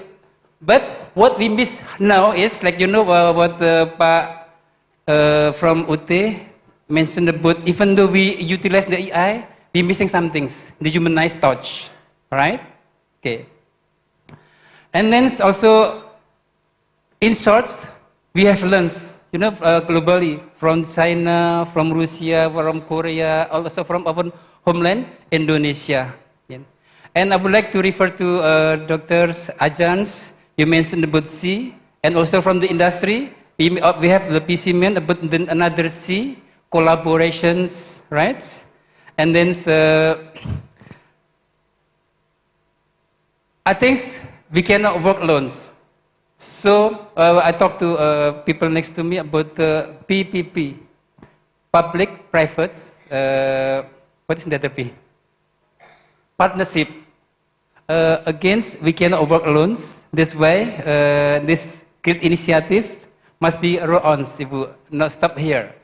We are looking forward for maybe in Thailand, from the Kimuk, in Korea, or even we can, go together to China to learn from Tsinghua University, from the Tsinghua University, and so on. Okay. And for the last part, maybe I missed a bit. As I said, I'm colonial, not the millennial. I just wonder because nobody reasoned about the problem, but suddenly only few can access. So, Mr. Brian, maybe next time you need not 1 hour's workshop, but 1 day workshops. So that we can become your real student. To be honest, I just learned this technical one, right? If you cannot solve the technical ones, so how can we will expect to become? Please, this is my sincere request. 1 day workshop so that we can interact with the best student and yeah. And so lovely about the metaphor of rain classroom. In our Islamic teachings, Allahumma sayyiban nafi'an. So the rain is the blessing. And it is, we teacher also act as the role as rainers. Okay? So don't stop to be rainings. With this, thank you so much. ICE, UT, I'm very proud to become alumni of UT, Universitas Terbuka. Yeah. And also from China, Russia, Korea, Thailand, Ajans. Thank you so much. Please strengthen our collaborations. Thank you so much. Assalamualaikum warahmatullahi wabarakatuh.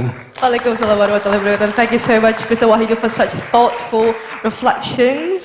And the next random pick that we have here is Aditya from Universitas Terbuka, Yogyakarta. Are you here? All right. Can I please have the microphone to Aditya? Thank you. Oh, she's already got one. All right. Yes, you may do that there.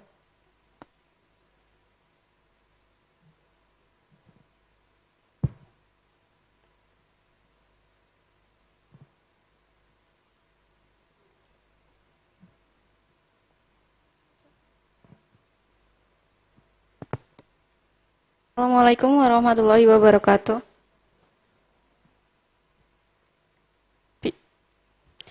Before my impression, please let me introduce myself. My name is Aditya from Universitas Terbuka, and now I'm on 3rd years of college. This is my first international workshop, and I'm so impressed with this workshop. I feel very fortunate to be able to participate in international workshop about challenges, opportunities, and innovation AI of higher education. I can see how people around the world meet and discuss about this topic. This workshop presents experts from various countries who has extensive experience and knowledge about AI. They gave information and inspiring presentation, which opened up a new insight for me about how AI can be applied in education. This event was very important. This event was very informative and opened a new insight how AI can be used to improve the quality of education. In addition, discussion about the ethics of using AI are also very important. I'm so interested with artificial intelligence. AI is something that now is the part of student. For me, AI can also lead to solve my problem of math and even my daily problem. Maybe this is my message and present. Happy to be here. Assalamualaikum warahmatullahi wabarakatuh. Waalaikumsalam warahmatullahi wabarakatuh. Thank you very much, Aditya. Hopefully the session that we have been having these past 2 days would be very much useful for you and your friends, of course. All right, the last lucky person on this round of pick is Brian Lee. We would like you to have some reflections to share with us.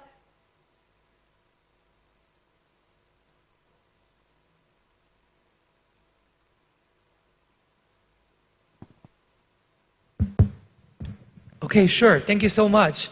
On behalf of Tsinghua, XuetangX, and our entire delegation, we would like to first address the esteemed speakers and leaders today and yesterday. Thank you all so much. We learned so much from all of you. Thank you.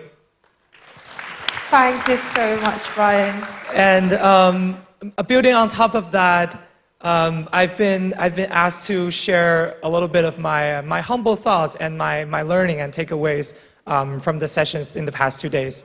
I do believe that this opportunity brought to us by ICE Institute and by all the dear speakers and participants, this is one of the great opportunities we should carry on. Think about this as fire. We are carrying over the torch. We convene in Yogyakarta and we're going back to our industries, our schools, our classrooms to continue empowering our students, our lecturers, and our institution and our higher education. So from around the world, we gather here in this rich city of culture, and we leave with friendship, knowledge, and this torch that we carry on with us back to where we call home, and to enlighten and inspire others. We hope that even after our gathering today, we can still stay connected as dear colleagues, dear friends, and we really are excited to see all of you again sometime in the future. Thank you to ICE, thank you to everyone, and we really appreciate getting to know everyone. Have a good day. Thank you. Thank you very much, Brian. That was such a very warm reflection shared to us. And ladies and gentlemen, we are now going to have a certificate appreciation session to all the keynote speakers that we have had today. For that reason, we would like to invite again Mr. Brian Lee to come up to the stage to lead the session.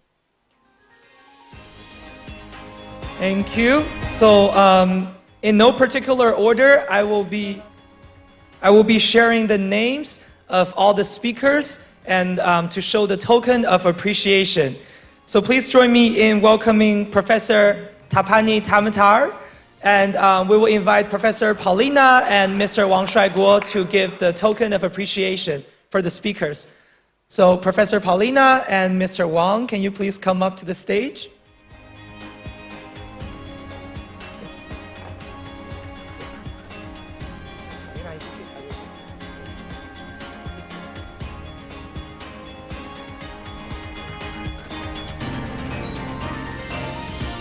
A warm round of applause.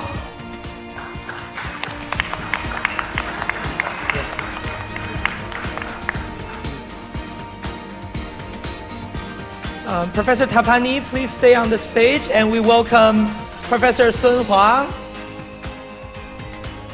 You can stay here. We have a group photo.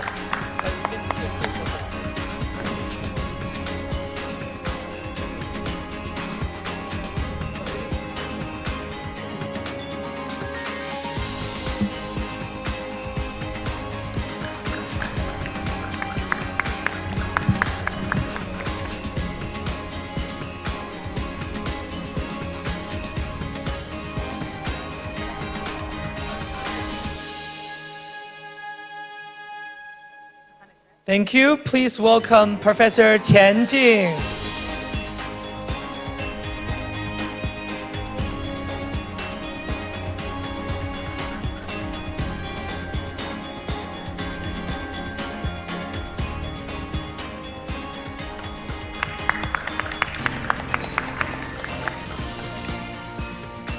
Thank you.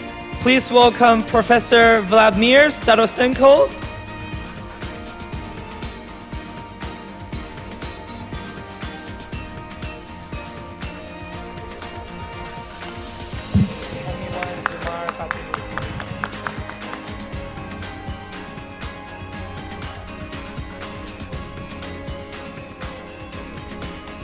Thank you so much. Please welcome Professor Hamiwan Zuma Fatuni.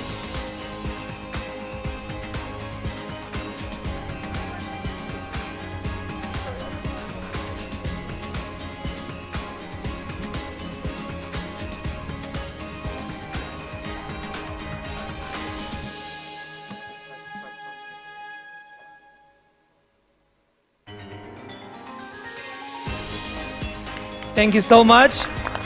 Please join me in welcoming Dr. Kartono.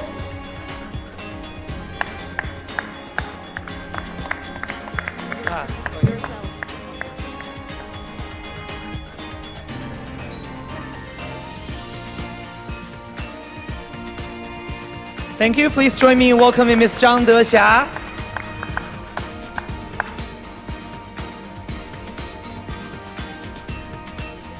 Okay.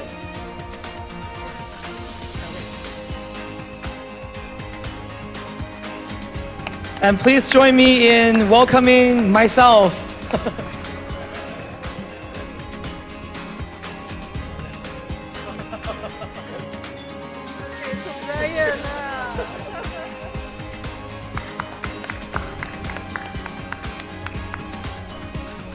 Thank you. So all the speakers, can you please come up to the stage?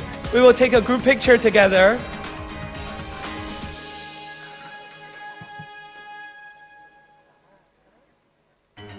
Professor Rianti.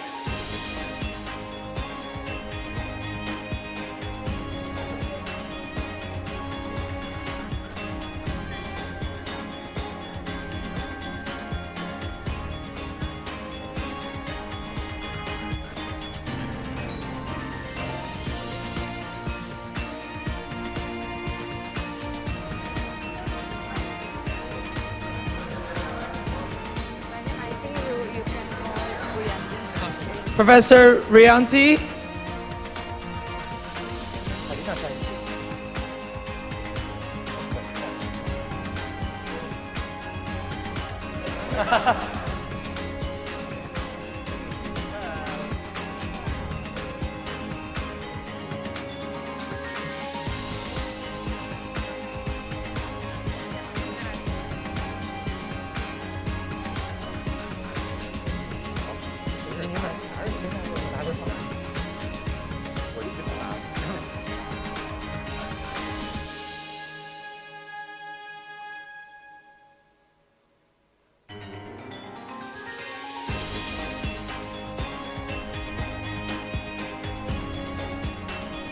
Thank you.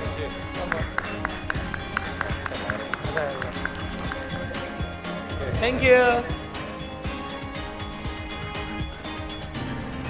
Thank you very much, Mr. Brian, for leading the certificate of appreciation to all the involving partners.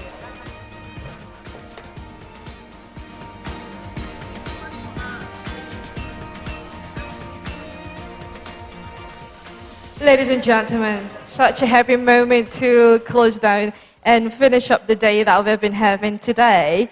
And I would also like to inform all of you that we're going to have dinner tonight at Manohara Hotel starting from 6 to 8 p.m. and that will be on the 8th floor of Manohara Hotel. Please allow me to speak in bahasa Indonesia. Jadi kepada Bapak Ibu, para hadirin semua, kami mengundang Anda semua untuk menghadiri makan malam bersama di Hotel Manohara di lantai 8 pada pukul 6 sampai 8 malam. Terima kasih. Dan satu lagi informasi mengenai sertifikat untuk para peserta. Bagi yang belum mengirimkan alamat emailnya dan ingin mendapatkan sertifikat, silakan datang kepada teman-teman panitia kami dan memberikan alamat emailnya. Terima kasih. Alright, ladies and gentlemen, this is the end of the 2 days series of the workshop that we have. And, this past 2 days, we have been having pretty much, learned such a bountiful amount of knowledge and insight about the utilization of GenAI in the educational context. And if I could note down or summarize a thing, it's essential for us to harness the technologies thoughtfully and ethically, and ensuring that they complement our goals rather than overshadow them. And ladies and gentlemen, can I please have your attention? I know you're very excited as we're going to finish this, but can I just please have your attention for a few moments? So, to finish off the events that we have today, I would like to thank everyone who have participated along the program. Thanks to the invited speakers, thanks to the invited participants, and of course the committee staff of ICE Institute to make this happen. Give a big round of applause for all of us. Thank you very much. And of course, the one who plays the main role in making this event happen, XuetangX from Tsinghua University. Thank you very much for the support. 感谢你们给我们的支持。希望我们能够共同走向更大的成功。感谢你们。Thank you very much, and most of all, thank you very much for having me along these 2 days. And I'm having a really fun trip with you all guys here. It's really nice to meet you all here. And hopefully we can still continue to, make education better together. So for now, see you later and enjoy your day. Bye-bye.